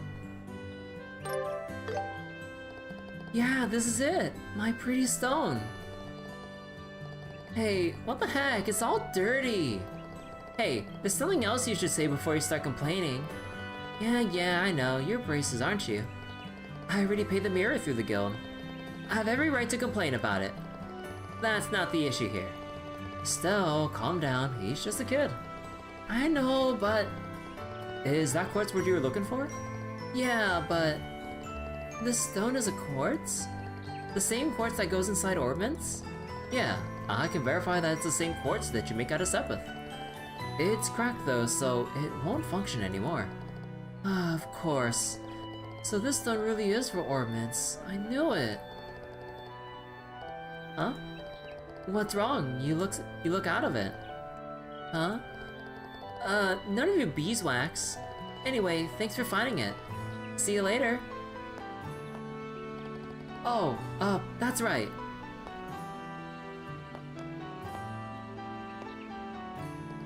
I almost forgot. You can have these. Drill meatballs? Mom says that these meatballs are good for you. But they're so bitter, I just want to spit them back. Oh no, is that way? They filled with like acerbic tomato. No, wait. No. Acerbic tomatoes haven't been invented yet. Acerbic tomatoes were only invented in the Zeiss factory when that one researcher has like a weird little vegetation experiment gone awry. Well, not awry in that sense, but like he just made like a random ass discovery of like, oh man, I made these tomatoes that were super bitter, and then like they're like a major export across every country in Zemuria. Wait, right, I forgot. That wasn't a thing. That wasn't a thing until we get to that point. Man, I'm so used to seeing and hearing about acerbic tomatoes in like NPC convos, or when characters are reacting to how bitter any dish served or cooked with them are. I forgot that these weren't invented until Trails in the Sky. Or was this second chapter? Either way though, right. Well, thanks for today. What a shameless little brat. He's probably at the rebellious age. I've got to wonder though. Why was he looking for a quartz? Huh? Now that you mention it, it's kind of strange. Still, it's not our problem. Everyone likes different stuff. I guess so. Maybe that kid is interested in ornaments. I really don't get what's so interesting about these convoluted gizmos. That's something I'll never wrap my head around. But you should at least try to understand them moving forward. If you don't know how to use ornaments, you won't have a very successful career as a bracer. Yeah, I'll try. One and done. You know what? Did I miss something? Hold on. I feel like I might have missed like an optional thing.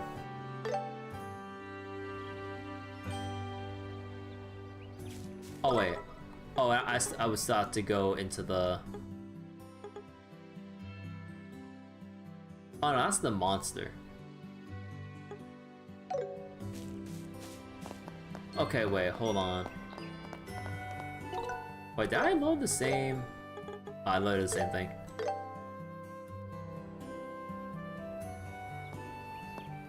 Okay, wait. Let me double check real quick. There wasn't anything else I was missing from that, right? Oh no, that was when I saved the right before. Whoops. Okay, hold on. My memory of my save data is so bad. There's nothing else that would show we'd have to interact with anyone or anything else, right? Because yeah, like modern trail standards now, they would basically sort of kind of show you that you still have optional things left to do before turning in a quest.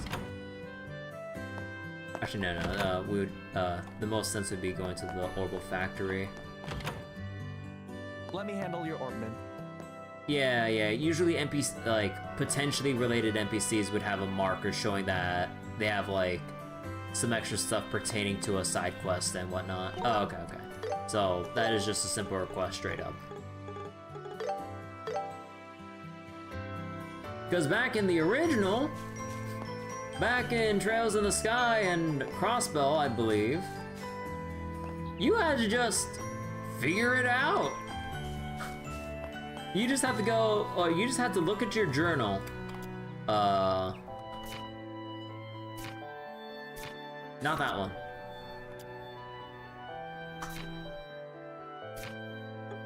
You would basically just have to like look through your journal and then figure out or remember that like even though you proceeded through the quest, there's still like a potentially optional aspect that you would have to do before returning to turn in a quest if you want to get your extra BP. But okay, so there isn't anything extra. Also dialogue, hold on.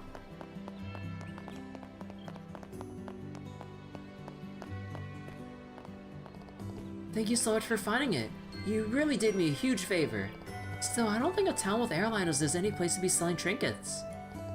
I'm honestly impressed that Manga was so thick-headed.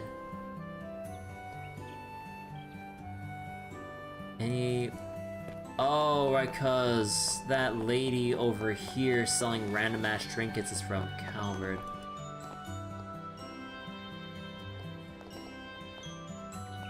Huh. Okay, let's see. I forgot how much Sepith do we got? Oh, actually, wait. Let me go make a cast 1. How's bracer work treating you? Are there any bargains? All right, it's decided.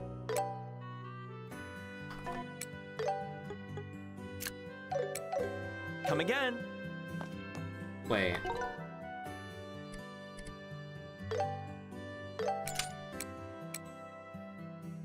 Oh! You know, I just noticed that, yeah. Arts... What was it? Cast 1 does have Arch Strength built in. Oh. Oh, dear God, that costs 90. Oh, okay, I gotta...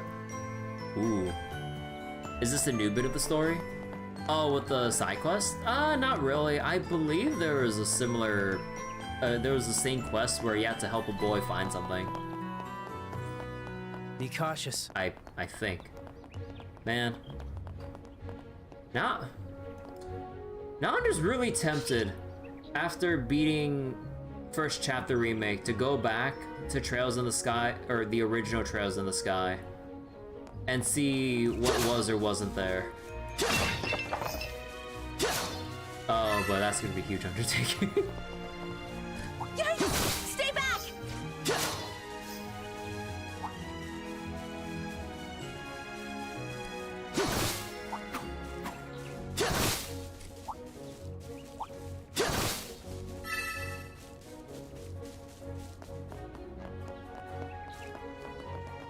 Okay, let's turbo our way through and go to that big cave.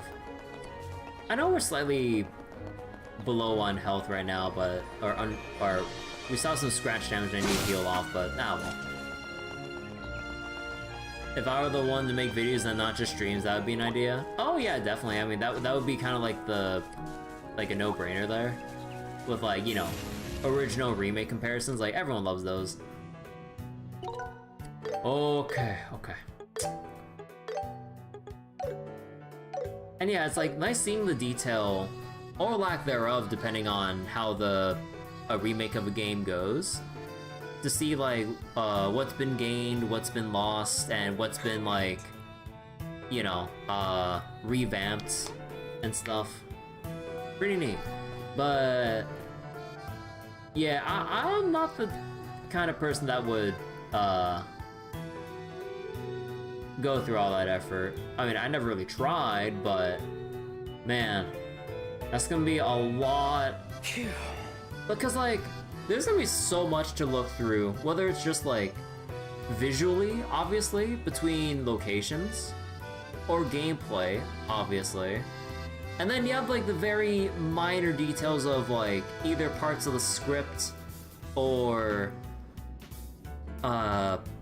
certain side quest content, if there may or may not be any subtle major differences or potential additions, but I'm pretty sure they wouldn't have added any extra quests that weren't there originally. Although, I think they might have included... Actually, wait. I think there's a chance they might have included whatever bonus content there was in the Evo versions of Trails in the Sky. Because the definitive version of Trails in the Sky would be the Evo versions, which featured, you know, full voice acting and all that, and also extra side quests that weren't there on release. So I wonder if they included the Evo content. Huh, because I never played the Evo version, because I've only played the original.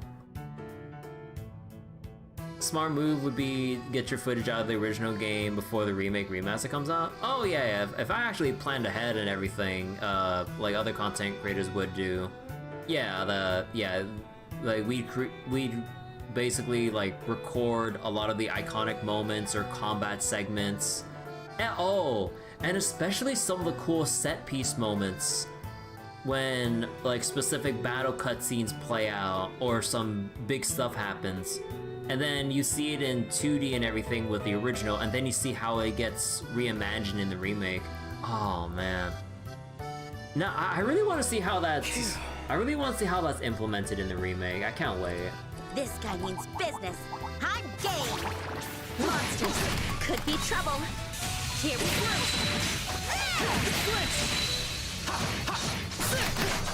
No! I took scratch damage.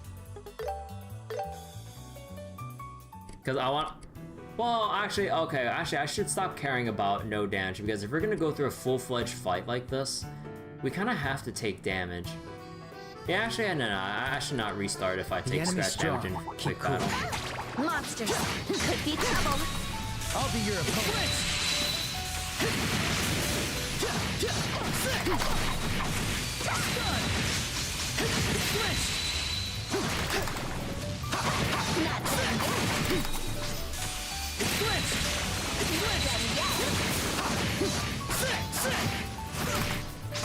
Look for an opening. Next. Not done yet.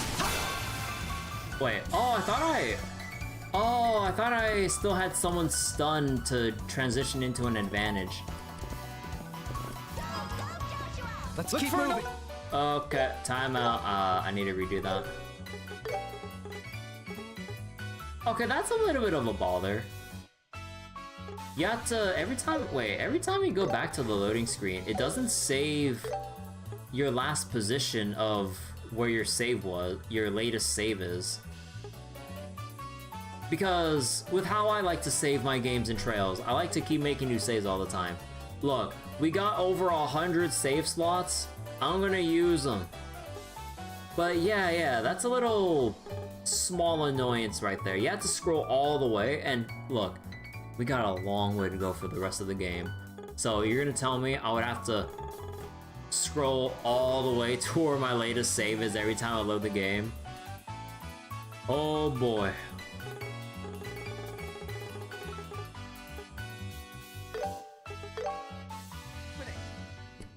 Let's go! This guy means business. I'm game! They have superior numbers. Stay on guard. Not done yet.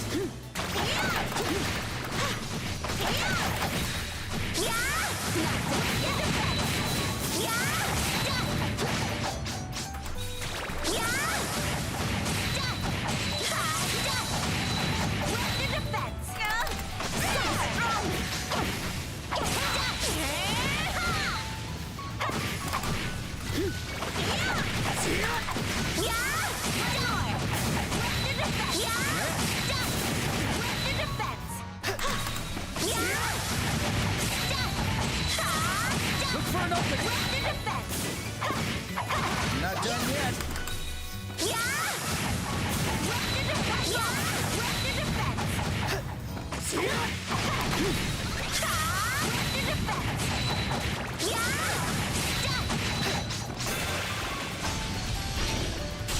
Joshua! Yeah.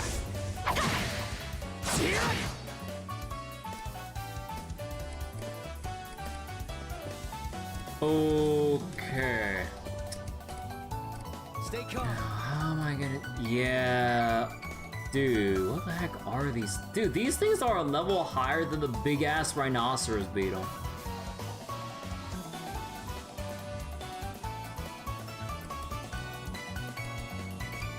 I can take them all!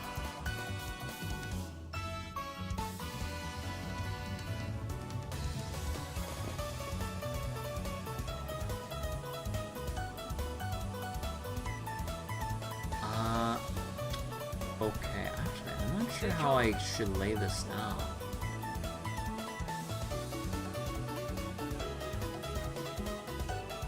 I feel like...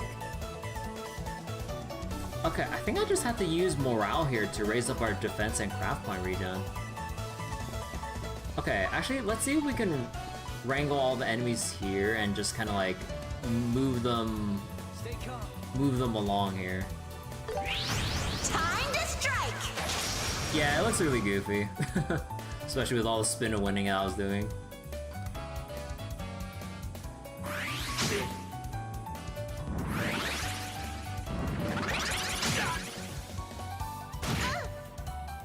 I'll be your opponent. Okay, that's not good. The perfect move. Done!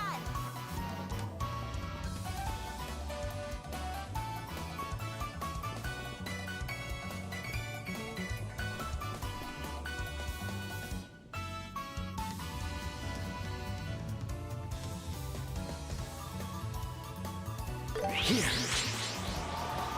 Take this! Oh, I pressed the wrong fucking button. I better do something. Yeah, there's a problem I'm having here. Like, yeah, you just have to go real hard straight up with the... Because by the time you try to recover, everyone's gonna pelt you with hits and you just die.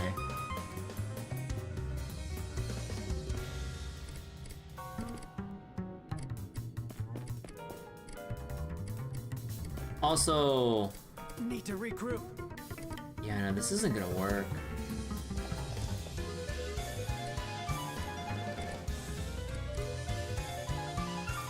How's this?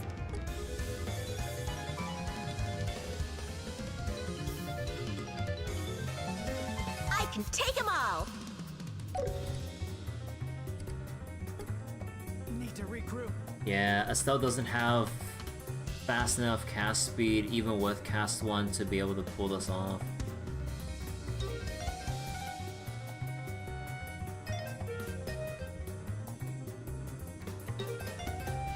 Aw.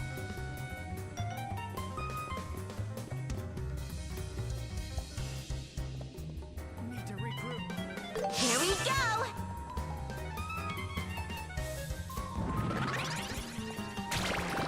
I see your move.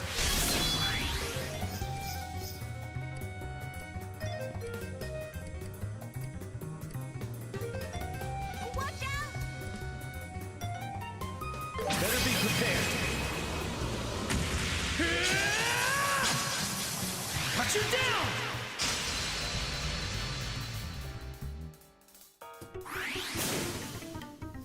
I won't let you! Oh, the protect. Oh, no, I'm dead. Oh, it has an AoE hit. Oh, interesting.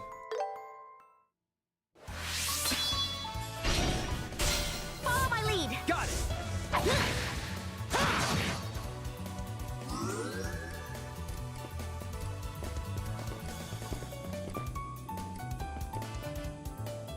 Stay calm. Okay. Yeah, you know, wait, no, this setup is a bit too scuffed. See ya. Yeah, how are we gonna do this? Because we still want to kill enough enemy. No, I think for the most part, okay, we ignore every other mob. We focus on the hermit crab enemies, because those are the most tanky ones of the bunch. All the other enemies are like level 1 or 2. That doesn't really matter. And the rhinoceros beetle, yeah, we have to stay split. Yeah, I just don't have time to cast. I don't have the time to cast aerial. Unless, like, maybe I can... Yeah, no, you have Black Bangle.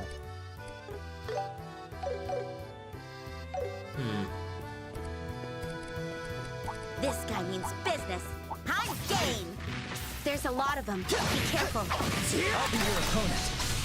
Stun! Flinch! Then yes.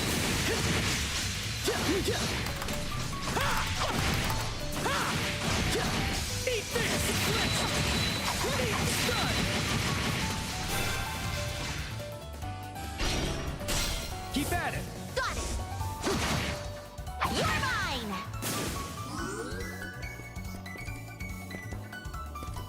Man, if only we got the zero arts with Estelle here for the aerial.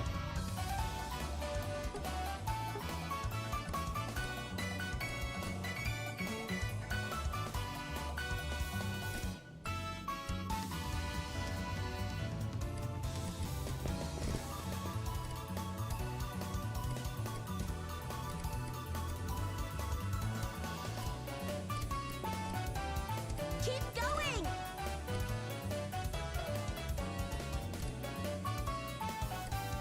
Okay, wait. I think we can at least try to kill them here.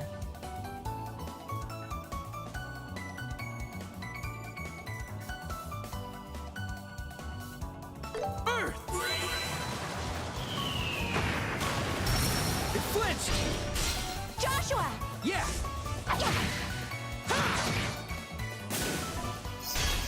Oh wait. Oh, wrong. All right.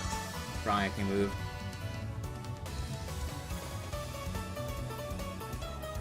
I can take them all. I got your back, Estelle. Yeah, wait, no, okay, I kind of fucked up with doing that chain there, because I don't think I can... I don't think I can get everyone within range. No. And these enemies are going to be too tanky to just kill. Don't let off. Okay, no, I fucked up. Here goes.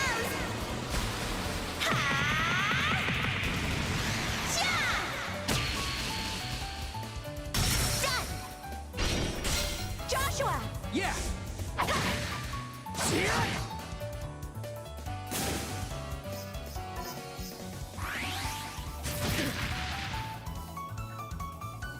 I won't let you!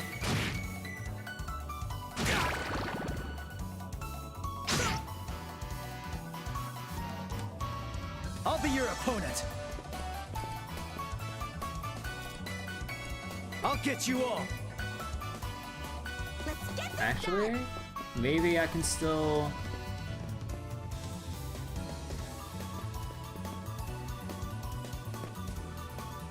No, all that's left of the really tanky enemy. Okay, hold on.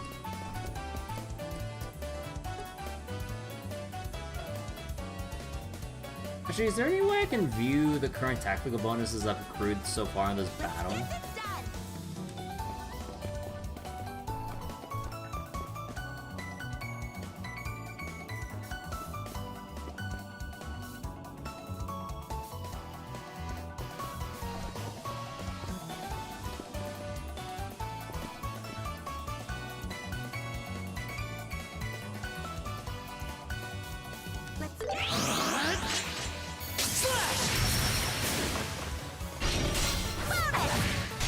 Leave it to me.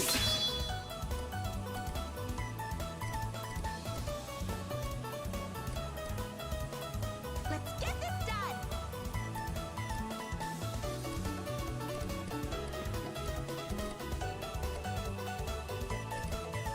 Yeah, I think 117.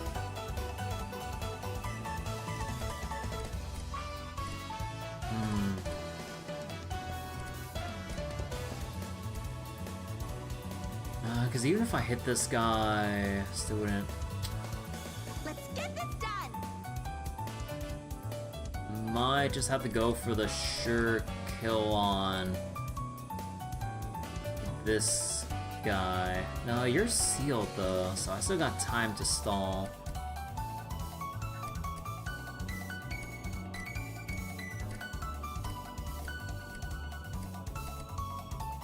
Better be prepared. Cut you down! If Estelle can survive... Joshua! Yeah!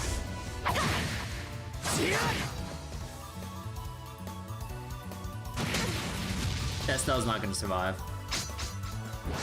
You get his speed and strength up? I'm sorry, Joshua. Yeah, no, this is way too easy to be taken on at once. Like, we need to get Shara in the party. Can I? Cause like this is like the usual. This is like the usual Trails difficulty. It's always the most difficult because you don't have your full party to make use of several turns and deal with more enemies than you can handle. You're in, what was it?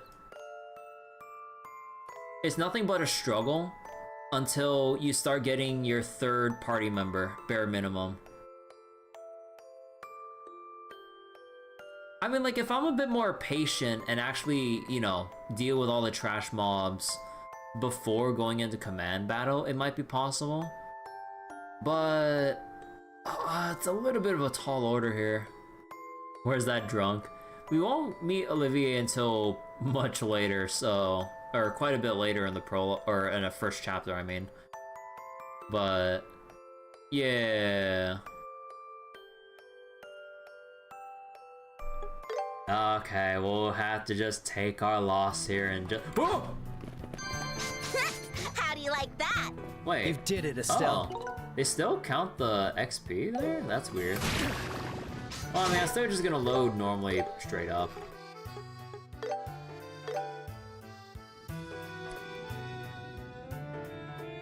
Although, okay, hold on. What if I just run through here and just collect whatever droplet is right there in the corner? Group of enemies. Be careful. Oh, Zarin powder. Cool. Bye, Estelle. See you later. Yikes! Stay back! Okay, so there's the highway here. It's so interesting that we can actually run all the way around here. Really? We can even go all the way out here to... This is where we start finding This is where we start going into the Mistwalled Forest area.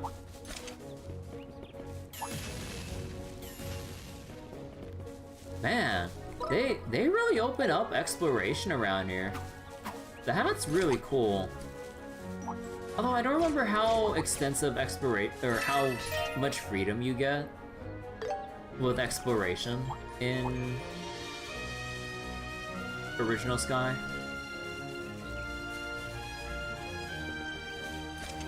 Yeah, Mistwall, beware of monsters. Are we gonna get restricted from? Wait, no way. They actually let us enter here? This feels great.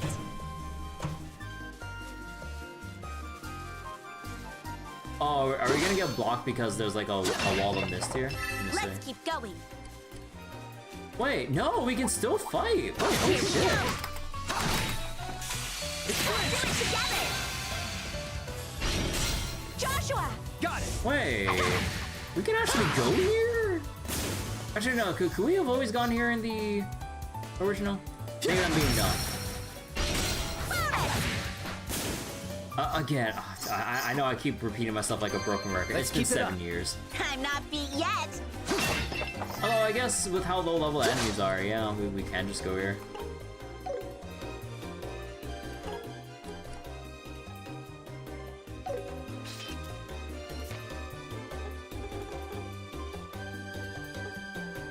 Yeah, base level 4, 5, yeah, not that difficult.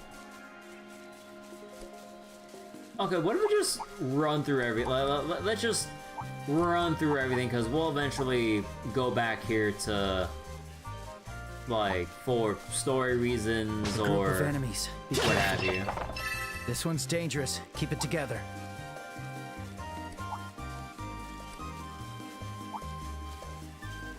Oh.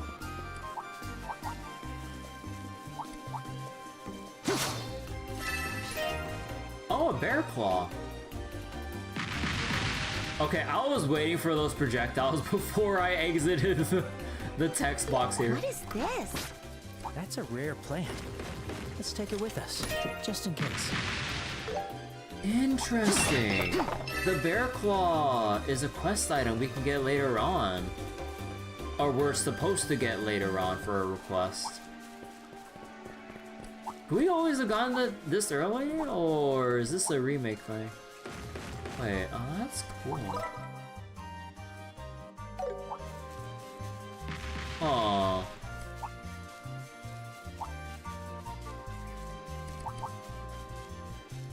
Found treasure.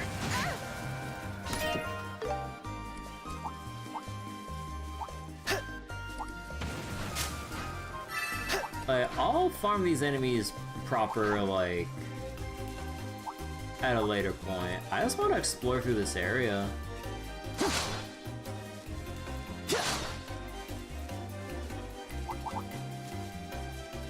Aw, man.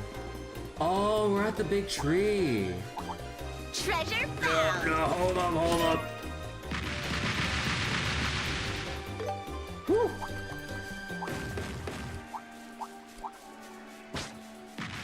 Yeah, the big tree will come back to eventually for certain stories. Oh, well, I did not mean to enter combat.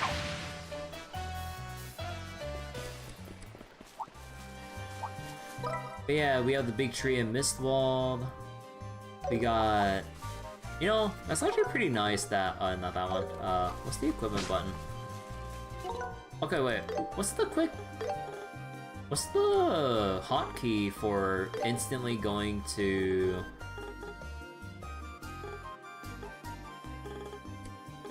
Because, like, I is for inventory.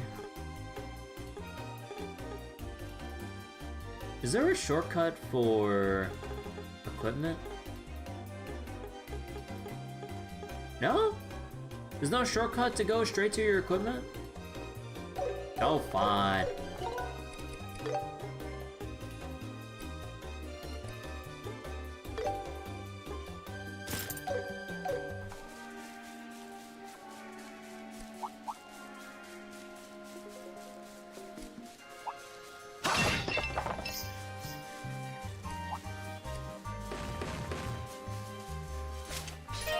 Oh, yeah, you have to get 3 of them.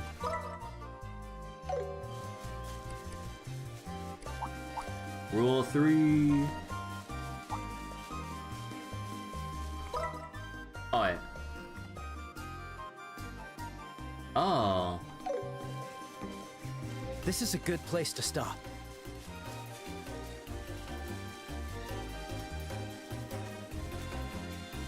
You know, I'm surprised we don't get jumped by something here at this point.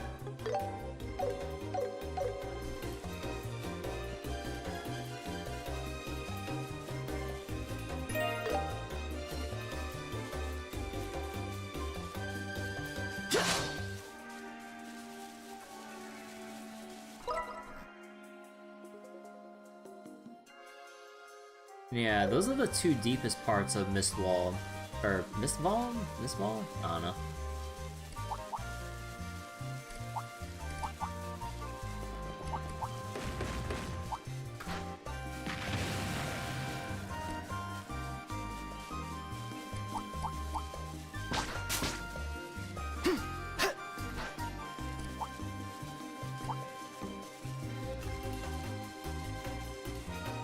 Oh no, we have to get 5 of them?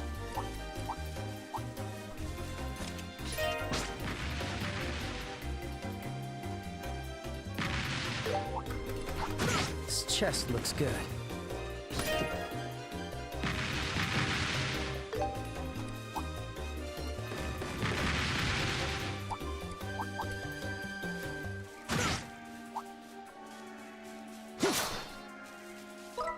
Okay, so those are the chests in those respective parts. We got 4 things of Bear Claw.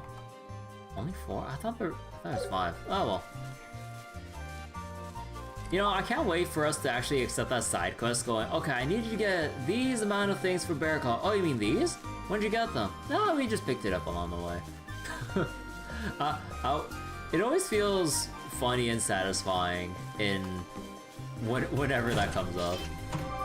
I was like, alright, I'm gonna need you to grab some mushrooms, some shiny rocks, and 5 blades of special grass. I was like, oh yeah, we got them all here. Why the fuck do you have them? Don't worry, we got them. Joshua, dodge it! It's like, oh, how convenient. Thank you so much. I believe in RuneScape as well, they even have like aspects of that too. Like when you're about to do a quest, but you fully prepare for it before accepting it. I was like, alright, I'm gonna need you to get some like, I forgot, like some things of ore and some other special minerals and materials and stuff. It's like, oh, you mean these? Oh wow. Well, that saves a lot of time. Thanks. Okay, let's get to work.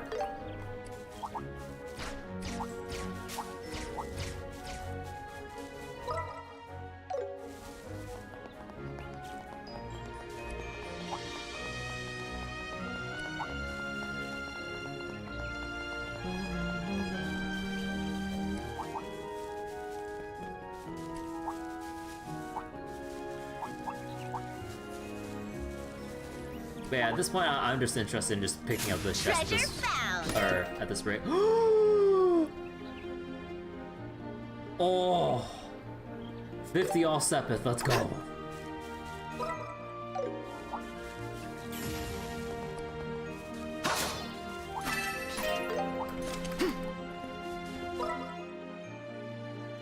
Oh no, we go to. Oh, we wandered all the way to Garoon Gate.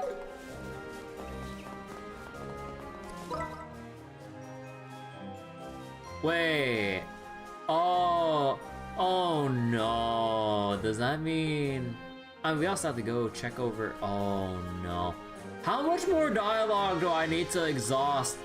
You can see the NPCs around here. Oh no.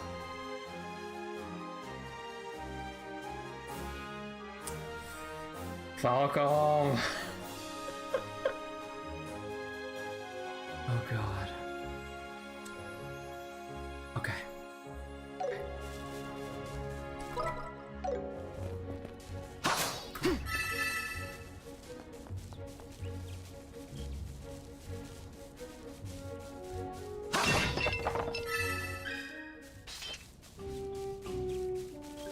Oh, dude, I miss hearing this song.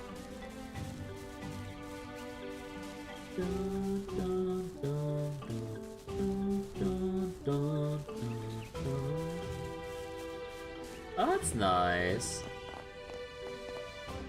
Fastest point is the Gransa region. Do you have business in the royal capital? No.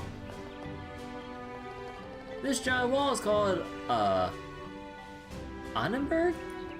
It was built around the neighboring region of Gransel. It's been around ever since the founding of the Liberl Kingdom. As for who built it and why, that's a mystery lost to time.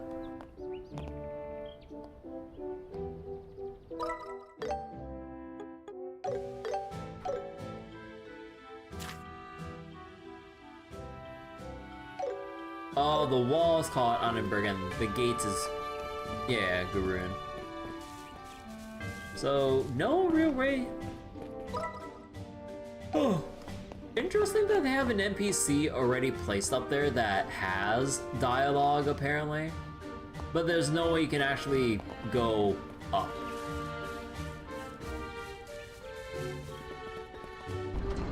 Oh wait, no, you can actually go in. Oh shit. Oh my god. The shops. Bro, we are not budging on main story. Holy shit. Now we know. Okay, oh god. Oh, are you on your way to Gransel? Huh? Oh, not exactly. Oh, is that so? These days, most people heading to the royal capital travel by airship. I practically never see anyone heading through the checkpoint on foot.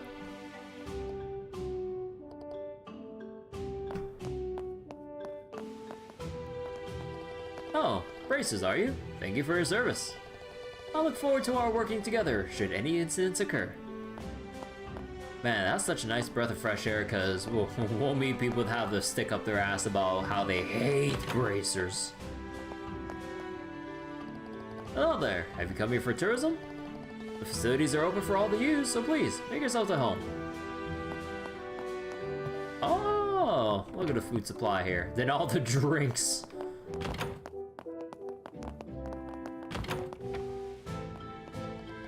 Hello there. All travelers are welcome here in my inn. There's a cafeteria right next door. Stay over whenever you like. Please, stay and rest a while. Oh, right.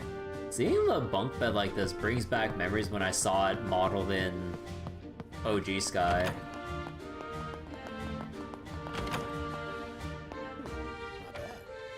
Oh, wait, what kind of food they got?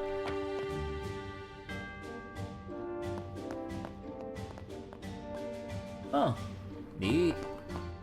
Welcome.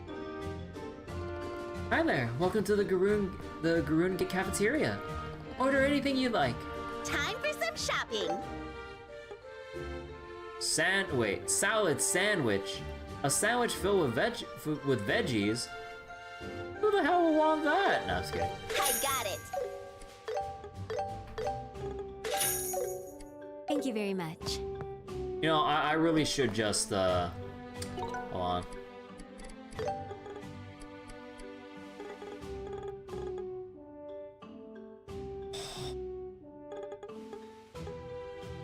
I know I shouldn't,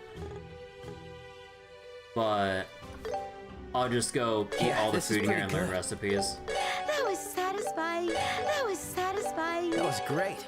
That was great. Yeah, this is pretty good. Alright, so how many more stats can we get through cooking everything? 3 strength, 3 strength. Oh. It's all... Oh, wow, they really do kind of lay out the stat bonuses Daybreak style. Once you eat enough food, you always unlock your stats in a sort of order. Like, you get your HP, then you get your strength, then you get your defense, then arch strength, then arch defense, and then it cycles back to a larger amount of max HP until you basically fill out the recipe book or your food brochure, wherever the heck it was again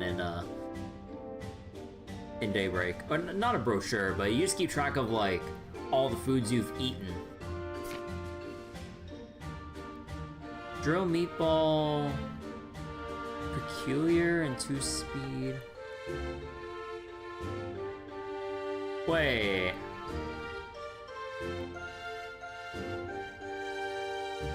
Support XP for all allies? You know, I would have to ask at this point, but the game's too new for anyone to probably find out. But, does support XP apply to characters we don't have in the party yet? Because that'd be a bit of an oversight if it didn't apply.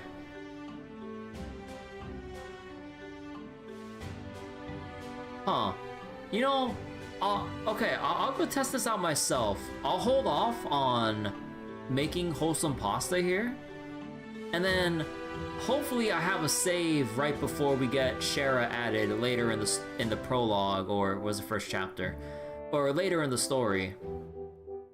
And then we'll see before and after, like before we get her, then check her support XP. Oh, sorry, and check Estelle and Joshua's support XP. And then after we get Shara, whether or not she starts at 0 or has that initial 100 XP bump. Huh. But yeah, wait, that's crazy. Plus 2 speed though? On making this thing? Huh, okay.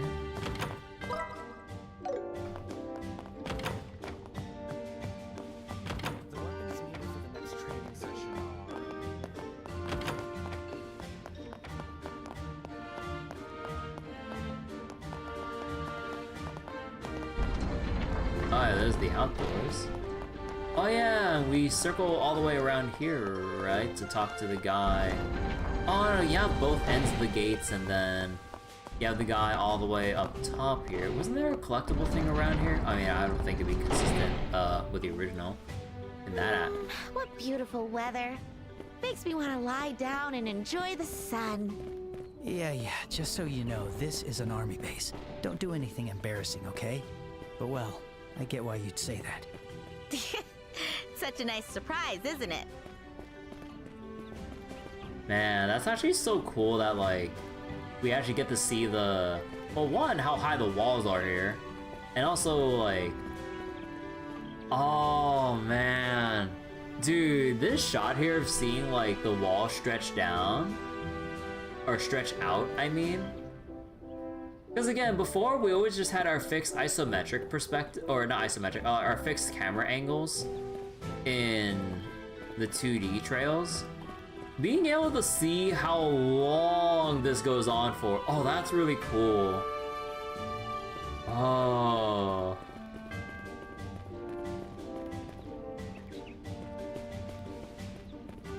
But yeah, no collectible thingamabobs around here?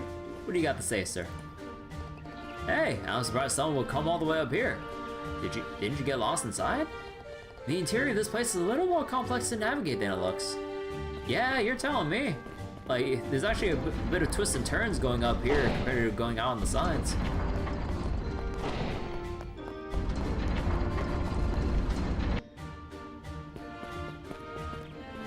Oh, you gonna talk to this guy? No. Oh yeah, this is the short end of the wall. And then we have like the longer end once we kind of cross over here. Again, it's really cool seeing, like, being able to see the ground floor. Oh man. Again, like, just like the degree of exploration and the views. Just going around, like, familiar sites again. Oh, dude. Look how long this goes on for. Oh, that's so cool.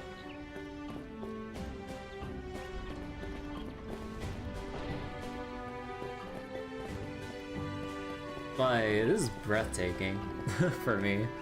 Hi, welcome to Annenberg Wall. Since you come all this way, I'm guessing you're either tourists or ruin hunters.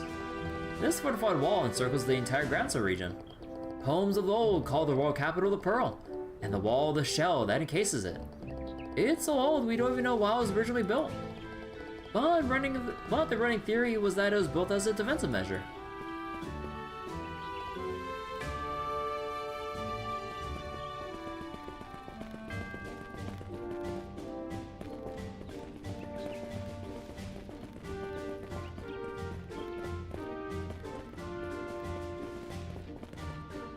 Oh, cool. Big Sean, how many times am I gonna say the word again? Nah, God, don't make me feel bad about how redundant I'm being.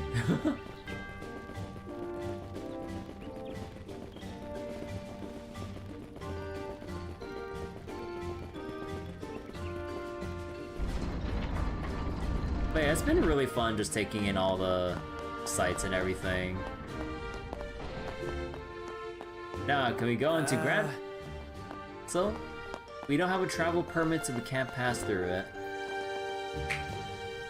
Alright, so that's about all we can explore in Gurun Gate. Oh man. We went a long way though. And yeah, there's the power level spot right here. Unfortunately, we can't teleport to it. Anything back at the Bright House? Here we go. I wouldn't think so.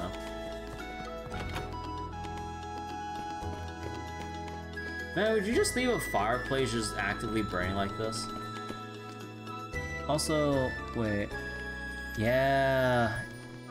You see the family photo of Cassius, Estelle, and Estelle's mom. I forget her name, but yeah. I wish we can like zoom in the camera more, or go like, you know, first person, so we can more like thoroughly examine things here, like the, you know, like the picture frame here.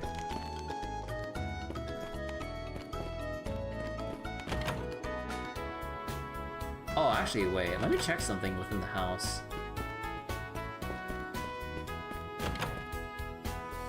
This is Estelle's room. Oh, right. So Estelle's room doesn't have the thing that you can climb up. That's only in... Yeah, it's only in Joshua's that he has, like, a little ladder to climb. Yeah.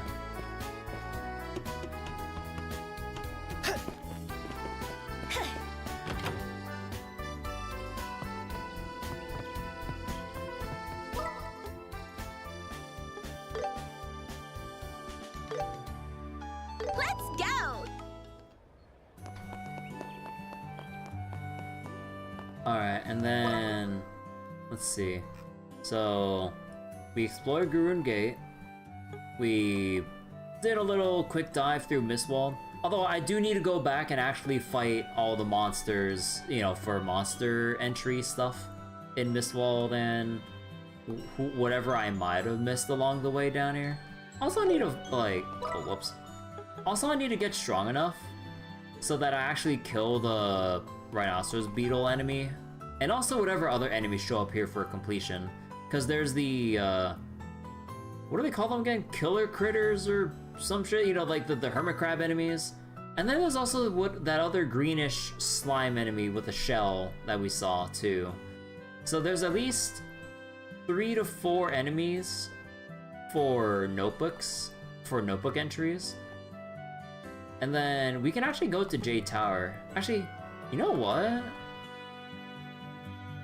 Wait, let's take a quick run to the Amalgam Mines if possible. Hold Be on on. your toes.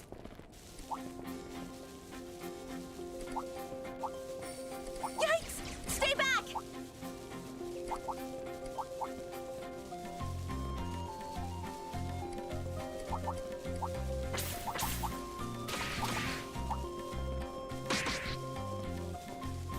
Oh yeah, we can actually go all the way out here. Cool. A group of enemies. Be careful.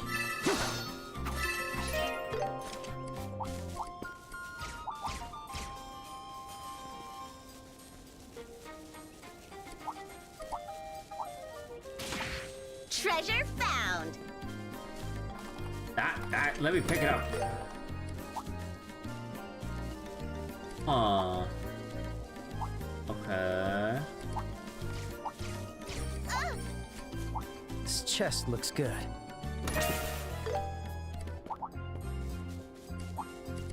You know, gotta be careful about the bushes that you run into. They actually slow down your move speed, which might actually mess you up if you're actually mid-battle and you like land in a bush and you don't have enough move speed to run away from an enemy about to do a big or do a heavy attack on you. Treasure time!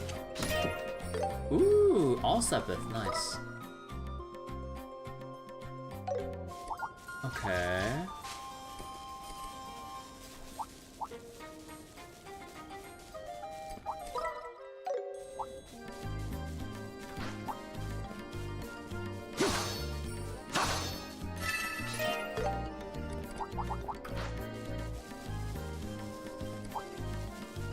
But yeah, I'm just in full exploration mode right now. Found. Let's see, what else is here?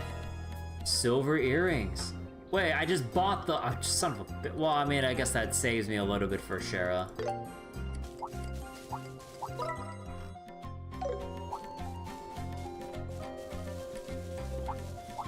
Alright, what else can we tag along the way?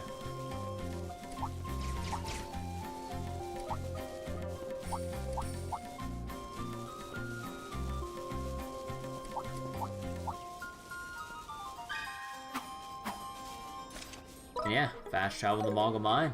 Neat. And I don't think there's too much else around. Yeah, because usually they lay out the chest, you know, at specific dead ends or corners. So yeah, there's really nothing at Amalgam Mine in terms of collectibles. Can we go inside? Yeah, no, you look like you're gonna block us off. This here's the Amalgam Mine. It's off limits to the general public. Yeah, kind of figured. Okay, what about Jade Tower? Let's go. Like, nothing optional as we look out here, right? Yeah, not really.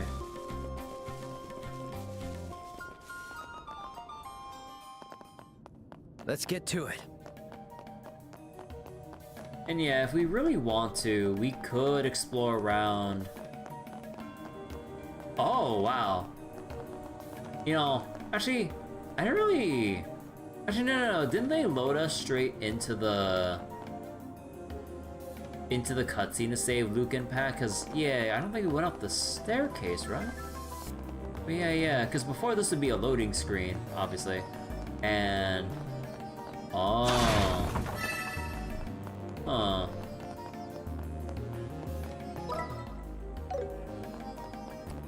Oh yeah, they're the enemies that we saw in the cave. They were from They're from Jade Tower.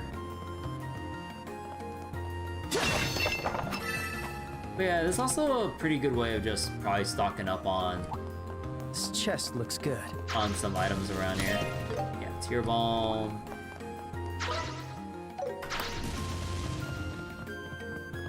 Again, we're just on full, like, exploration collecting mode.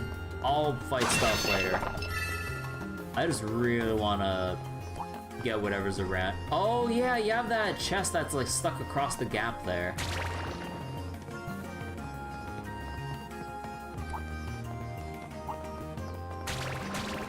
Oh, right. That's a gap. This chest looks good. Dreamy Shell Bake. An easy dish to make over campfire, great for outdoor dining.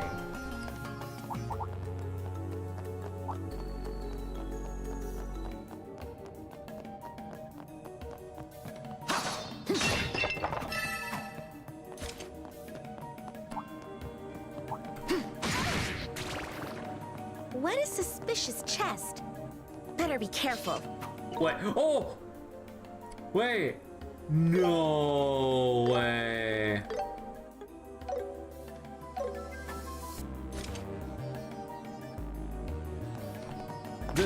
The chest... Treasure found! The chest...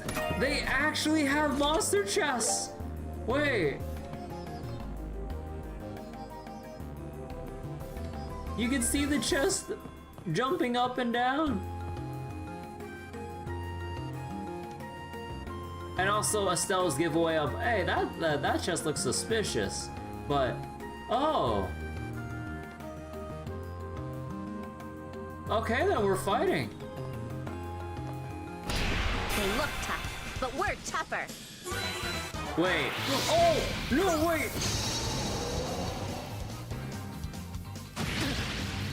All right. Oh, wait, no, we don't fight these. We do. Oh. Right, I forgot how shitty these things were to fight. Oh my god, wait, no, I forgot about these things. Oh, there was like a run, right? No, okay, you can run if you want. Stay calm. We need Shara. Yeah. This one we definitely need to get Shara here. Like, there's no way we can just do, like, with how much speed, damage, and health these things have, we don't have any decent way to actually kill these. They already do half our health and damage. Oh. See ya!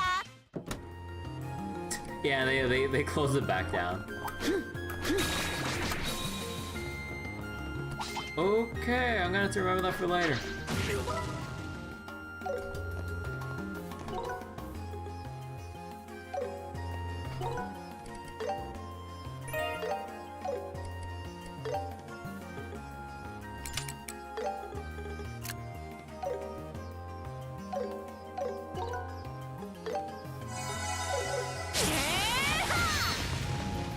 Oh, staircase enemy.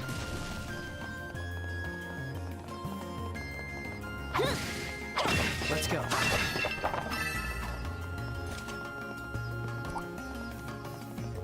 This chest looks good. Ooh, okay, yeah, going on exploration runs are really, really good. Got a lot of nice Sepith and everything to claim for unlocking slots.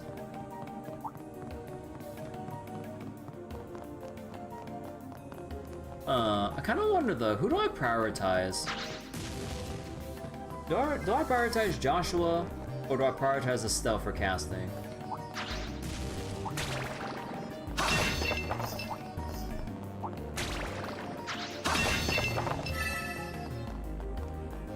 I think maybe we prioritize Joshua for casting.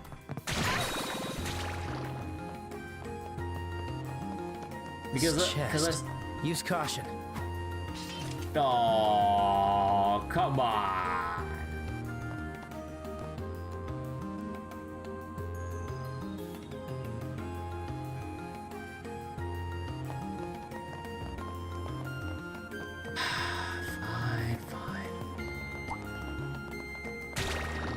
Alright, to the top. Or almost to the top, because there's also the rooftop.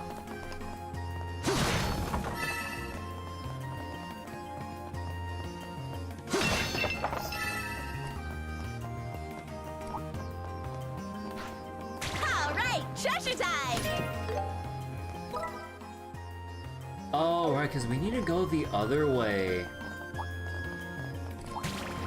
And yeah, there's gonna be yet another monster chest though.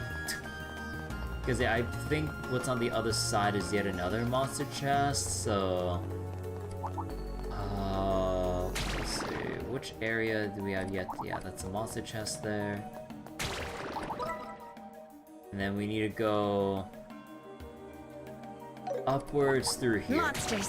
Could be trouble.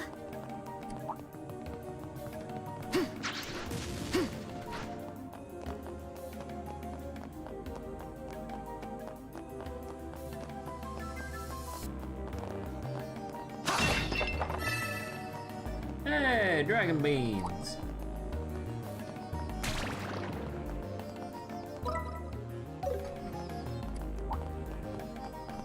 Okay, that's how you connect to the center there. And over here. Treasure found! Oh, thank God, a normal chest. Curia Ball. Eh. Wait, is that a... That's a normal chest, okay. Oh yeah, they have a tree at the center there.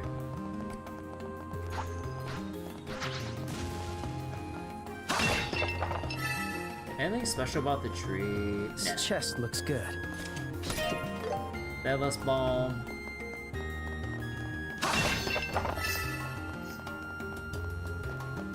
Ugh, alright, fine to the roof. Wow, so this is the rooftop. I feel like I could touch the sky now.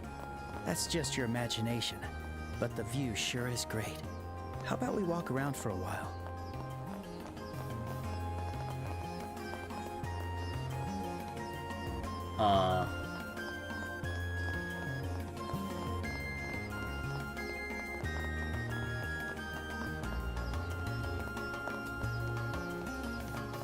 Man, you know, I really wish we could like climb around and get some like decent scenic shots. Not that Estelle Joshua would have any orbital cameras and all, but yeah, okay, so that's about all we can really claim from Jade Tower. Okay. So, aside from this little part here, we've basically explored to the southernmost end of the Rolent region, all the way to Mistwald, although, again, there's still several enemies in Mistwald. I think maybe some enemies along the way here, on Elise Highway. Whatever enemies that might be on Milchmane Road. And then, probably double check if we still have to kill some enemies around the Malga Mine Trail.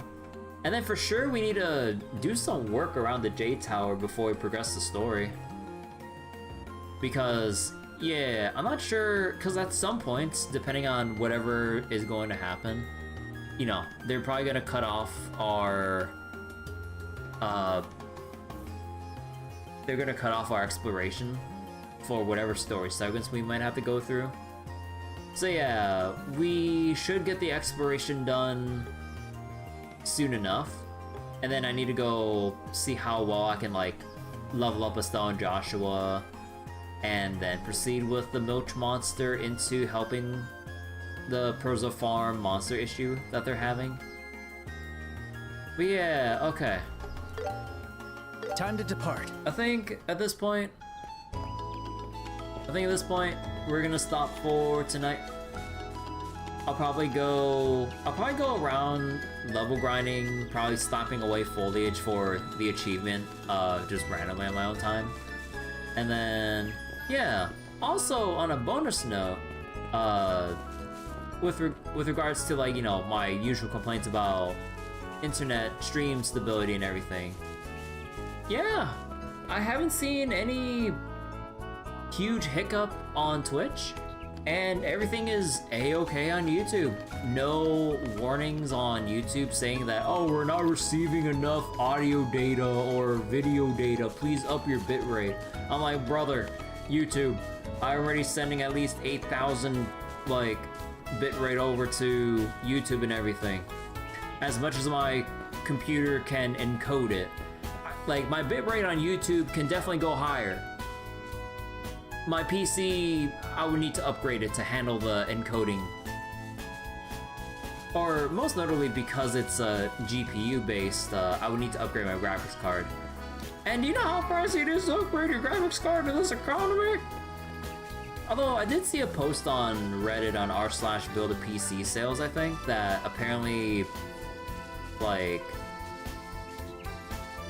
NVIDIA GPUs are actually being sold at MSRP now because supplies caught up finally to the demand.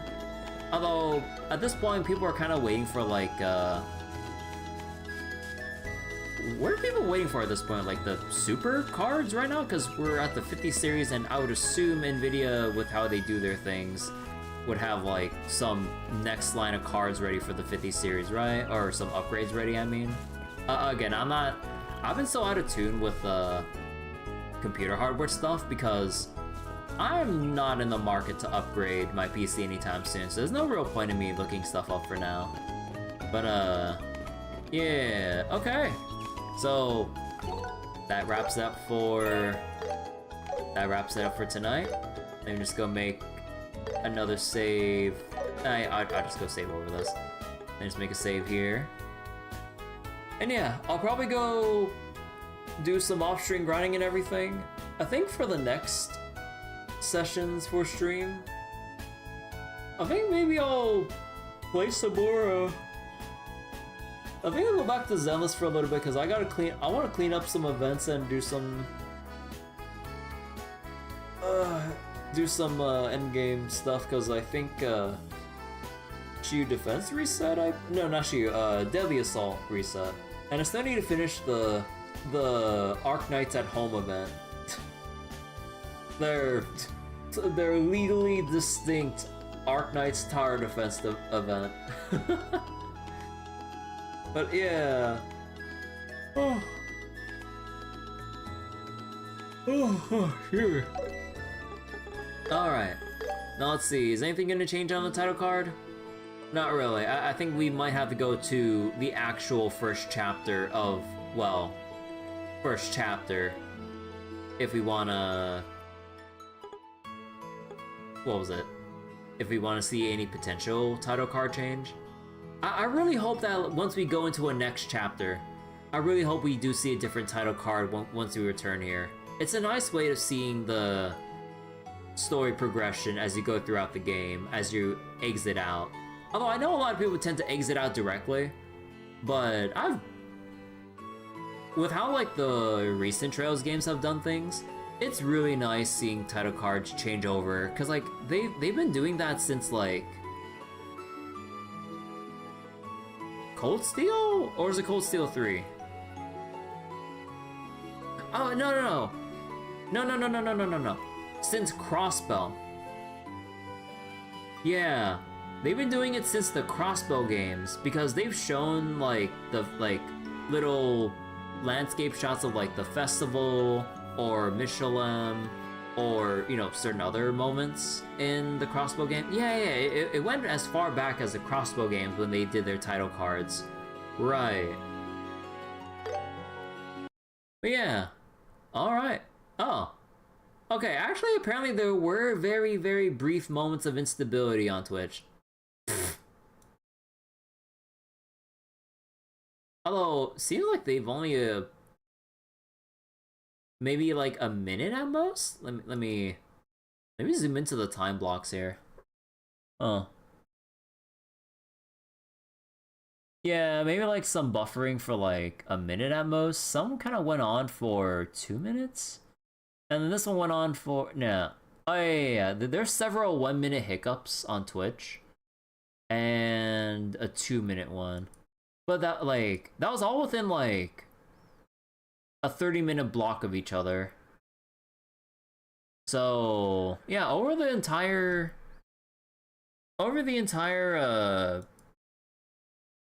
session tonight, yeah, everything's been pretty stable.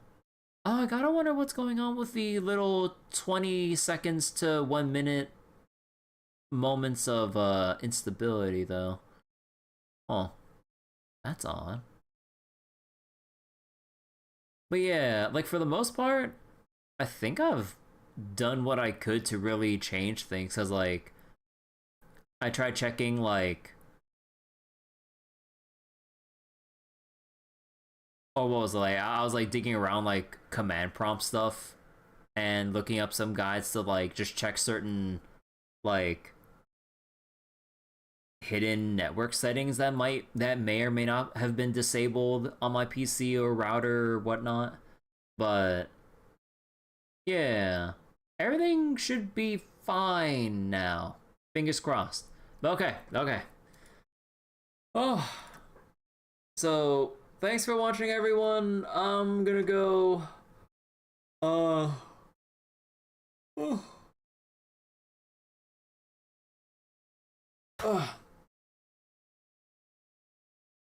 I'm gonna go find someone to raid on Twitch and go close it out on YouTube. So for anyone watching on YouTube, thanks so much for watching. I'll probably go do some Zenless Zone Zero tomorrow though, because I kind of want to catch up with some event content and whatnot. But yeah, we'll get back to Trails in the Sky first chapter soon enough. Bye bye YouTube, take care, and thank you so much for watching.